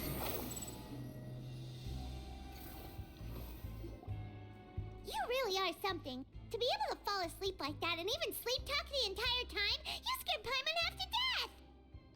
No, but you kept mumbling things along the lines of, Pyron, don't take my grilled fish, and put down the Adeptus Temptation now! Paimon talked with Sigewinne the entire time you were asleep. She seems like she's just a sincere nurse, and Paimon didn't notice anything unusual in the room. Are you sure we're not going off track with the infirmary?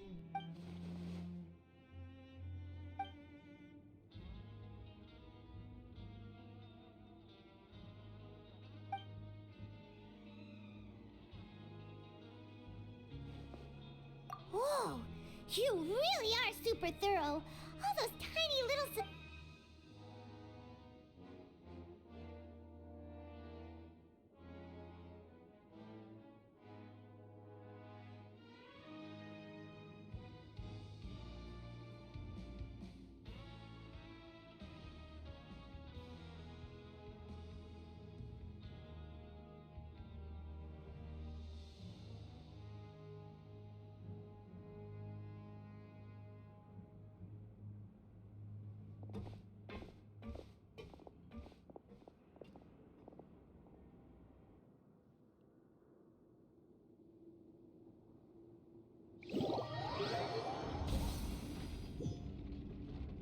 Today's the day! Let's go meet up with Lyney!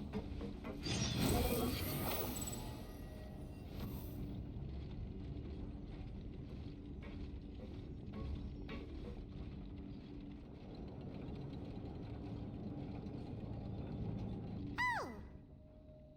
Hmm?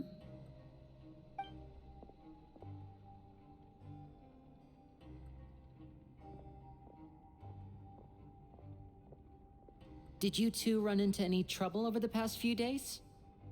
No, we just worked our shifts according to the... That's good. That means we've taken a look at the slip you've sent.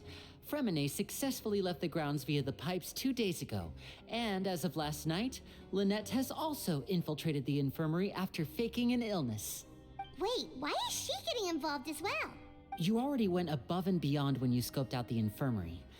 To put it more bluntly, even if we were to view that as something you did in exchange for Freminet's help, you've already done more than enough.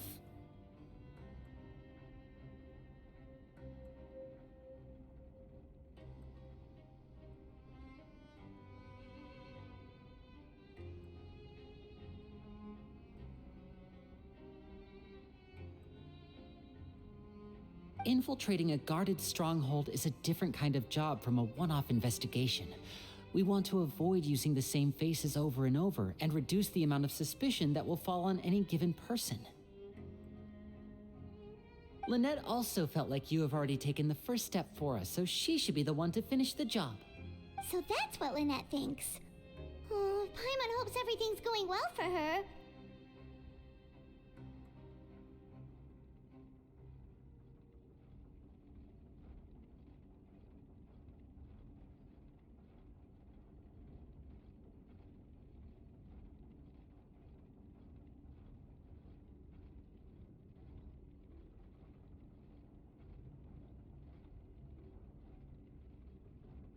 Then, let's go check on Lynette before Freminet returns. If everything went well, then she should be wrapping up her investigation right about now. Is now really a good time to go over? According to my observations, Sigewinne always spends around half an hour away from the infirmary right before lunch. Lynette knows this as well, so this should be a good time to meet up with her.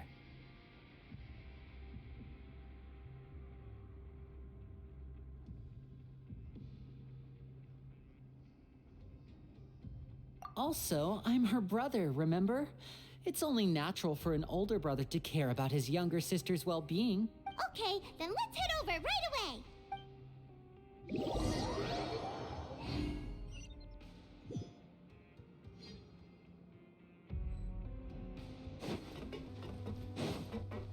Quit following me.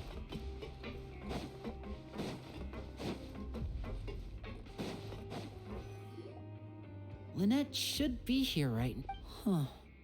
Strange. Lynette? As expected, Sijuin isn't here, but why isn't Lynette here? No, Lynette rarely deviates from the plan. We agreed that if she were to make changes on the fly, she'd find a way to let me know. Unless... Let's see if there are any clues around here. We can look while we wait for her. Who knows? Maybe she'll be back soon. Okay.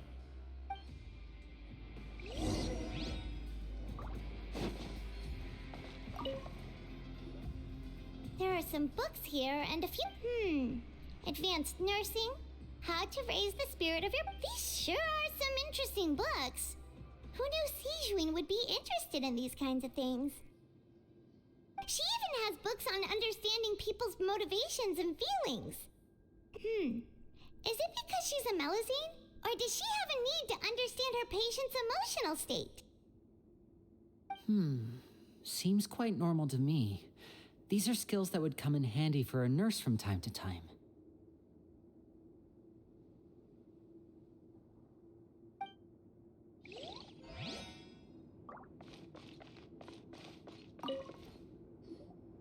None of the beds have any signs of having been slept in, except that one over there. That's the one Lynette must have used, right? You said she was pretending to be sick.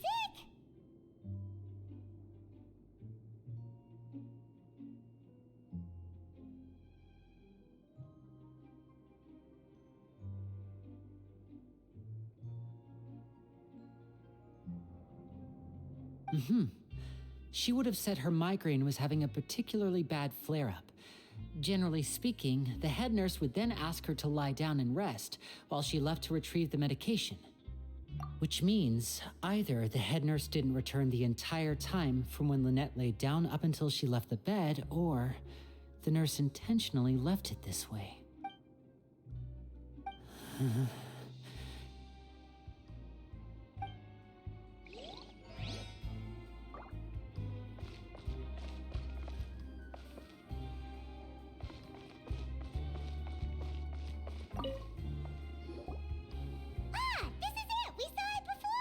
Wait, this thing? It doesn't look like it's been disguised that well. The space behind it is empty. From its size, I don't think it's an entrance that is meant to be taken apart. There's probably a mechanism around here somewhere.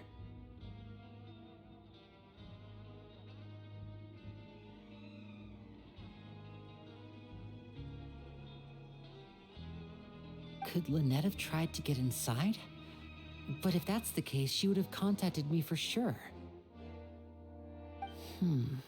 Let's look around here for some more clues. Don't panic, just take another look.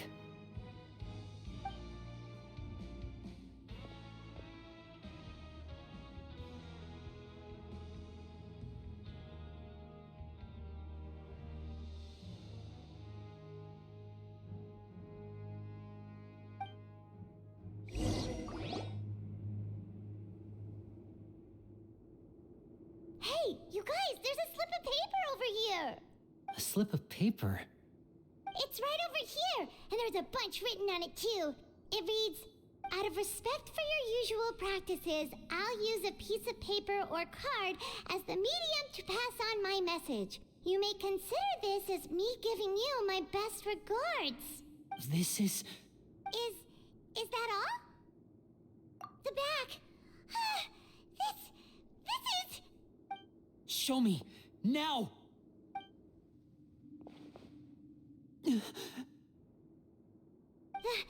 That look on your face. Paimon's reading it now. Would you care to guess where Miss Lynette of the Fatui could be right now? No.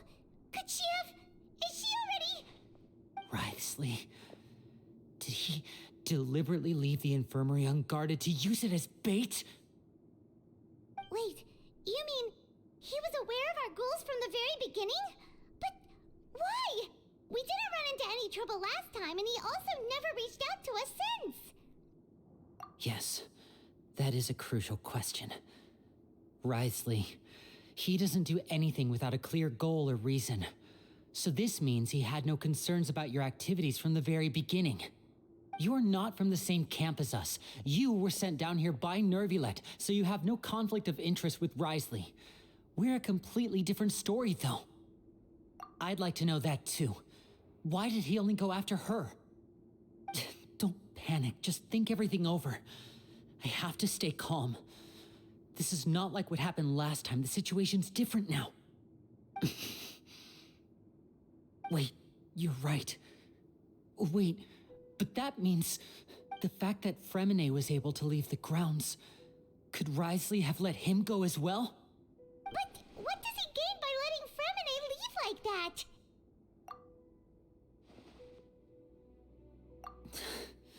So he's challenging me and trying to provoke me, I'm sure of it.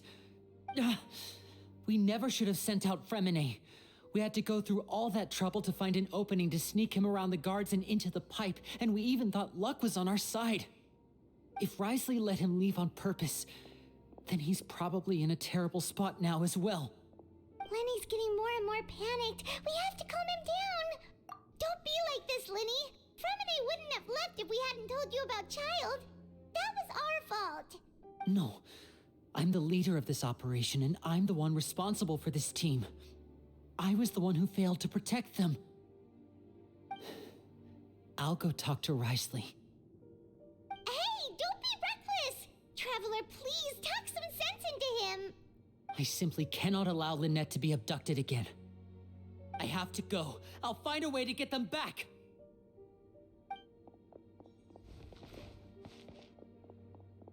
He's rushed out the door!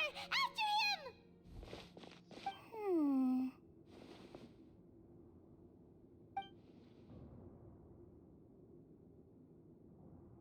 Right.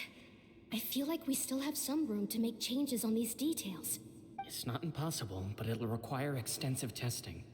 Is that so? Very well. Then please be mindful of the time.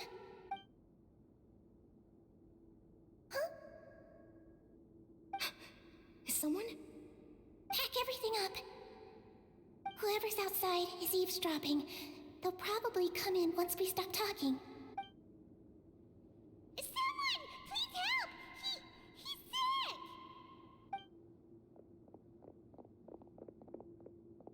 Whoa, are you okay?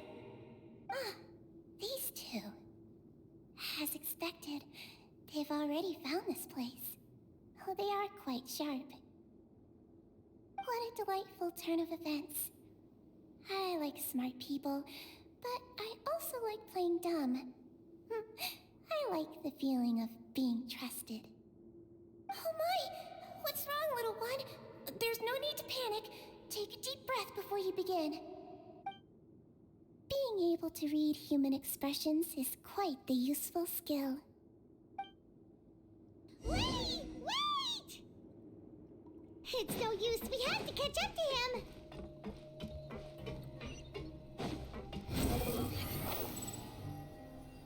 He's already out of sight. How is he so fast? Let's go head him off at Wriothesley's office. The wind rises. Too slow.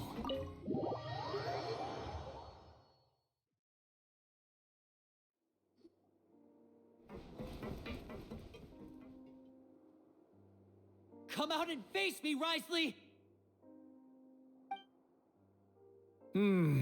Aren't we at an administrative office space?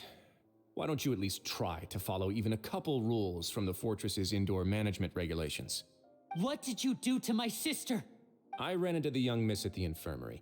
I'd heard that she was suffering from quite the migraine, so I decided to invite her over for a cup of tea. I do have some teas in my collection that can work wonders against such an illness. Stop joking around! Where did you take my siblings? I have also heard that your performances are quite the spectacle. Miss Lynette would sometimes enter a box filled with water, only to emerge the next second from another place altogether. Maybe she'll appear behind you right now if you were to turn your head. Is he trying to trick me into turning my head? No, he's probably not looking to attack me right now. All of the hostages are in his hands, and he's even in the mood for small talk. That means Lynette is probably still alive. You knew we were investigating the infirmary from the start, so you deliberately aroused the Traveler's suspicions and baited us into continuing our investigation just so that you'd be able to kidnap Lynette. As for Fremine, no, you probably didn't even interfere with Child's escape. You let him go so you could purge the Fatui members that we had planted into your ranks. There was no need to do so. The Fortress of Meripede is a pretty pleasant place. Most people enjoy their lives here.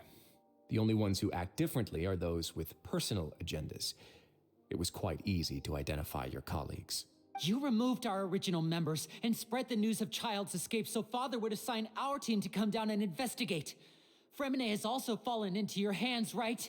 If you're oh so omnipotent and so in control, why would you need hostages? One correction. Lynette is in my hands right now, but Fremine is not. He's not?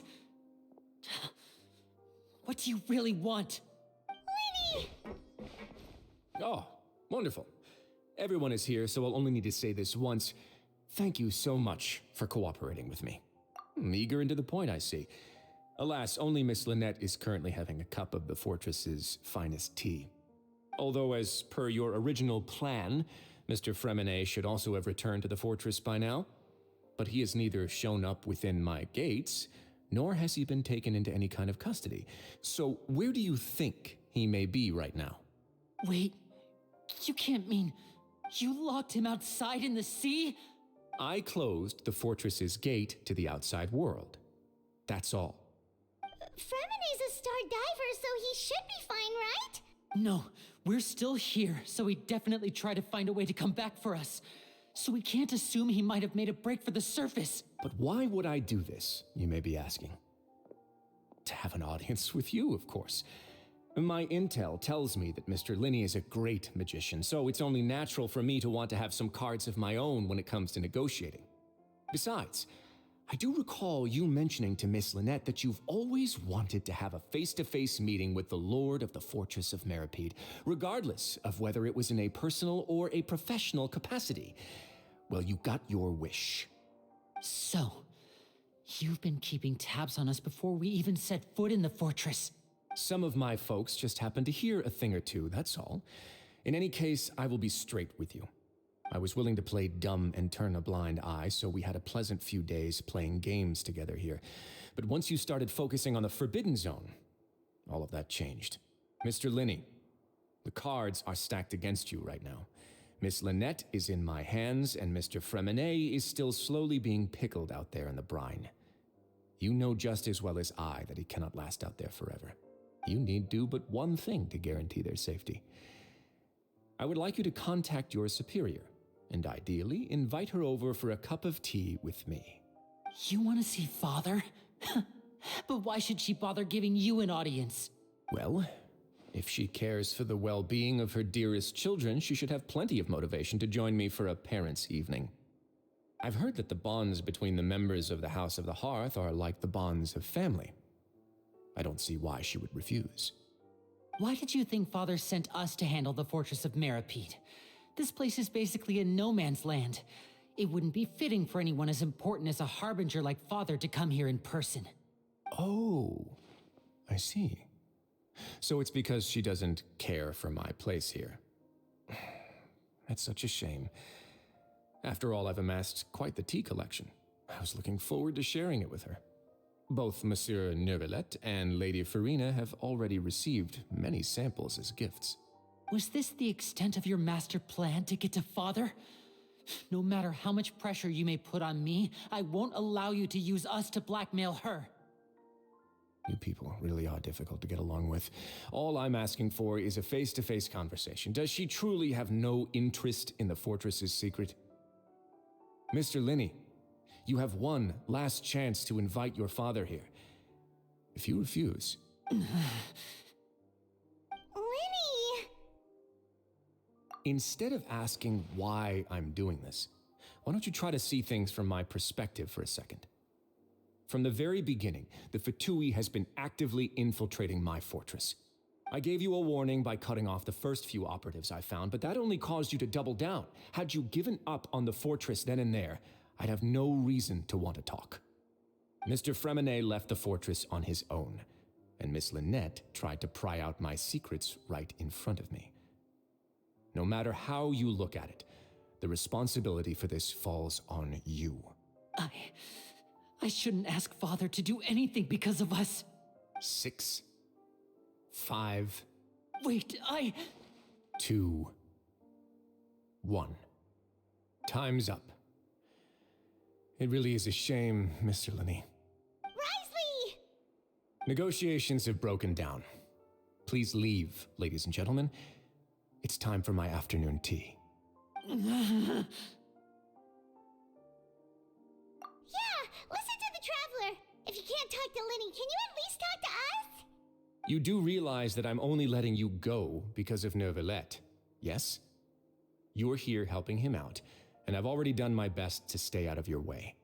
But that doesn't mean you can just do whatever you want. The fortress may be small and remote, but it still has its own set of laws. Then how about this? Those who are capable deserve respect. You've spent quite some time investigating my home turf by now, so why don't you tell me a thing or two about what you found, I'll ask you 3 questions. Answer all of them correctly, and I'll agree to your request. Question 1. Regarding the hidden rules of the production zone, what is the truth behind the one about not being allowed to work for 3 days in a row?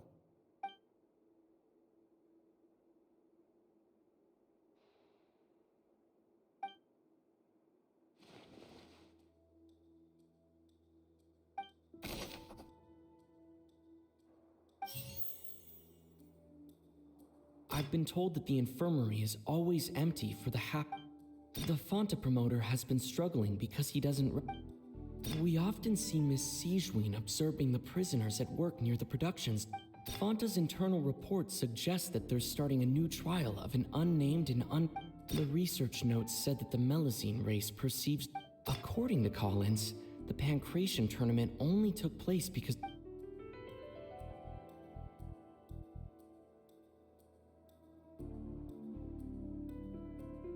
We often see Miss Sigewinne observing the prison. Fonta's internal reports, the research notes said that... According to Collins, the Pancration The Fonta promoter has been... I've been told that the infirmary is always empty for the half-hour...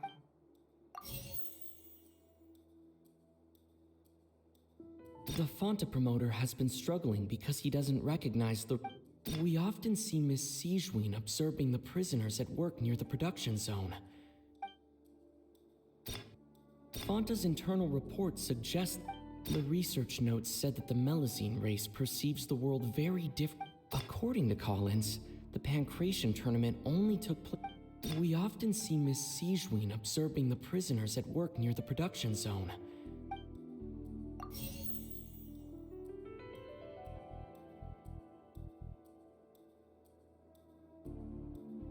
The Fonta promoter has been struggling because he doesn't Fonta's internal reports suggest that they're starting a new trial of an unnamed and unpackaged product. According to Collins, the research notes said that the Melazine rate... Fonta's internal reports suggest...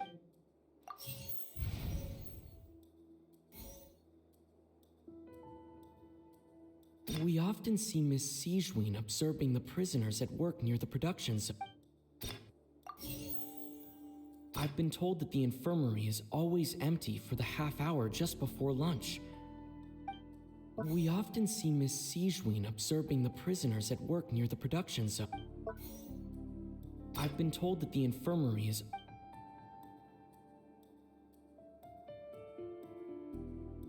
We often see Miss Sigewinne observe... I've been told that the infirmary... Fonta's internal reports suggest that they're starting a new trial of an I've been told that the infirmary is... The Fonta promoter has been struggling because he doesn't recognize the real value of The research notes said that the Melazine race perceives the world very differently from humans. As a result, the Melazines have also developed this... According to Collins, the Pancration tournament only took place because the Fonta company sponsored it. The company must want a return on their investment as well.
The research notes said that the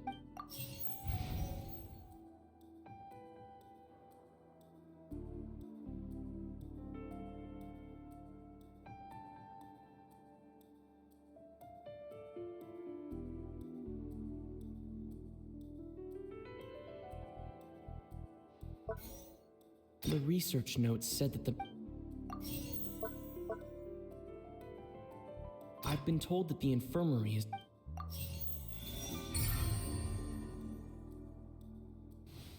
So that's what's going on. The hidden rule of the production zone. People are... At first we thought this strange meat must have something... She often visits the production zone to observe the workers' health and makes a note of anyone who has worn themselves out after 3 full days of work.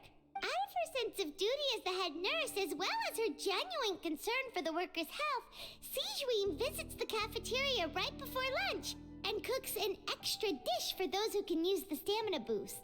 Sigewinne has only the best intentions with her surprise gift and doesn't want anyone to find out about what she does. However, unfortunately, Melusines as a race perceive the world differently from humans, and their sense of aesthetics is even more alien to us. The recipients of her lovingly prepared special meals cannot taste the care within and usually just freak out. Are we on the right track? Not bad. You've uncovered Sigewinne's secret and even guessed her intentions correctly as well. It's nice to know that her efforts have not gone unacknowledged. All right, now for my next question. There are also some hidden rules in the Pancration Ring, including the one that you're not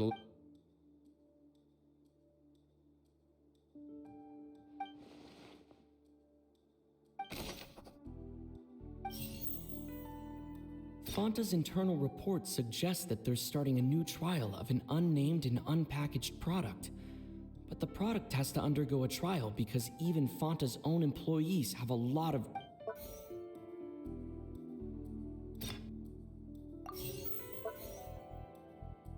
The Fonta promoter has been struggling because he doesn't recognize the real value of... According to Collins, the Pancration tournament only... Fonta's internal report suggests that they're starting a new... The Fonta promoter has been...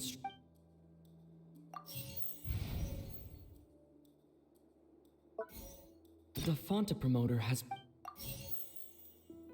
Fonta's internal report suggest...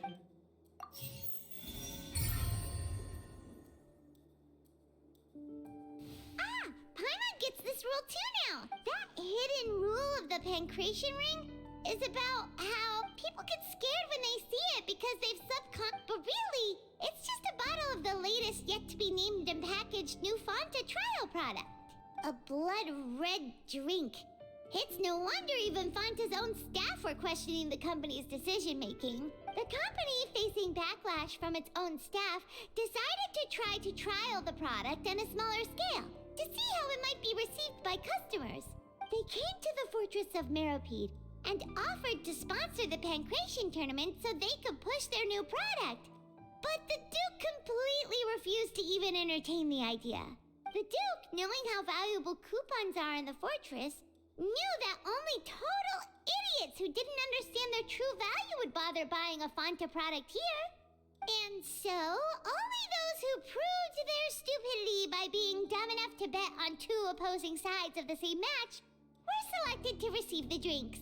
I acknowledge the effort you've put into bringing the truth of this mystery to light. Although, based on your description, that Fonta promoter is a bit too careless with his words. I may just reconsider my collaboration with the company. All right, and here's the final question. What's the secret behind our head nurse and all of her patients in the infirmary? Stop your cruel and pointless games, Wriothesley! You know that we haven't finished our investigation, so there's no way we can answer the last question. The thought is, you'll pay for this!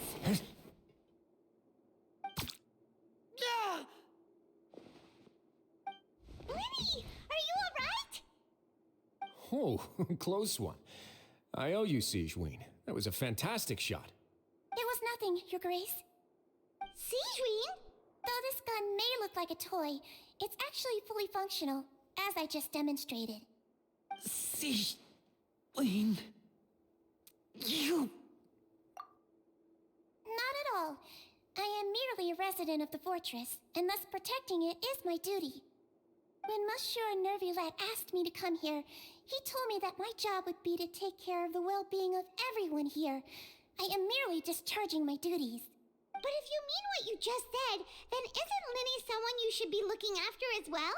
Isn't he a resident here just like the rest of us? But I really am just doing what Monsieur Nervulette told me to do. Everything I did, I've done to protect them. Had I not, they would be in far more dire straits right now. His Grace knows it too, right? Your Grace? Mind proving my innocence to them? My dear Siegeween, whatever shall I do with you? Would it have killed you to just wait another minute or two? Well, it's nearly time after all. The way you do things can be truly frustrating sometimes, Your Grace. I figured I should try to talk some sense into you. What are you talking about? What time? Take me if you want. Let them go. How touching. Can you just give me one more minute? Don't be like that, Your Grace. All right, everyone, calm down. 2 more visitors will be arriving any time now. I'll go get a cup of tea. Miss Siegeween, I leave Miss Lynette in your care. What are you doing? I believe I hear footsteps.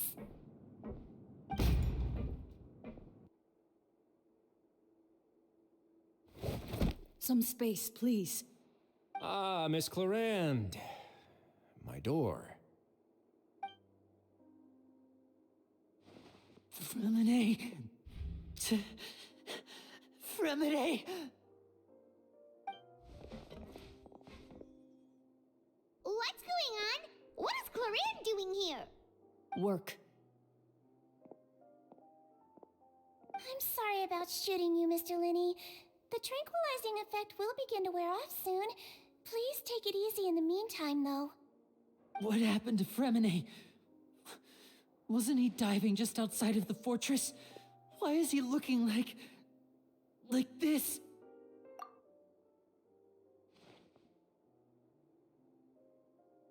A flushed face, an accelerated pulse. He must have consumed primordial seawater. What did you say?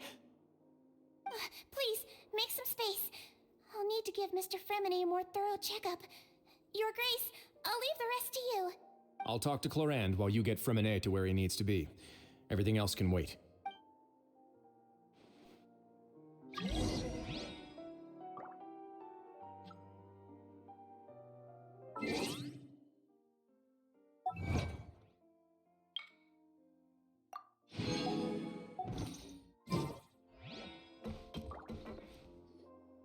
What's that look on your face? I thought I made good time on the way back. Oh, I'm just admiring your punctuality. Had you arrived just a few minutes later, Siegeween may have been forced to shoot Mr. Linny again. How's the situation out there? The water has changed. It's pretty much as expected. The concentration of primordial seawater has increased significantly. I was only out there a short time, so it wasn't too bad. But if one were to stay for any significant amount of time, well, you can see how that boy's doing. Where was he when you found him?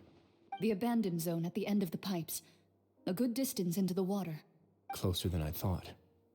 He must have recognized it early on and tried desperately to swim back. Locking the door was necessary. I don't think we could have saved 2. Well, I did try to convince him that I had my reasons. Never seems to work, though. It would probably work on Neuvillette. He has a knack for picking out who had good intentions, even when the outcomes were all terrible. It's a bad sign if you're having to plead your case to Neuvillette.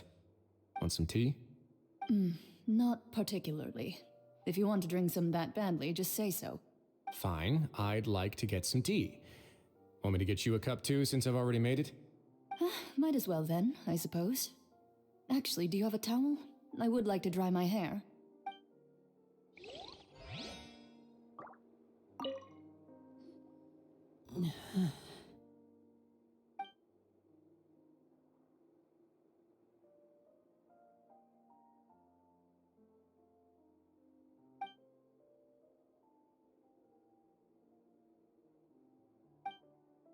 How is he? symptoms are probably caused by an acute ingestion of a large amount of primordial seawater. Still, his condition is not critical. Of course, it would be best if he stayed for further observation. Let's leave him here for now, and move him to the infirmary once he's recovered a bit more. Sorry. I am aware that the infirmary may not be your favorite place in the world at the moment. We do only have a single clinic in the fortress, however. Why would he ingest a large amount of primordial seawater after leaving the fortress? How could that possibly happen? Please, look after Mr. Fremine for the moment. I'll go fetch some medicine and a respirator. Oh, I'll bring Miss Lynette back with me. Where is she? How is she right now? Oh, she just took a nap in an empty room after I tranquilized her. If my calculations are correct, she should also be waking up right around now. You might not believe me, but His Grace and I actually made some snacks and tea for her.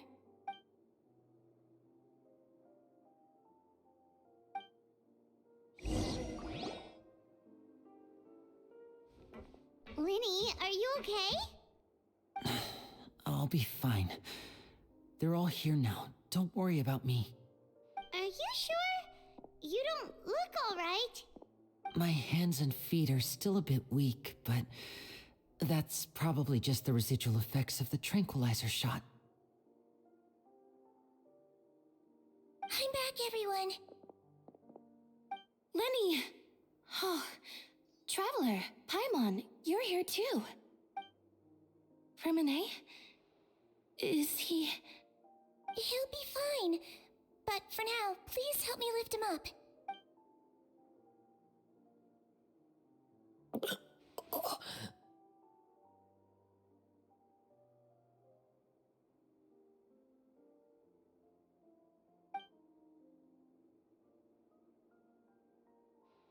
His breathing's beginning to slow down. Give me a hand and help me get him to the infirmary. Yeah, I'll take him from this side. Lynette, together? On it. Traveler, you seem pretty worried about him. Want to come with us? The Duke and Clarande are gone.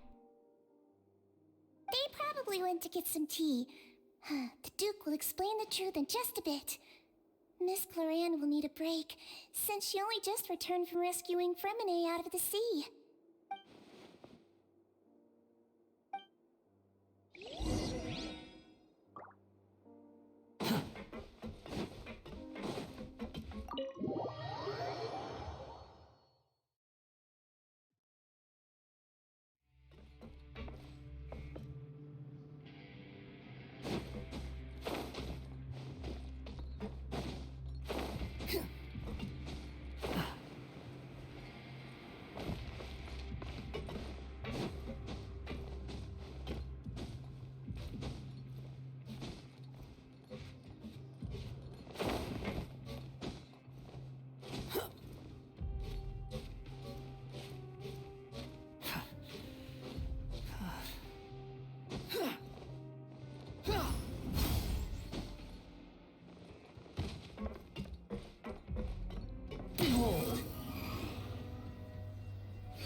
The wind rises.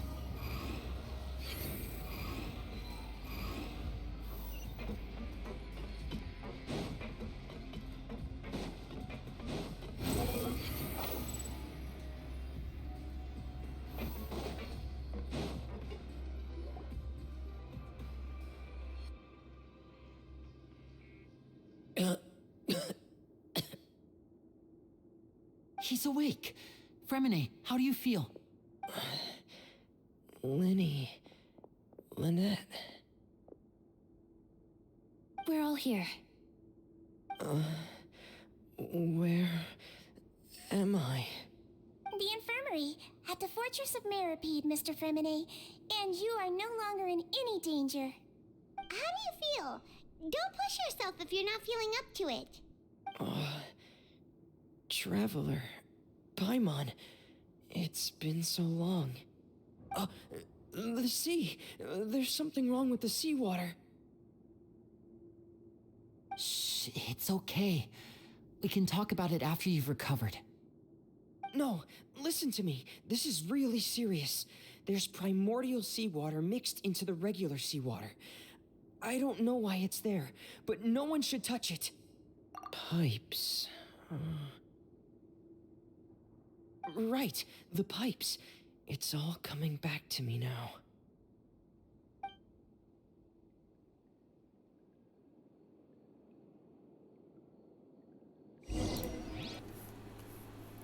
Okay, unmuted. For now. Just, well. I don't know, I'll find out. Figure it out. I'm in. Seems like this pipe hasn't been used in a long time. It looks abandoned.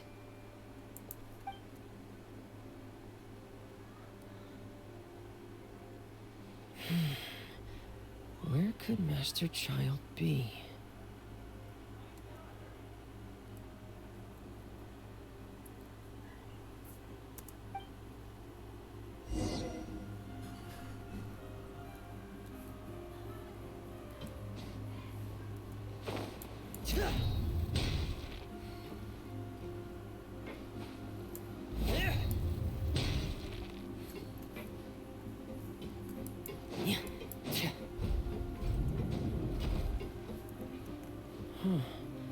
This mechanism looks like it's been tampered with. Could he have done it?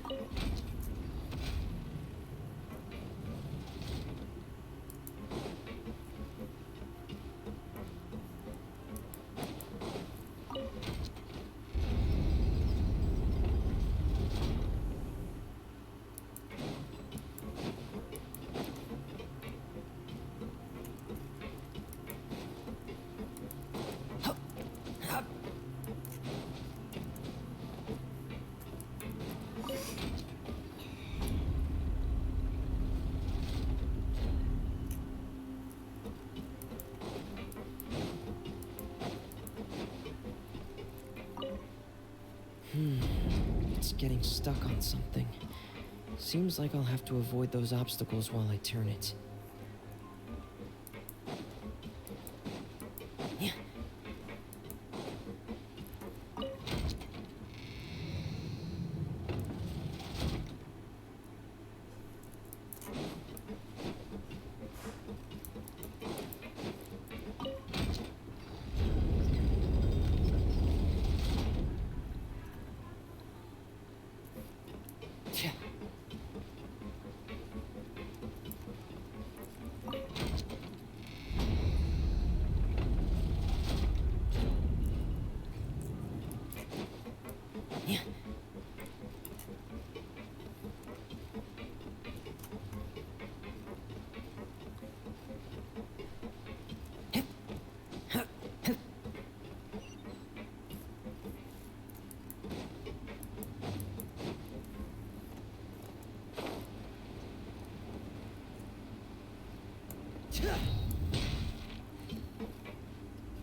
This is where the water starts. Okay. Master Child probably dived into the water. I'll go take a look as well.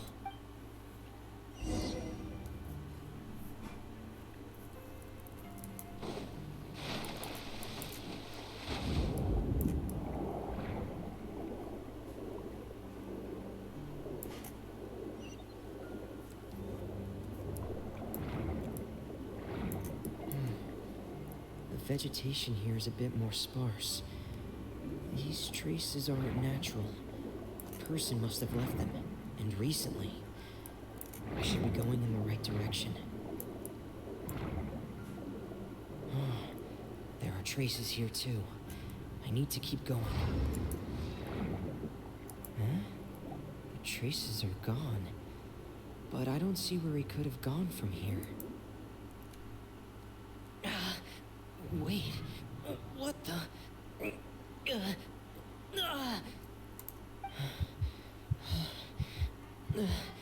My heart is racing, and it's getting harder and harder to breathe. What's going on? No good. I have to get back. They still don't know anything about what's going on. If I turn back right now, I should still be able to make it.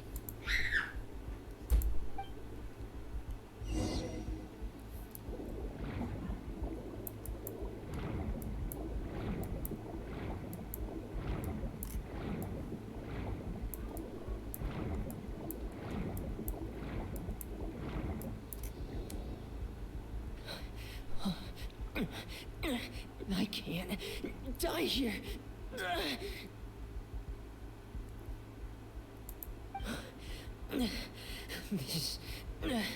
This is bad. I'm feeling worse and worse, and I'm still underwater.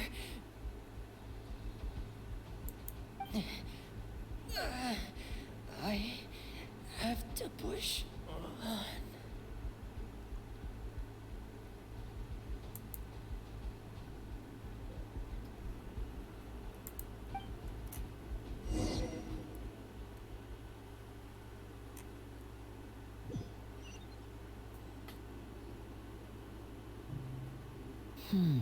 So, in other words, the trail you were following vanished, and you had no idea where Master Child could have gone. But there was also no obvious place for him to have disappeared to. That's right. I tried my best to swim back, but I had already put some distance between myself and the fortress, and I just couldn't find the strength to keep going. I probably passed out some time after that, and you know the rest.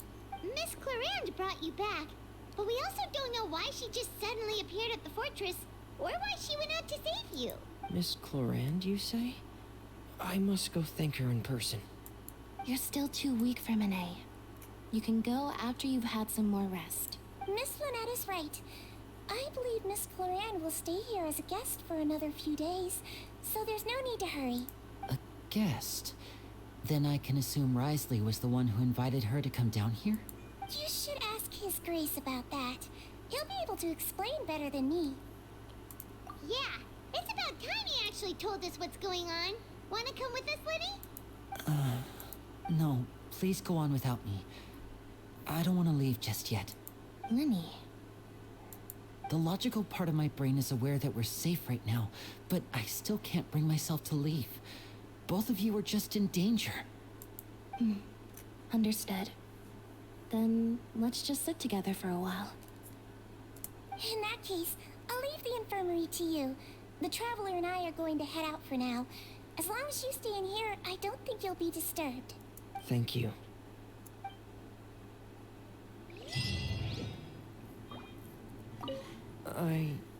I'm so sorry, Lyney. I'm also really sorry, Lyney. I should have been more careful. Don't say that. It was all my fault. I was the one who should have been more careful. You two were nearly... If I was stronger, maybe I would have already found Master Child. No, how can you say that? Huh? I'm sorry. What I'm hearing is, we all dropped the ball at some point during the mission. So the responsibility falls on all of us. Isn't that right? Yeah, that's right. It's on all of us. Lyney, we understand that you're worried about us, but we're worried about you as well.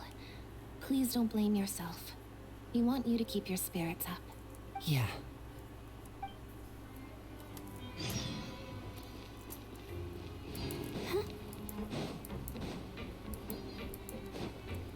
Go, Barbara, go!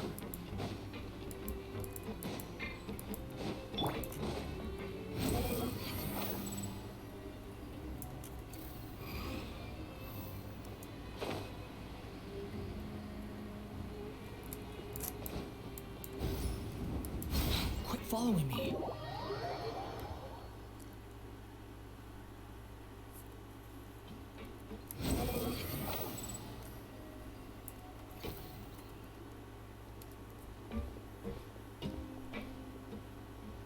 Excuse me. I take it Mr. Fremonet's condition has stabilized? Of course. I wouldn't have left the infirmary otherwise. I've been expecting those two, but might I inquire as to the purpose of your visit, Miss Siegewien? I wanted to check up on Miss Cloran. How are you feeling? Mostly fine, I think. If you don't mind, I'd like to perform another quick physical exam. It'll just take a few minutes. All right. Thank you for looking out for me. I'll take my leave for now, then. Well, want to explain yourself, Risley? Of course, but I'm not partial to the word choice of explain. How about enlighten? Where should I begin? How about you start by asking me any questions you have? You can start with whichever one you'd like to get answered the most. Then Paimon will begin. Did you know about Lenny's goals from the very beginning? No. I just knew they were Fatui operatives sent to the fortress by the Knave. As for their specific goals, I only figured those out as you made progress on your investigation. You managed to monitor and stay ahead of them even though you didn't know what they were trying to do? They came here with ulterior motives. I'm quite adept at discerning what that kind of behavior signals. Initially, I thought their goal was just to investigate Child's disappearance.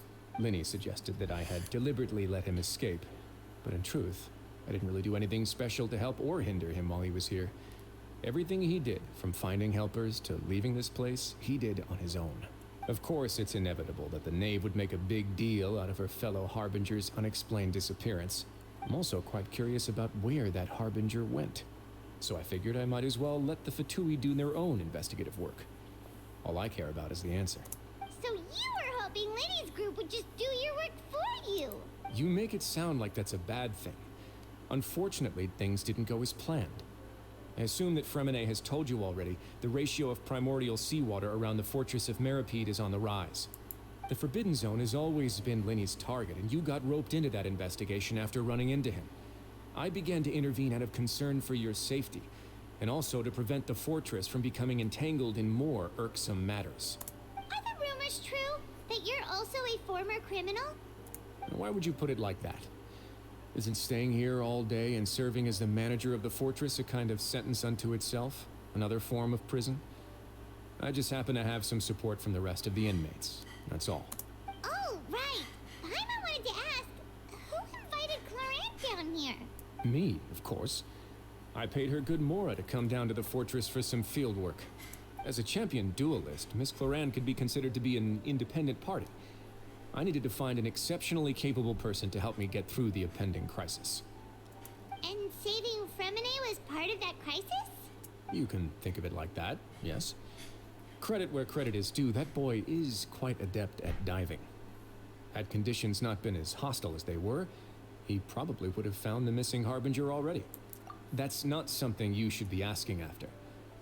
Neuvillette only asked you to investigate Child's whereabouts. All I need to prove to you is that the Forbidden Zone had nothing to do with the Harbinger's disappearance. That should be clear now that you've spoken to Fremonet. But we've already uncovered that there's something wrong with the infirmary, and we've answered a bunch of questions that you threw at us. Isn't it about time that you answer our last question in return? You make a compelling case. Do you really want to know the answer that badly? Yeah, Paimon really wants to know. Even if the truth may not be pleasant? Follow me.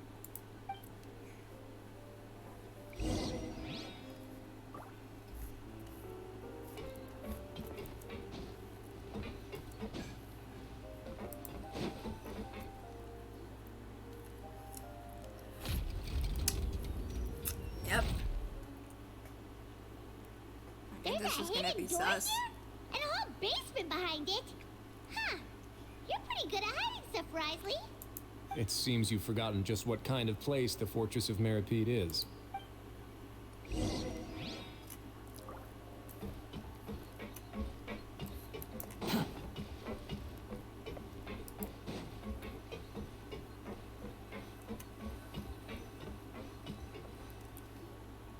Stand on the central plate. Wait, is there a secret mechanism or... Whoa!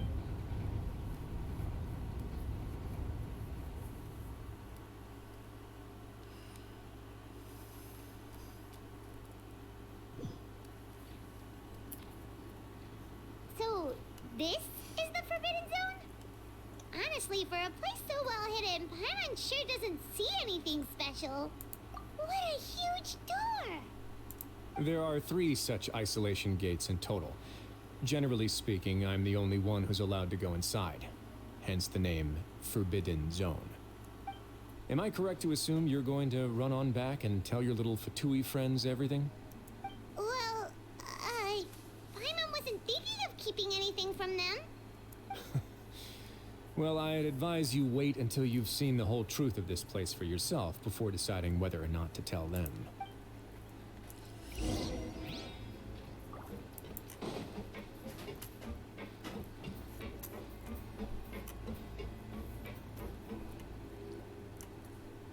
Huh. So there's a switch on the side. Stand back.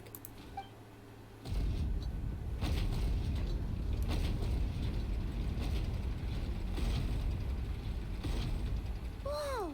They all just went up one by one. Go on, have a look.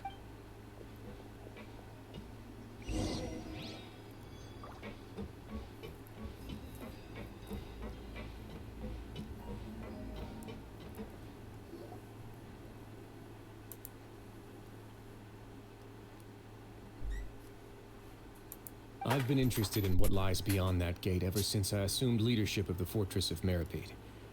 Of course, it would be unwise to recklessly open it, but it'd also be risky and negligent to simply ignore any potential danger that could be behind it.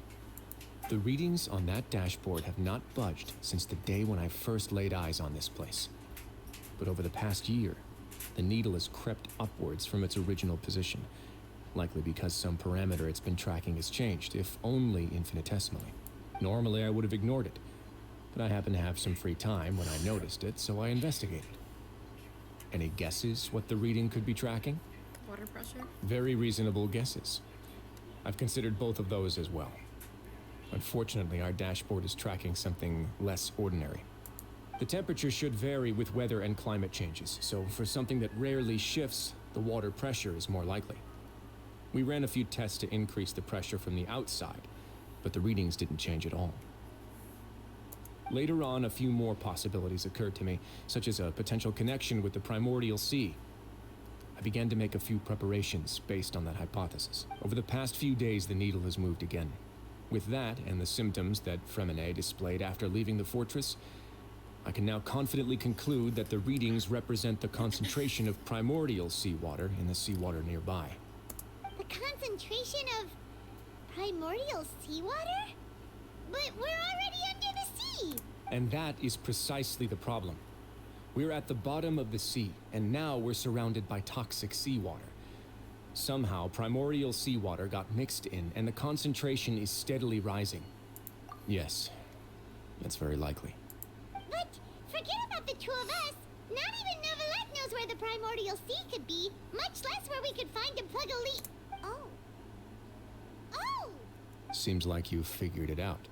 I believe the primordial sea lies directly beneath this sluice gate. For some reason, the primordial seawater levels have risen significantly, and it's now very close to us. The indicators are now red. Although the gate still stands, some primordial seawater has already leaked out and mixed into the sea around us. If this continues, soon it will no longer be able to hold back the primordial sea at all. Yeah, you know what the legends say. If this place falls, then everyone in Fontaine will be turned into puddles in the span of a night. But that's just too weird! Why would the Fortress of Meripede be built right above a sluice gate for the primordial sea? Who built this place anyway? Your expression tells me you think this might be part of a vast, complicated conspiracy. To be honest, you might find the actual answer may be exceedingly boring. It's just that the secret of the Forbidden Zone had been long forgotten by the nation before I rediscovered it with my research. There's no single founder of the Fortress of Meripede in any traditional sense. What we know about its history has been left to us by the people who used to live here. When the previous Hydro Archon Egeria ruled the land, all convicted criminals from Fontaine were exiled. The people drove the criminals away like a wolf pack chasing away the banished. The criminals received no sympathy of any kind from the people. They were exiled to the desolate seaside, where they experienced only pain, struggle, and the bone-chilling cold. Some of them began to repent and prayed to the Hydro Archon, asking if there was still anything they could do. The Hydro Archon took pity on them and said, "You may go guard my secret, deep underneath the waves." And so, leaning on the power of the Hydro Archon, they gathered underneath the sea and began to build a fortress. They became a community down there in the deeps, and over the years helped it to grow. As the number of exiles increased, more and more people joined the community. When the first group of exiles died, they left the yet unfinished fortress to their successors. The Hydro Archon continued to lend her support, allowing the fortress and what it stood for to continue growing ever larger. Before long, this dark underwater fortress became the Sinner's only home. And with that, the people here stopped referring to the fortress as a prison. They saw themselves as repenting sinners who would regain their freedom once they had sufficiently redeemed themselves. But as time went on, people also realized that the fortress was a lonely place. Once they had gotten used to life here, they could no longer feel comfortable living in the overworld.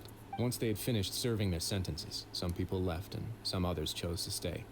They'd find some idle position and let their withered souls fade away with the ancient secrets of the past. After many, many centuries, few people still remember the reason for the fortress's founding. Now they just see it as an integral pillar of Fontainian society, as the place where criminals deserve to be sent. Now and again, researchers manage to break one law or another and live out their days in the fortress. I learned all this from an elderly historian. Everyone else just thought he'd made it all up. But now you know every part of that history is true. Indeed. It's just as the prophecy says. If this gate fails, then everyone will be dissolved into the sea. To be frank, not really. But sadly, that hasn't stopped this prophecy from proving all too accurate. Prophecies are troublesome things. Just hearing one will create the first wave of panic. Seeing signs of it will bring about the second, and actually witnessing it in real time, the third. Let's go somewhere else. I want to show you something.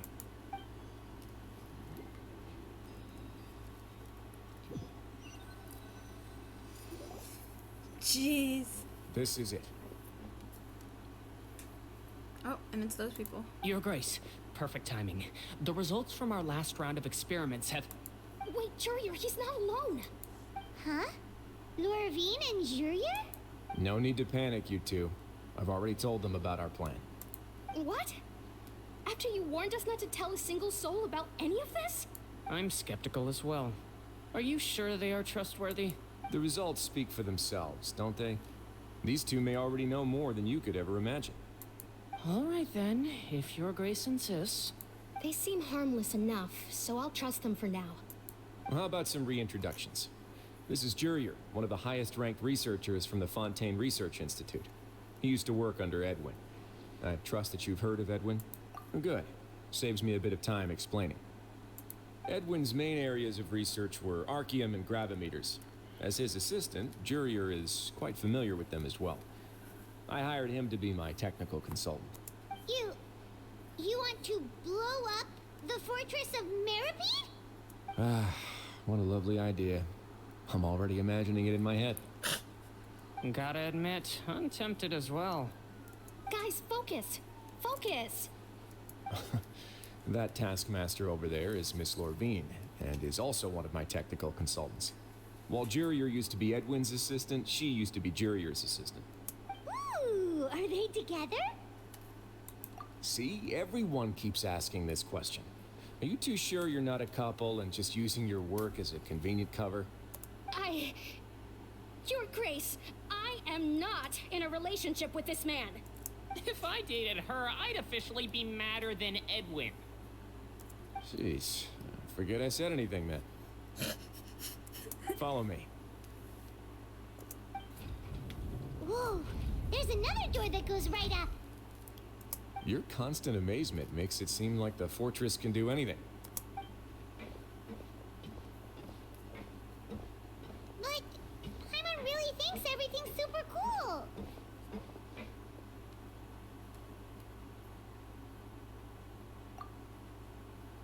Well, let's spice it up a bit. And here you go. What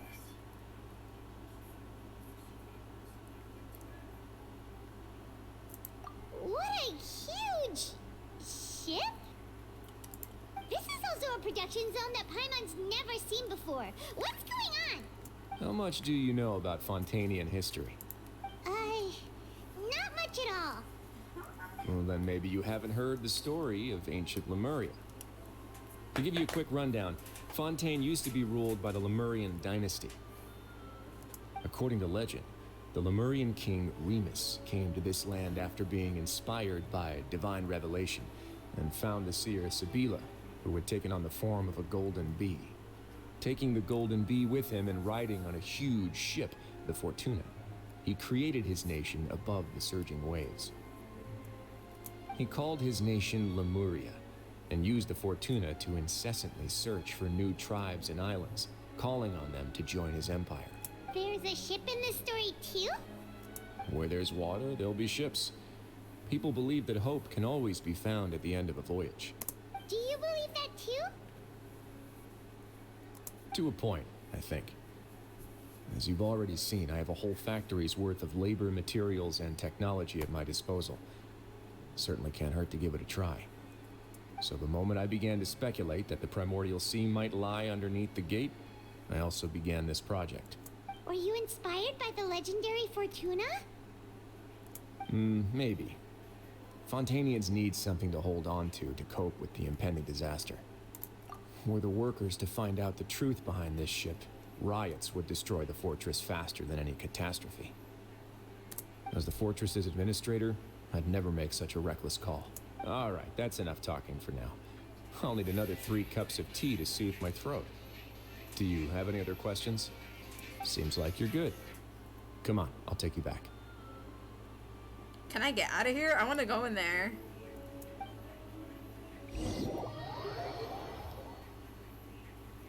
That's my question. But also... I'll leave you here for now. Oh, thank you so much. No worries. But don't forget, it's up to you whether or not you want to share what you just saw. What you do from here on out will likely affect those 3 as well.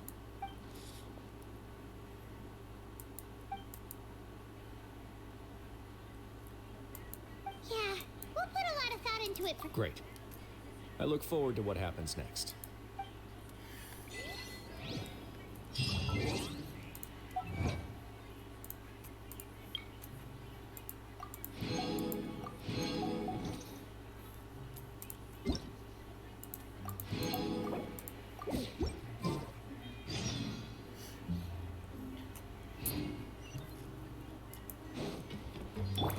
Behold!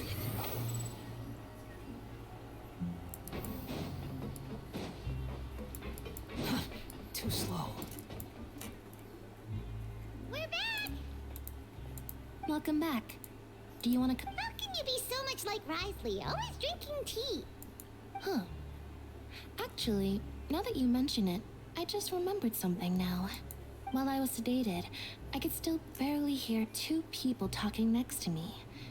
They were discussing everything, from the leaves to the water and even the teacups themselves. Must have been Risley and Sejuin. Yeah, I heard 1 male voice and 1 female, so it should have been the 2 of them. They really were just talking about brewing tea. I really can't make sense of this place. So, Traveler, Paimon, were you able to learn anything from Risley? Yeah, he explained everything. Very well. Then, would you mind checking your answers against my speculations? Yeah, I took the time to rest, so I'm feeling a lot more relaxed now. Nobody else is around, and Miss Sejuin is also busy with something or other. So let's just talk here. All right, then I'll posit my theories. I asked myself 3 questions. Firstly, why was Fremine affected by the primordial seawater? It was because he dove into the sea. My theory is, the long-lost primordial sea is probably very close to the fortress of Meropide. Ooh, he's good. He got that right on the first try. That's our Linny.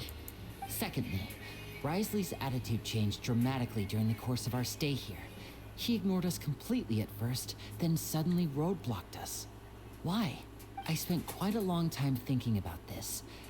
If he has been monitoring the Fatui since the very beginning, he probably ignored us at first because he was hoping we could find Master Child for him. What's more, the Fortress of Meropide is not part of Fontaine's court system, nor does it report to Udex Nervulet. Wriothesley is basically the king of a no-man's land. As long as the fortress doesn't do anything about Master Child's disappearance, Father can use it to pressure the Fontaine authorities. And while the 2 factions are pitted against each other, Wriothesley will be free to move between the parties of interest. If I had to guess, he probably has something that he's working on himself. It's likely related to the secret of the infirmary, but I just can't think of what it could be. You're super smart. Thanks so much. Then finally, there's the last. If Wriothesley does have a plan, what could it be? All I know for now is that his plan probably has something to do with the changing nature of the seawater. He's even gotten Cloran to help him out. That can't be the full extent of what he's doing. There's probably a secret passageway behind the block in the infirmary, and there's something big in the fortress that most people here never get to see. He has a bargaining chip, and it could be important enough for Father to deal with him directly.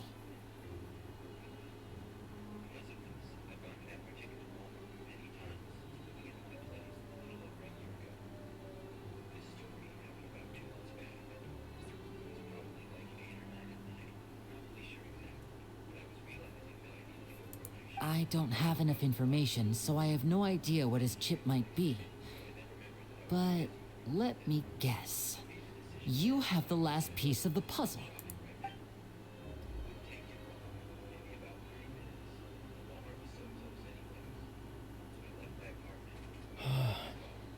I can't believe it. The sea will engulf everyone. Just like the prophecy said. Could Wriothesley have wanted to meet Father to figure out a way to deal with this crisis? If you remember, I once mentioned that Father sees the House of the Hearth as her base of operations, and she truly wants to resolve the crisis. But how could Wriothesley have known that? Or perhaps he didn't know, and just wanted to bring Father over to his side? Which could be why he said he just wanted to negotiate. Yeah, that makes sense to me. I understand your concerns as well, Traveler. I'll figure out a way to pass this on to our father. No matter what, we're on your side. The 2 of you have already aided us far too much. We probably wouldn't be standing here right now if not for you. If you ever need anything else going forward, please come to the House of the Hearth at any time. Though you may not share the sentiment, after all that we've gone through together, the 3 of us basically see you as family now. You have my gratitude. Thank you for protecting Linny when it really mattered. And thank you for sharing the secrets of the fortress with us. We didn't think you were going to do it. Why are you being so formal all of a sudden?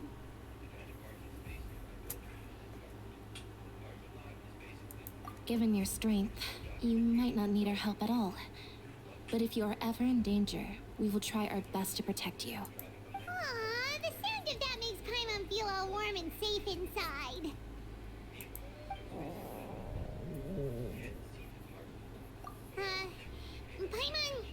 Paimon's hungry. Oh, you've done so much already. Go get some food.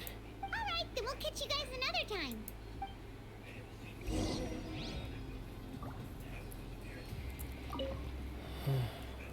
I feel like I should try to become someone more capable of helping. You're incredibly helpful. Lenny thinks so too. Yeah, you 2 are always telling me not to push myself, but aren't you just like that as well?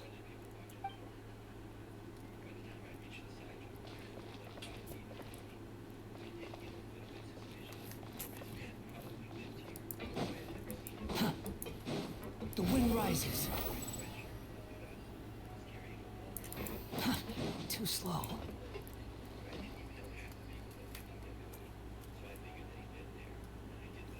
Alright, I'm gonna mute for now and then just keep playing through.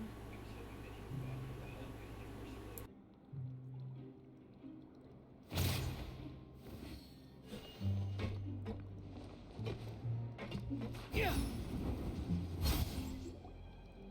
It's time for dinner.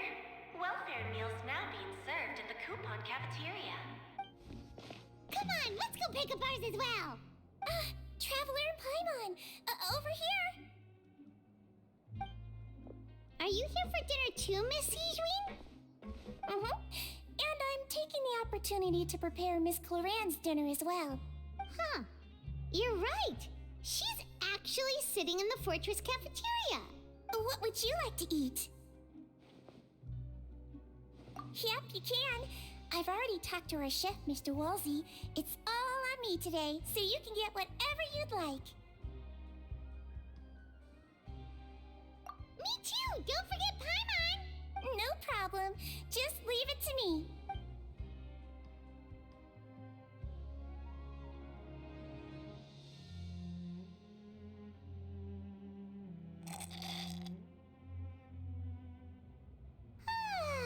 So delicious.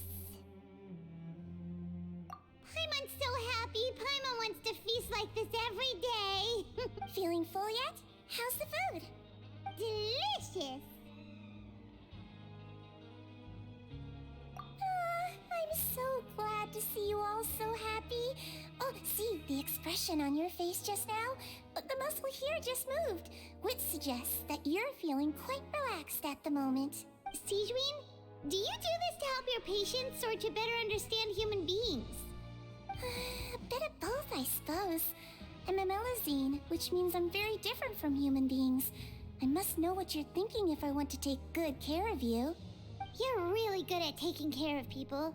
Even though you're so short, you still talk and act like an older sister. Really? You're reminded of an older sister? That's great to hear. Oh, and what did you mean back in Risley's office? When you said that you were protecting Linny and his siblings as well? Oh, that. I just asked His Grace to look out for those children, especially that diver boy. I was getting a bit worried after hearing that something was wrong with the water. Thankfully, Clorand is very strong and managed to save him in the nick of time. His Grace also sealed the pipes after Clorand left, to make sure that Linny wouldn't impulsively chase after his brother. Although the path was blocked, we still stationed some guards there to stop anyone from approaching. They were instructed to only open the door once Miss Clorand had returned. Oh, and I was keeping an eye on Mr. Linny as well. We had to press him, but we couldn't allow him to be in any real danger. You were all super considerate and really thought everything through. It's just what we do down here at the fortress. At least this has been His Grace's style for as long as he's been the leader.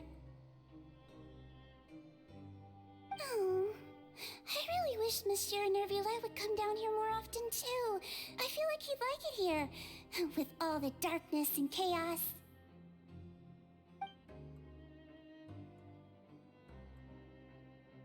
Get a good night's rest, you two. You both worked very hard.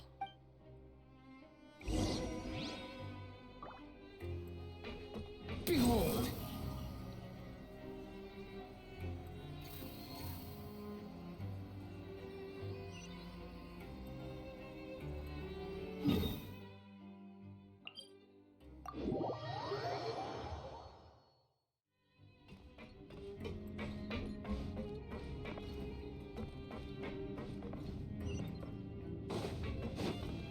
Squall Fury!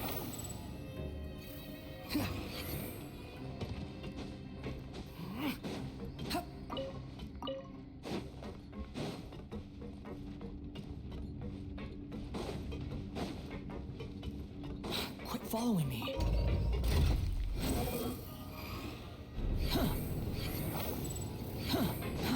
Too slow.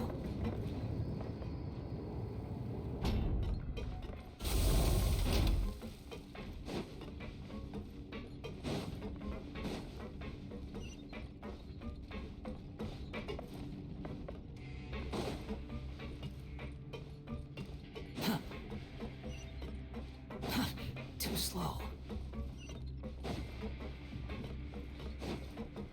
The wind rises.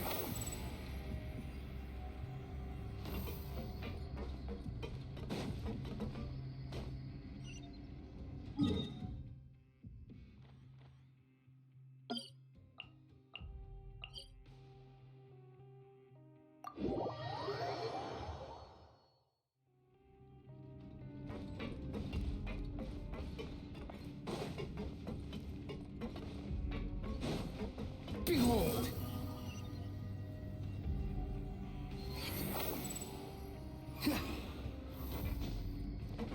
Quit following me.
Too slow.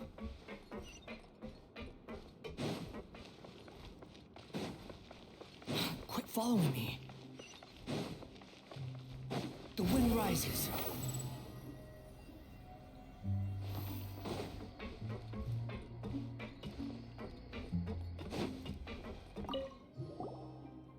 Clorinde! Ah, it's you. How's dinner? It's all right. Miss Sijwin really put in a lot of effort. So we heard that Brisley invited you to come down to help, and you saved Fremonade too! You sure work super fast! Oh, it was child's play.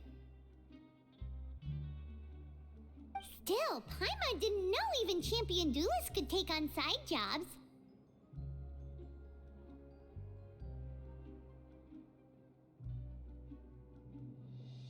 Oh, and why aren't you eating with Sijwin and the Duke?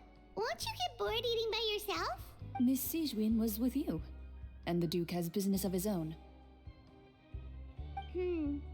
Actually, didn't Navia say that you went out for dinner with her as well? Yeah. First time in a long time. First time in a long time? So you mean you've gone out to dinner with her in the past? In the past, yes. You seem to be enjoying yourselves here. Things will be getting messy at the fortress soon. Don't run around unnecessarily.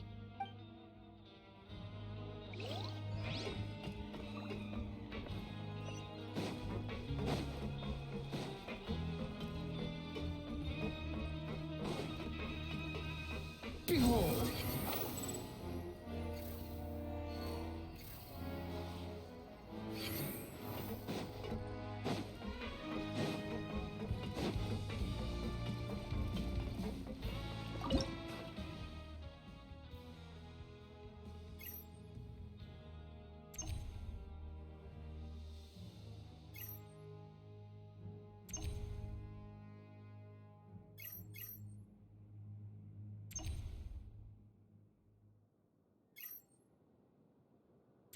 There's no such thing as pure freedom in this world. Even the wind cannot blow on forever.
Squall and Fury.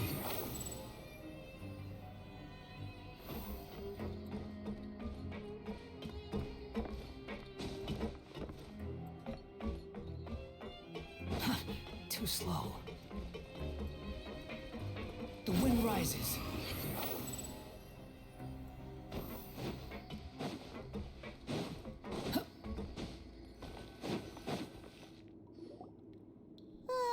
So much has happened. Paimon just feels absolutely exhausted now that she's finally relaxed. Paimon's super sleepy. Are you sleepy too?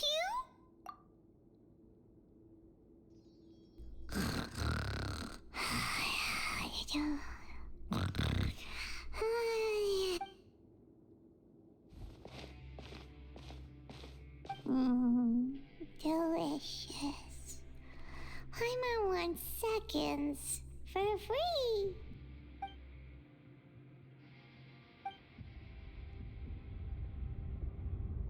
Out of my way!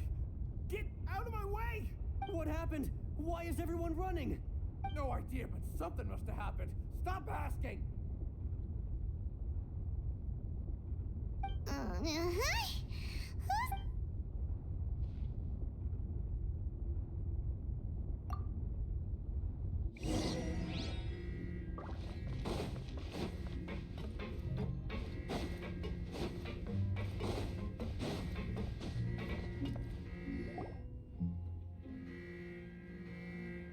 What happened? Why is everyone running around? Hey, what are you doing? No time to explain, mate. Goodbye. Hey, what's wrong with these people? They won't even talk to us. They're here! There you are! Oh, thank goodness!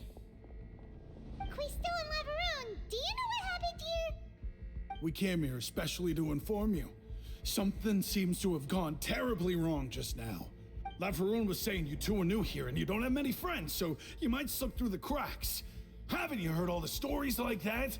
An evacuation is successfully completed, yet you only find out one— Wait, weren't you the one who brought that up? Why? Hey, shut up! Okay, whatever. The point is, you should come with us. Yeah, he said to get as far away as possible, upwards and outwards. Oh no, it can't be that thing! Whoa, wait, what? What? Hey, where are you going? We have to go find the Duke! You two just go and get out! Go on without us! Hey! Be careful! Attention, please evacuate upwards and...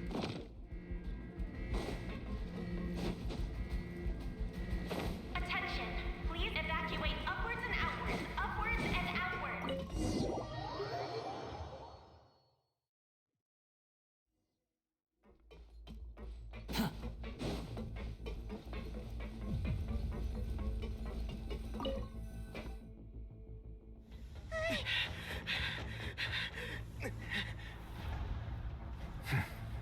They're here. Just like I said.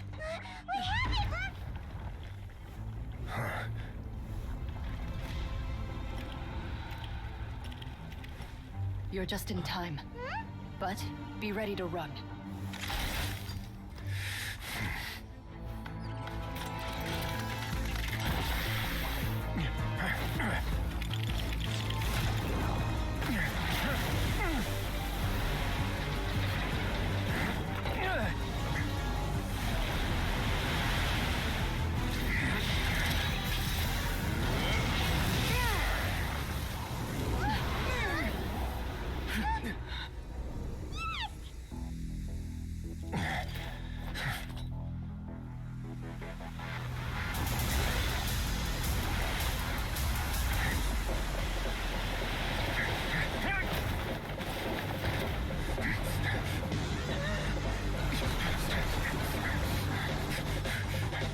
3, 2, 1.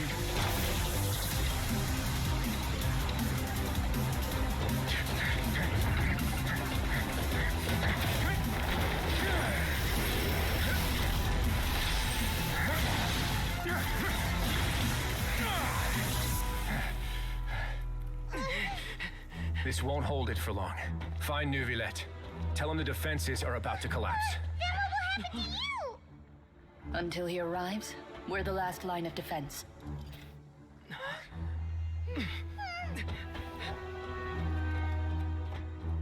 The gate. How long do you think it'll hold? That depends on us.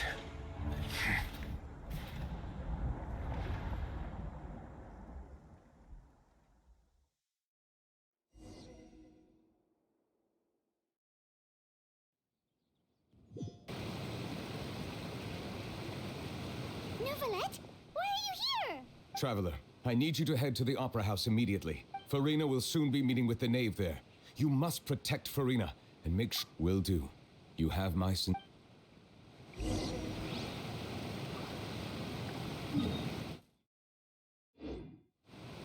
Quit following me. Quit following me. Behold! Too slow. Quit following me.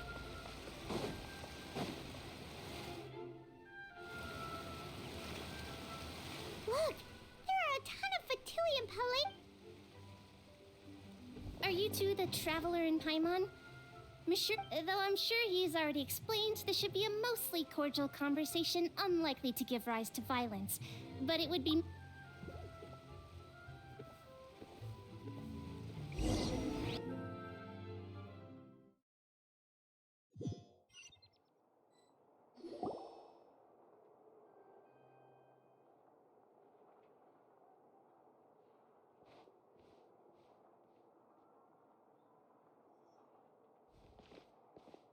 Oh, so you two are the honored guests Miss Farina mentioned. Of course, of course. How could they not attend a meeting such as this? I must always have 2 or more guests at my dessert table. Otherwise, the occasion would be too lonely and unbecoming of my station. It is my pleasure to make your acquaintance, traveler. I have heard much of your accomplishments.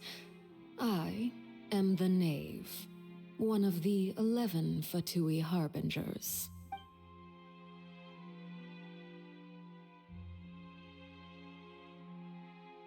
I've already prepared seats for you. Come, sit beside me. Perhaps you two are unaware of how Miss Farina and I do things. You see, we actually recently agreed to get together for tea when we had the time. See this? This is a limited type of confectionery that Miss Farina simply adores. There are only 16 slices sold every day. Here, why don't you and Paimon have a taste?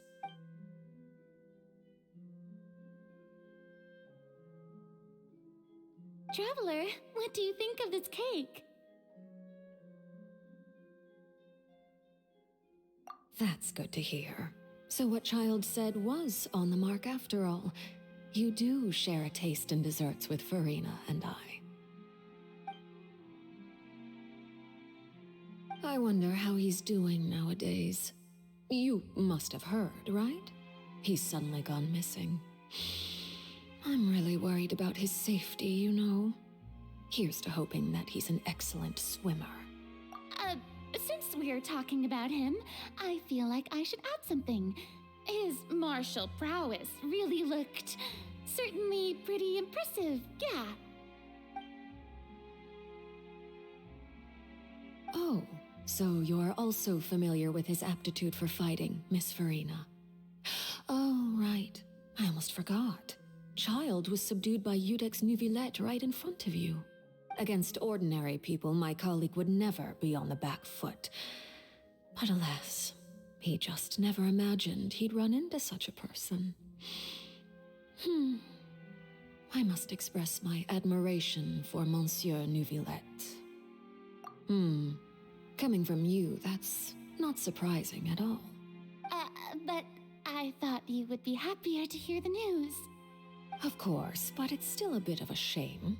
You see, I would have been far happier had I received this news somewhat earlier. As you well know, a long time has passed since Child disappeared. Well, in any case, there's no need to worry. We know for sure that Child is still alive. Oh, and just how do you know that? Because we found evidence that proved he left the Fortress of Meripede. And where did he go after leaving the fortress? Well... The Fortress of Meripede lies deep beneath the waves. Unless he pranced right out of the main gate, he must have had to swim for it. Do you have any proof that he surfaced safely? Ah, that is good news at least. His sister Tonya sent a letter to Fontaine not too long ago. Since he was unfortunately unavailable, I picked it up on his behalf. Do you have any idea how he usually writes back to his family? Dear Tonya, your letter made me feel like we were still enjoying our time in Snezhnaya together. I'm currently admiring the scenery on the streets in front of the Opera House. Is it something like that?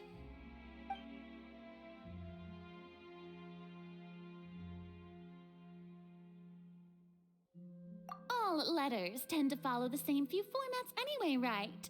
As long as the contents are accurate, it doesn't matter so much how it's written or how it's worded. Hold on. The water in the teacup is shaking. I suppose this is also a sign of things to come, Miss Farina. Huh? I don't quite understand what you're trying to say. Have we entered into the next stage of the prophecy?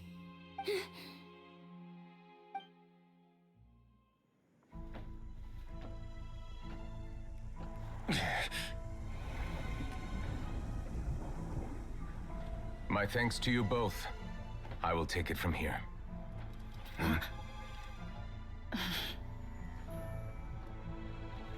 Sure you don't need a hand? Quite sure. Wow. So, what's your secret, huh? Let me guess. Nah, who knows? Maybe it's just your sense of responsibility. Sounds about right.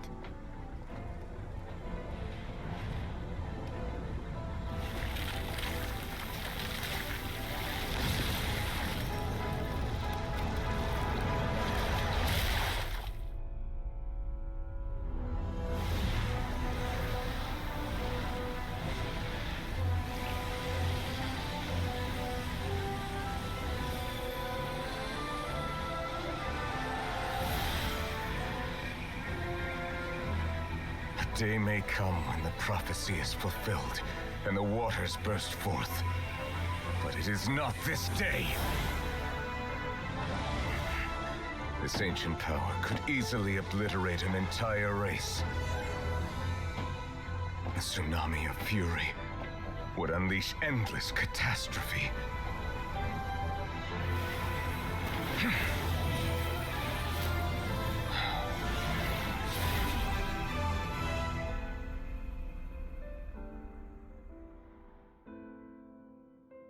This sentence is too severe. Forgive me for overruling it.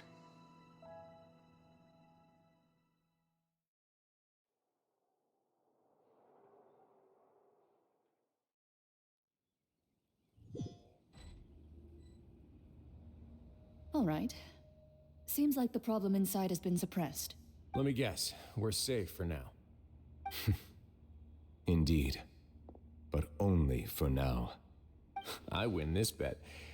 You owe me a present. Very well.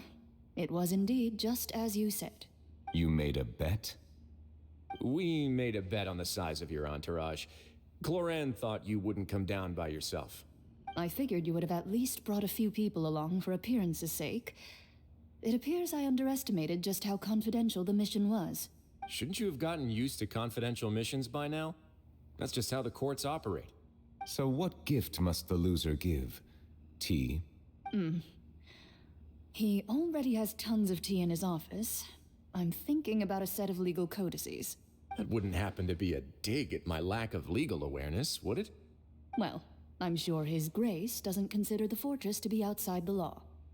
I was under the impression the residents of a place like this would be uninterested in the legal codices. That was obviously a joke. Anyway, you've still got some unfinished business to attend to in the overworld, correct? No need to stay here if you have a pressing matter. We all know you can't leave Palais Mermonia for long. Thank you. I hope everything went smoothly with the Fatui Harbinger.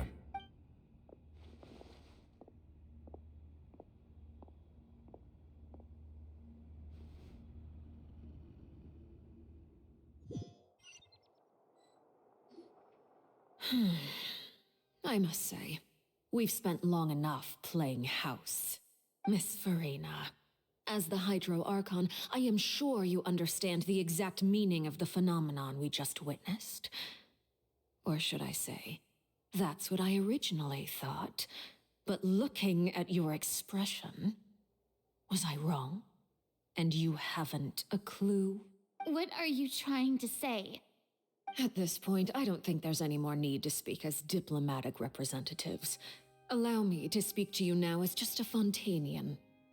You know the prophecy by heart, and also that every part of it is being proven true. Yet, here you are relaxing, drinking tea, and eating desserts as if it's all nothing more than a few stray bugs in your garden. Do you really think that's acceptable? The prophecy's hanging above our necks like a guillotine. Every faction is looking for a way to either avert the disaster or save their own. Even the orphans of the House of the Hearth have devoted everything to saving their homeland. But you? It beggars belief just how nonchalant and carefree you have been. From the very beginning, you, the god Focalor, you have utterly failed to take action. You're wrong. I've never ignored the prophecy, nor have I just been passing the time in self-indulgence. Retract your accusation and stop doubting the wisdom of the gods with such absurd conjectures. I am not alone in my doubts, you know. All the children of Fontaine may be harboring the exact same thoughts right now. Oh, great Hydro Archon. How are you going to save them? Save us? How are the people you've sworn to protect supposed to survive in a land that will soon disappear beneath the waves? I have my ways, and I've been working on them for all this time. Even if you look down upon me, you have no right to judge me. Fontaine will be saved. Even if I still cannot see the true future right now, as long as I continue on as I am, I will be able to hold my head up high.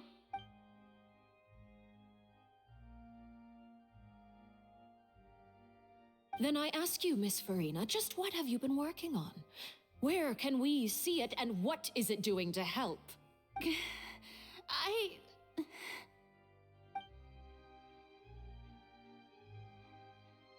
My machinations are just like the prophecy itself. They will only reveal themselves at the fated time. It is just that beings like yourselves are unable to perceive them as of yet. I see. As a god, the proof of your labor always lies beyond prying mortal eyes. Allow me to be so bold as to ask another way. Would it be possible for you to tell us the parts of your plan that are not confidential? Such as your emergency response plan for the impending disaster? An emergency response plan? Oh, that look in your eyes. Have you not even prepared one of those? The emergency response plan is also strictly confidential. Then allow me to jog your memory. Miss Farina, what is the purpose of your Oratrice Mécanique d'Analyse Cardinal? And what do you plan to do with the massive amounts of indemnitium that has accumulated over the years? The Oratrice? It's just like it appears to be. So you also have no idea. If I'm not mistaken, someone's using it to prepare for something. But unfortunately, it would seem that someone is not you, Miss Farina. I first caught wind of this when Linny tried to investigate the Oratrice in the Opera House. You see, even just getting close to the core contaminated him with an extremely large amount of indemnitium. But even if that had nothing to do with you, then what could you possibly be working on, oh great Hydro Archon? Oh, right. I almost forgot. Udex Neuvillette is not at the tea party with us today. Miss Farina, I suppose you must have ordered him away to take care of some troublesome business. Yes, that's exactly right. Please keep it a secret for me. Of course I will. Although, I must say, Miss Farina, you seem quite insecure without the Udex by your side. Oh, very well. Let's stop that conversation here. There are still a few slices of cake left, so please, help yourselves, everyone.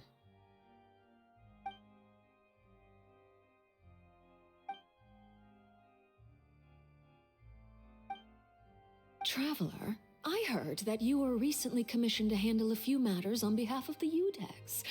Why don't you take an extra slice of cake? Those who work hard deserve gratitude and praise. You too, Paimon. Thank you. Paimon will take you up on that offer.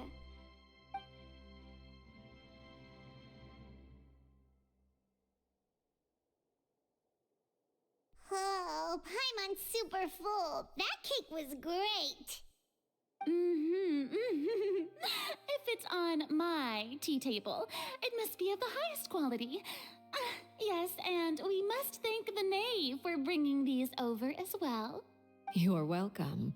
I'm sure the cake also felt greatly honored to be featured at Miss Farina's table, and I was merely catering to Miss Farina's tastes, seeking a chance to chat over tea. It is getting late.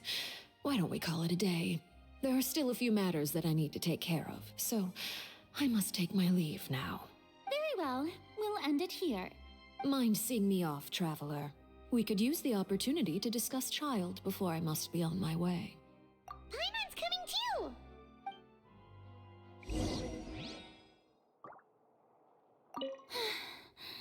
The tea party turned out to be even more difficult than I'd imagined.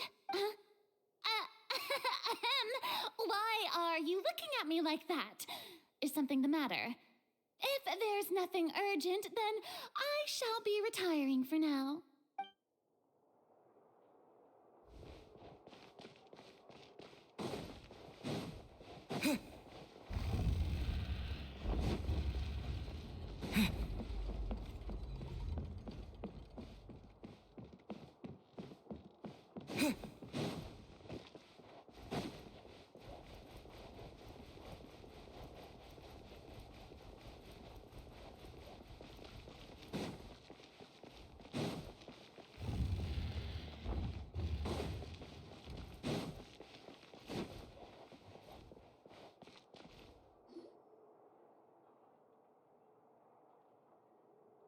I'm glad that you were willing to come with me. Of course, Child was just an excuse. I have no interest in your dealings with him. That's what Paimon thought. You lent your aid to the children of the House of the Hearth. As their father, I would like to express my gratitude. That was all. Formal topics should be discussed in formal settings, and informal topics in informal settings. I know you just returned from the fortress of Meripede. Relax. I have no intention of trying to get anything out of you. Linny, Lynette, and Fremine are still there, and I trust their judgment and abilities. They've all been working very hard and have always done all they can to fight back against anyone who tried to stop them, especially Linny. You mean Wriothesley. He's a tricky one to deal with. It's unfortunate that Linny's so eager to prove himself that he can't learn to rely on others, including me. By the way, And you can just consider this a bit of idle gossip, but what's your impression of Farina? You are outside of our disputes, and the freest person in all of Fontaine, able to move around most easily. Allow me to share my perspective with you. And that's everything that happened during the trial. Master Child was declared guilty and immediately transported to the Fortress of Meropide. Didn't he say he was coming here on vacation? Does he not feel an ounce of shame for all the trouble he has caused? I... Forget it. He did give us an opportunity. I will be meeting someone shortly. Do you require help with any preparations? No need. I will take care of it myself. I need to meet with Farina, the Hydro Archon. She is at the heart of Fontaine. But what's fascinating about her is that she often seems more like a celebrity than a working Archon. Oh, come over here, you little critter, you!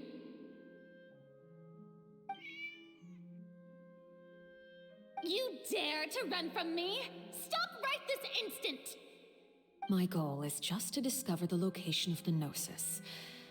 But I didn't expect the chance to approach Farina to be handed to me on a silver platter.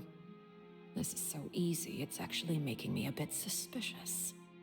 Anything left unguarded is usually just bait. But no one will blame someone for taking the bait. After all, from the moment it was attached to the hook, the bait is meant to be sacrificed. It's just as I guessed in the second before I struck. The Hydronosis is not currently held by the Archon. In fact, this Archon doesn't seem like a god at all. And I sense that she's under some kind of curse. Who are you? And what are you trying to do? Please don't kill me! I'm begging you, please! The fear in her pupils is genuine, so perhaps she's not bait after all. Either way, targeting her has lost all meaning. I left the scene with ease. Nobody came looking for me, and nobody could serve as a witness to my near assassination of Focalor. I suspect even Farina dares not mention this incident to anyone. Not long after, my informants confirmed what I had guessed. After returning to her quarters, Farina quietly cried alone. She was so scared that she could not sleep that night, nor could she even bring herself to eat her cake. There's no doubt that there's something wrong with her. I began to entertain the possibility that she is not the true Hydro Archon. Perhaps Iudex Neuvillette is actually the genuine article. I have to find the Gnosis. If the Neuvillette hypothesis is correct, he is probably in possession of it. Alternatively, it might have been hidden in a place that's hard for ordinary people to access. Yes, Father. My dear children, please speak. News from the Fortress of Meropide. Master Child has gone missing. On top of that, the contacts and guards we bribed at the fortress have all gone quiet as well. Probably the handiwork of that Wriothesley. I'm afraid so. This is a good opportunity. The value of a Harbinger is much higher than most would imagine. We now have an excuse to exert diplomatic pressure on the Fontaine authorities. Set up a meeting for me. I would like to meet the Hydro Archon and Iudex Neuvillette. Oh, and I have an additional mission for you three. Yes, Father. Tartaglia's disappearance was not a part of my plan, but I can use it to make a breakthrough. With this as my excuse, I can ask for an official audience and continue my investigation of Farina and Iudex Neuvillette. The initiative belongs to the House of the Hearth. My wish to investigate the Fortress of Meropide will be a front. Linny and his group will be responsible for the actual intelligence gathering.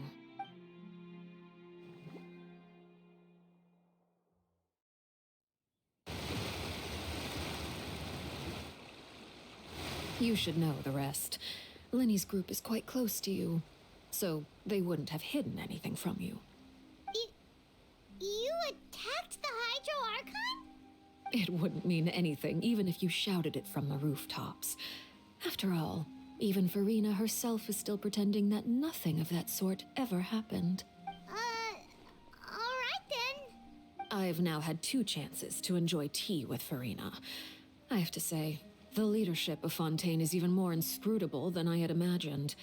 I once surmised that Iudex Neuvillette must be the Hydro Archon, but now, that doesn't seem right to me either. I am a servant of Her Majesty the Tsaritsa. Over my years of service, I've learned how a real Archon conducts and carries themselves. Whether Iudex Neuvillette or Farina, neither fits the bill. It's hard to imagine either of them as the Archon. Of course, that is all just how I feel. Gut feelings often do not require justification.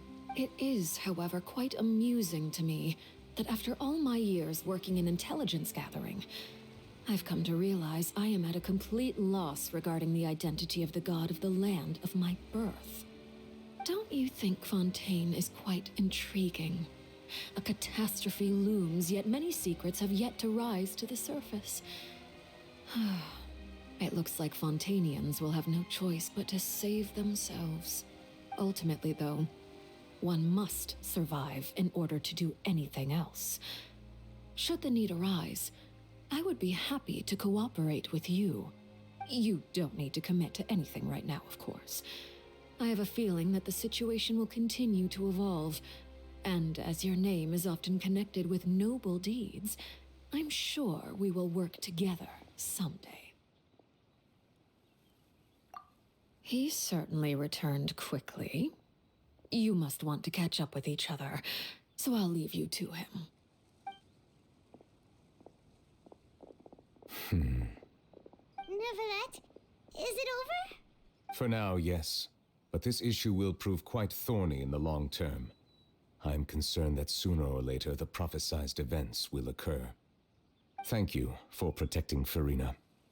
To put it simply, I used my power to force back the Primordial Sea and reseal the sluice gate.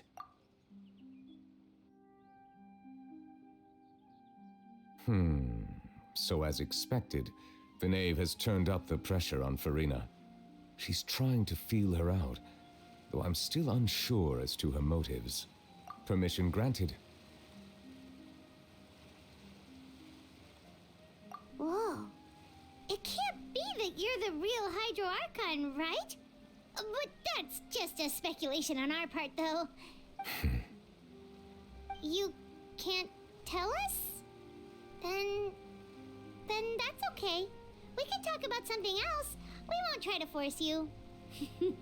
You guys in Fontaine are super strange. If by the phrase, you guys, you are referring to Farina and I, then although I'm not sure just what you are trying to imply, I must clarify that I do not share her positions on a multitude of topics. I believe so. The fortress has a long and complex history. It has seen much grief and suffering. And now, another catastrophe will soon be upon us. I mourn this turn of events. Huh? Why is it raining all of a sudden?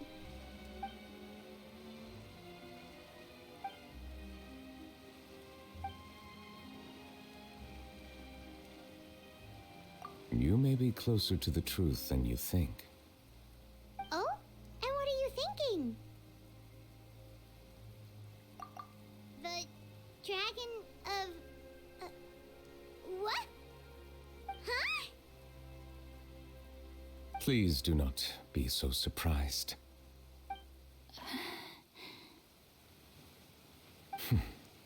Farina?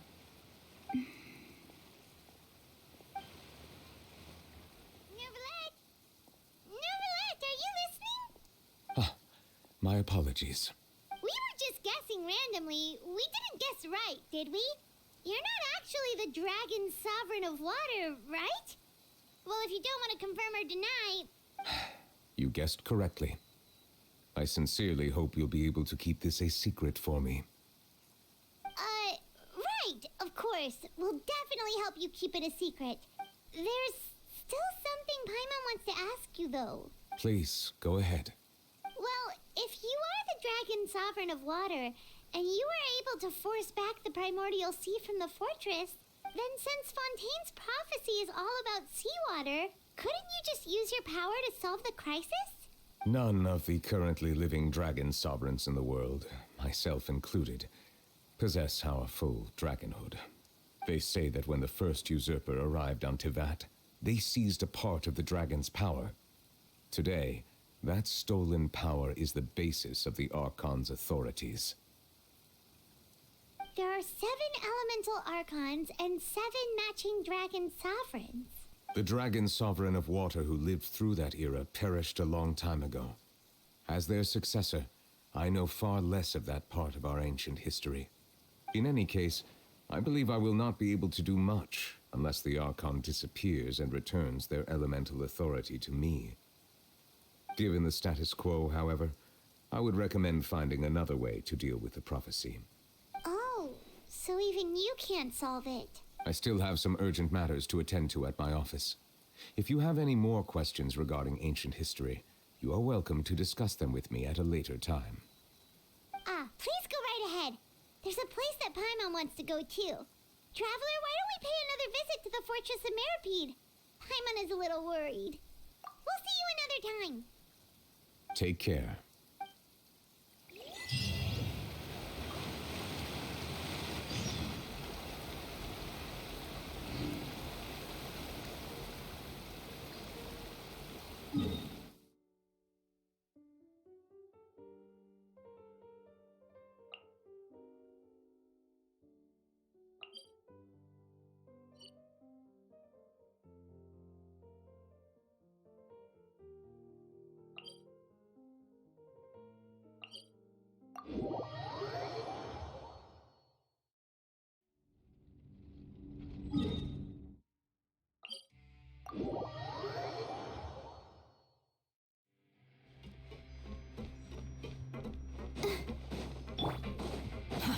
Too slow.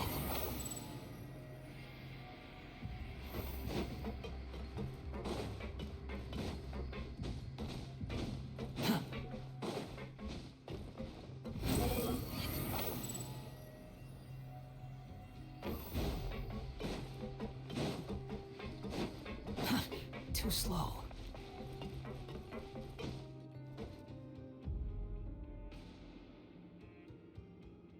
Now guess, what suit will this next card be? A bare-teeth cat? Well, well, look who it is. Traveler, Paimon. Hello, everyone. Looks like you're recovering nicely from it, eh? Mm-hmm. Thanks to everyone's support. Oh, right. I managed to work up the courage to thank Miss Clorant in person. Whoa, how did she react? She told me that it was nothing. It was as if saving a life wasn't a big deal to her at all. She also told me not to worry about it. She didn't want to stress you out, that's all. She's right, and it's best not to dwell on it. Yeah. Okay, but check this out. We went back to the Opera House and we met the Knave. You met Father? Did she say anything to you? She said a few things that were, a bit hard to understand. And also that she's looking forward to working with us in the future. Her attitude towards you is even better than what we'd imagined. That's fantastic. You should believe her. She has her own way of doing things, and she'll do everything in her power to help those she considers close, which now might also include you. Mm-hmm. Father is very capable, and also trustworthy. Oh, Paimon just remembered that she thought Lenny was a bit too proud as well. She said that you should learn how to rely on others sometimes. Got it.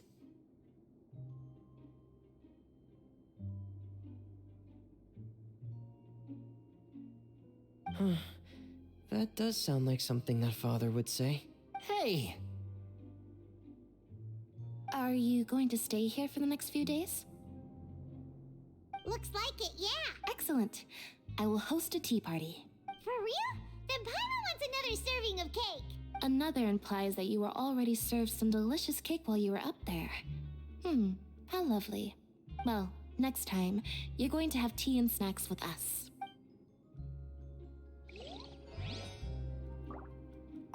We should start preparing that tea party. Oh, that's a great idea. I'm all for it. I'll help you set it up.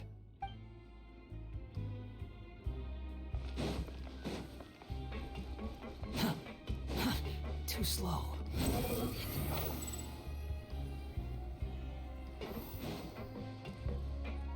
Quit following me.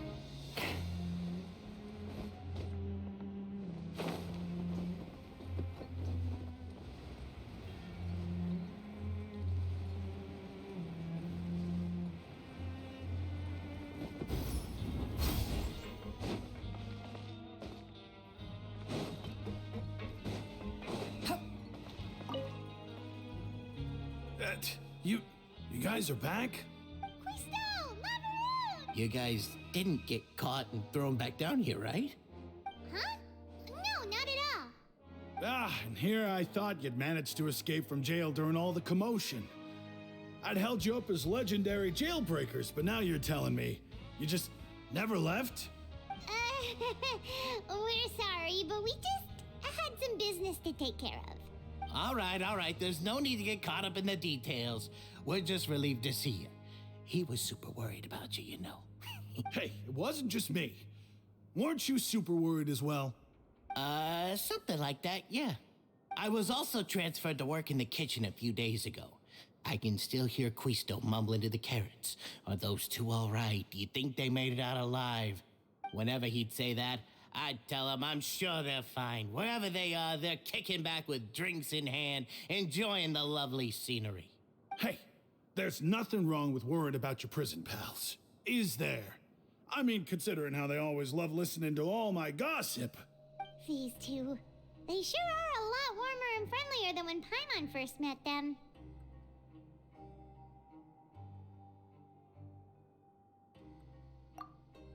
Oh, well, if you say so. I'll be watching you to make sure you finish every last bite.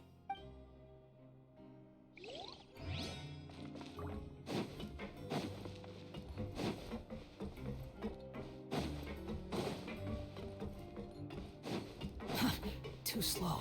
Seedwing!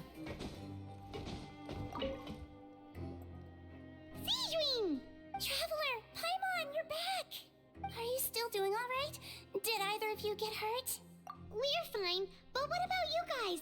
It was such a huge mess. How bad was it? A few people sustained superficial injuries, but that's about the extent of the damage. Monsieur Nervulette paid us a visit. It was all thanks to him that we managed to suppress the crisis for the time being. Of course, we must also thank you for the help you provided. How did Nervulette know that he was needed here? Well, Monsieur Nervulette has strong resonance with the hydro element. When the water level rises, he can feel the waves produced. I ran into the bombshell bros while bandaging the injuries of the wounded. They were mumbling the whole time about how you just ran down without a word. I'm so relieved to see that you're both all right. If you're not too pressed for time, please stay with us a few more days. Just let me know if you get a craving for any particular dish, so I can have Mr. Walsey get your meals prepared. Oh, and please feel free to visit the infirmary for a break at any time. I'd like to take the opportunity to spend some more time observing your facial muscles as well. Your happy smiles are quite contagious, you know. They're so memorable, and I've missed them immensely while you were gone.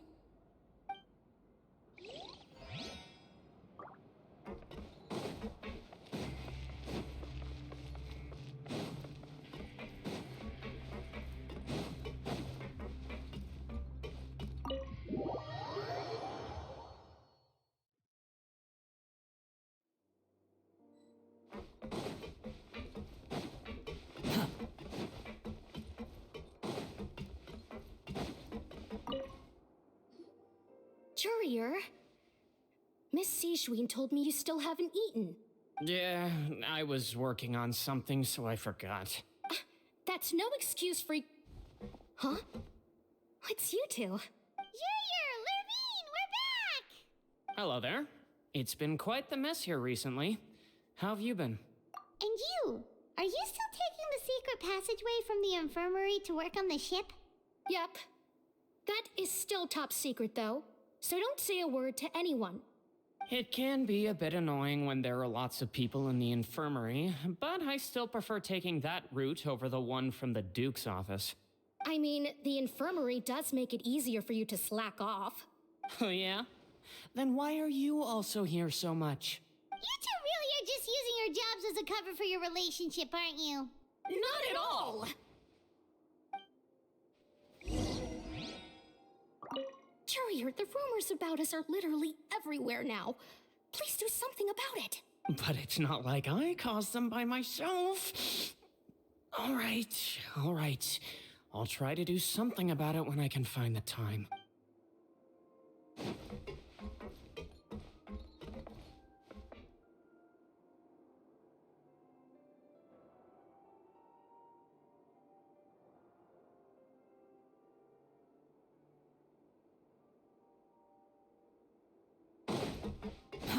Too slow.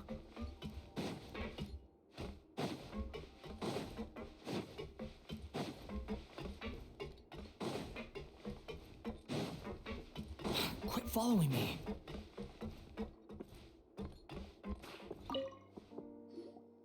Do my eyes deceive me, or did I just see two inmates come back after making it to the surface? Some strange winds blowing of late. We wanted to see how the fortress is doing. Is everything still all right? We're fine, for the most part. Neuvillette came down and took care of the worst of it. If that's the case, why don't you just ask him to stay here? Oh, yeah, what a brilliant plan. Let's go convince the Iudex himself to exchange the Courts of Fontaine for a puddle of water in the middle of nowhere. He came here in a hurry and left without even stopping for a cup of tea. He did remember to take Miss Sigewinne's gift with him, though. He sure sounds super busy. Miss Cloran has left as well. She also took her gift from Miss Sigewinne. Were the gifts milkshakes? Neuvillette got the milkshake. Cloran received lipstick instead.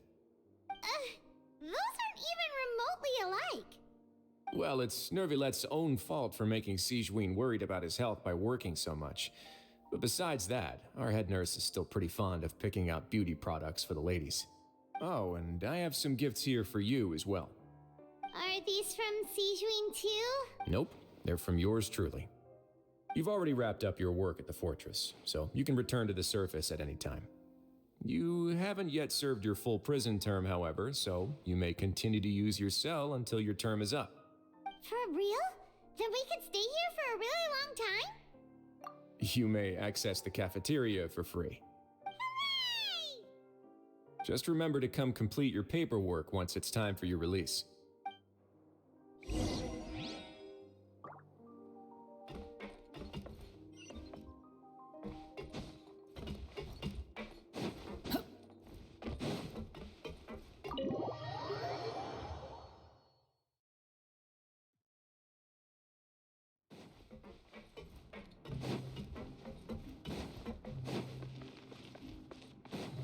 The wind rises.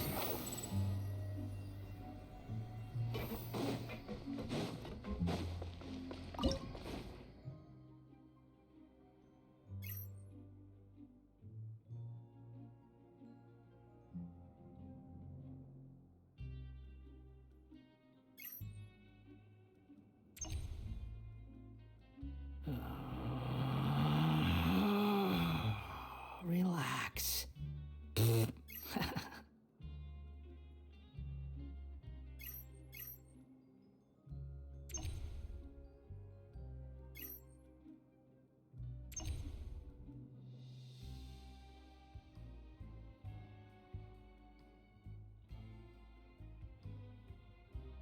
There's no need to exchange pleasantries. It's rather pathetic to force a...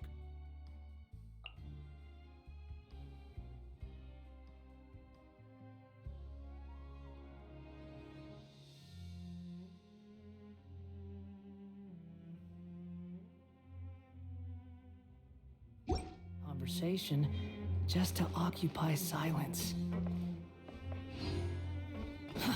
Too slow.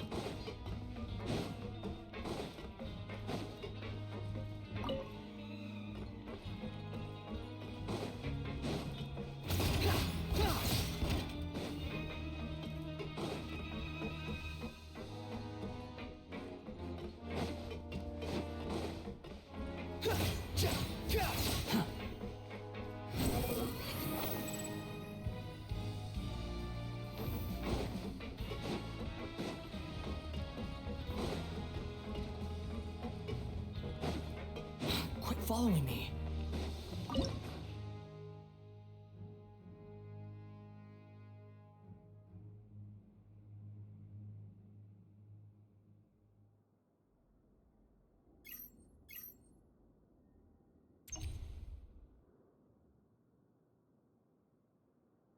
You think I've got a sharp tongue?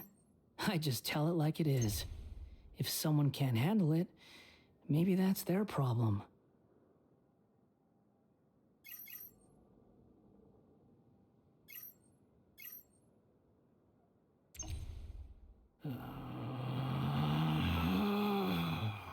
Relax.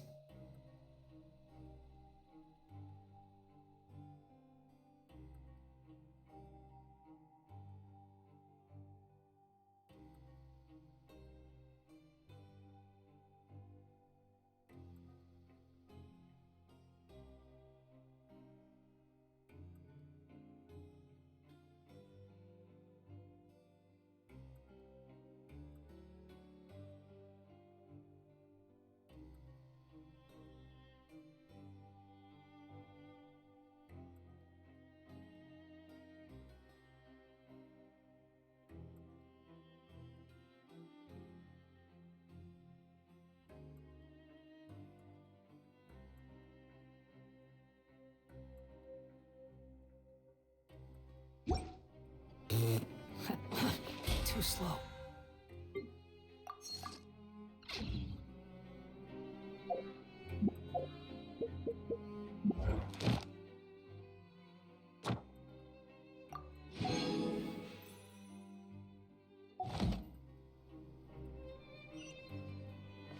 Quit following me.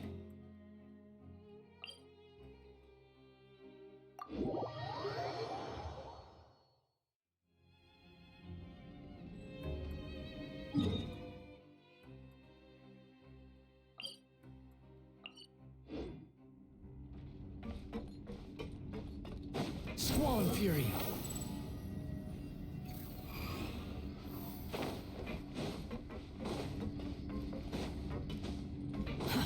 Too slow. Too slow.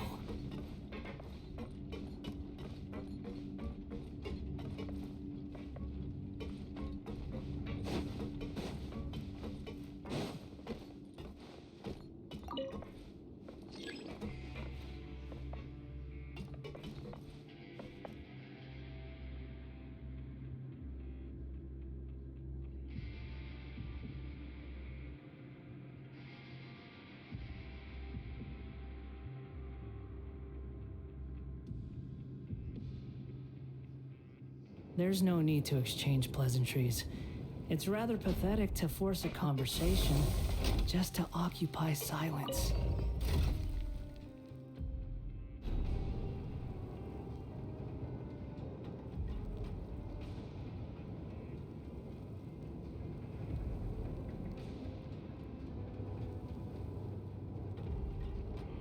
Behold!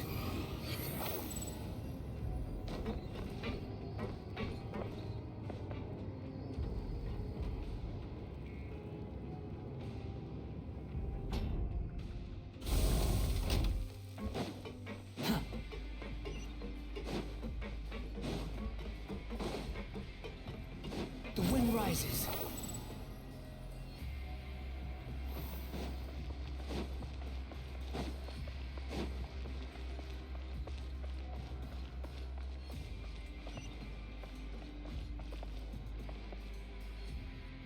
Behold!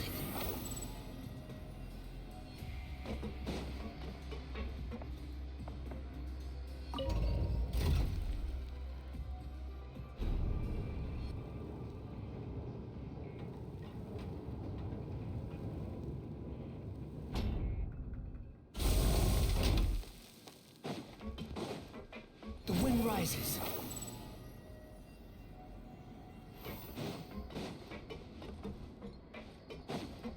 Quit following me.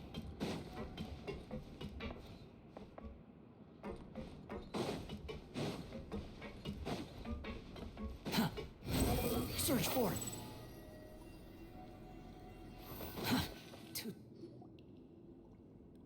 We're back in our cell again. We're We're no longer prisoners, though, so it really doesn't feel the same. Sure feels that way. But the truth is, we never did anything bad to begin with, so I'm not sure why we put so much pressure on ourselves. Huh? How did you know? Hey, that's not true! All right. Okay, Paimon just wanted to say that we really are an amazing duo after all.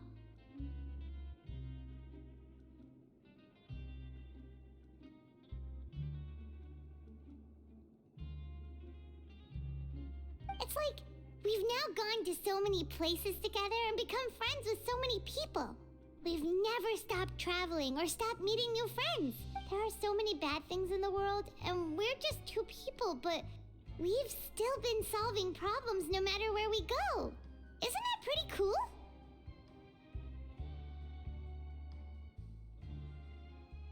You're counting Paimon today? Aren't you the only adventurer here? Then let's ask Catherine to give Paimon an adventurer handbook as well! Paimon will also be an adventurer from today forward! Just our thoughts making Paimon giddy. Paimon's gonna crash, so you sleep soon too. The last time we fell asleep here, we woke up to a whole mess outside our cell. The primordial seawater nearly rose up. That was so scary. We should be safe now, right? Alright then, good night to you, traveler!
Quit following me. Quit following me.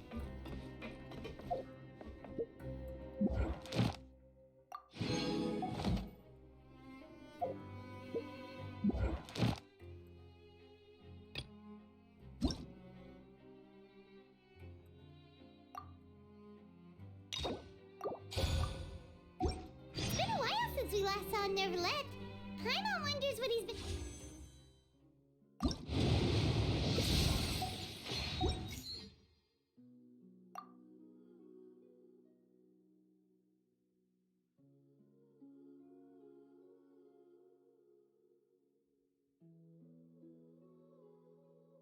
Like it is. If someone can't handle it,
that's their problem.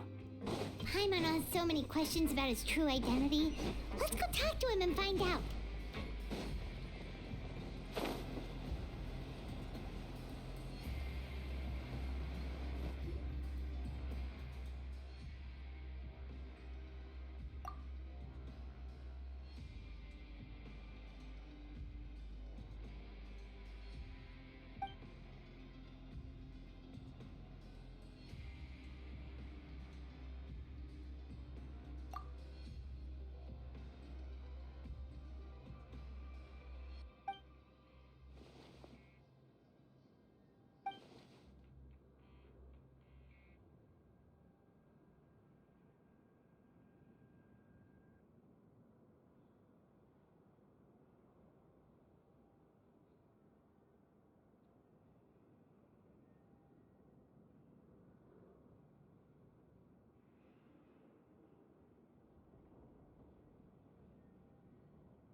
Squall Fury!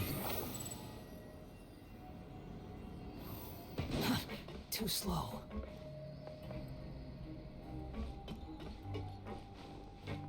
The wind rises.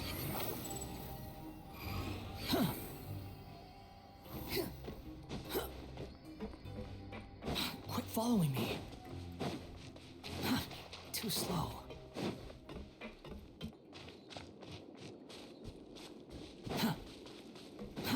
Too slow.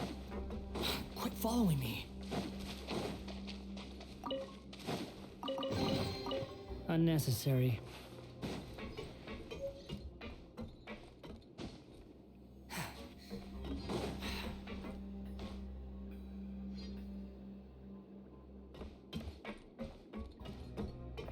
Behold!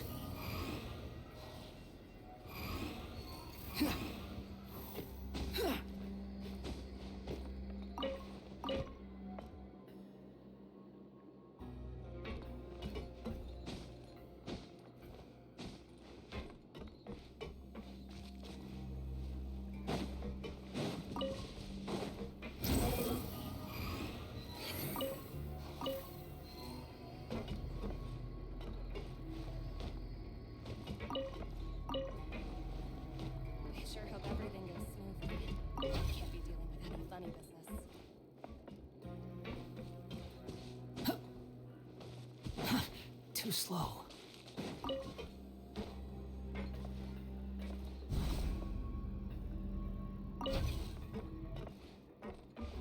Huh.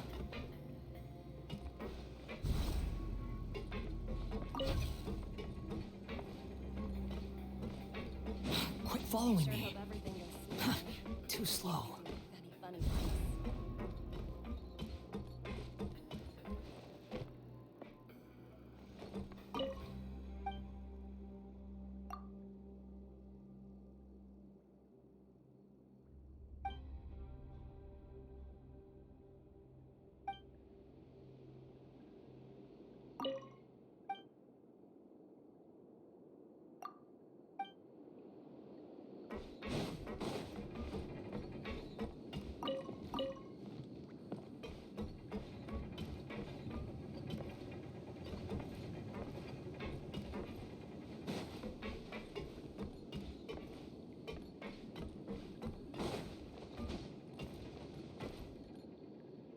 I sure hope everything goes smoothly.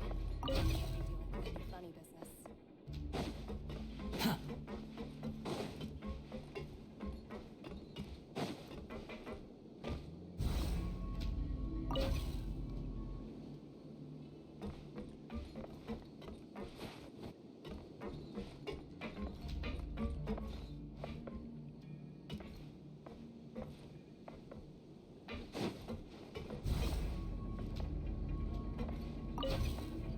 I sure hope everything goes smoothly. I can't be dealing with any funny business.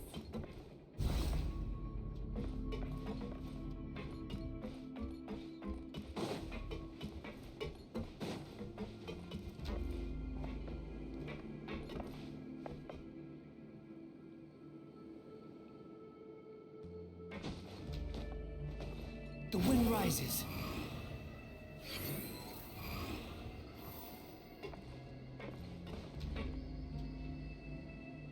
Behold! Upon the gale.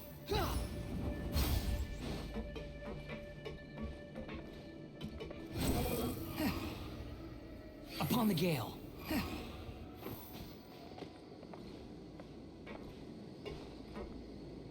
The wind rises.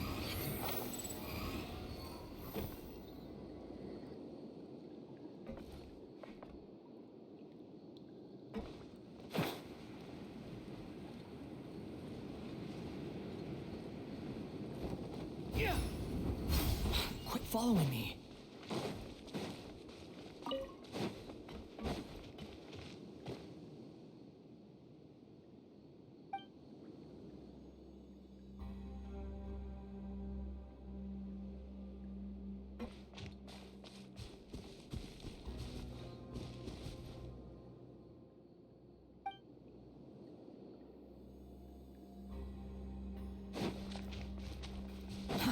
Too slow.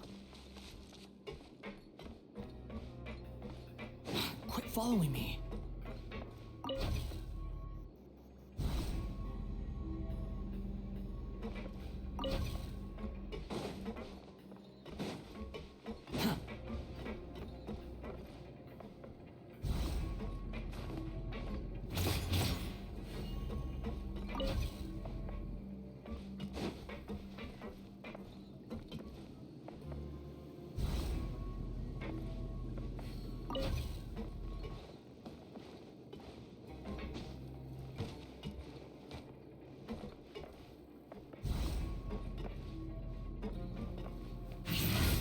Quit following me.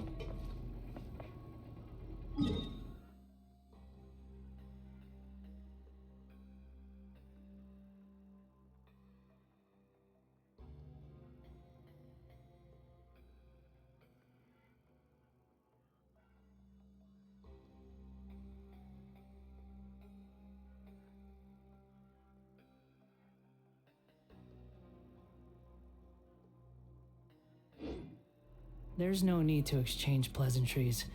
It's rather pathetic to force a conversation just to occupy silence.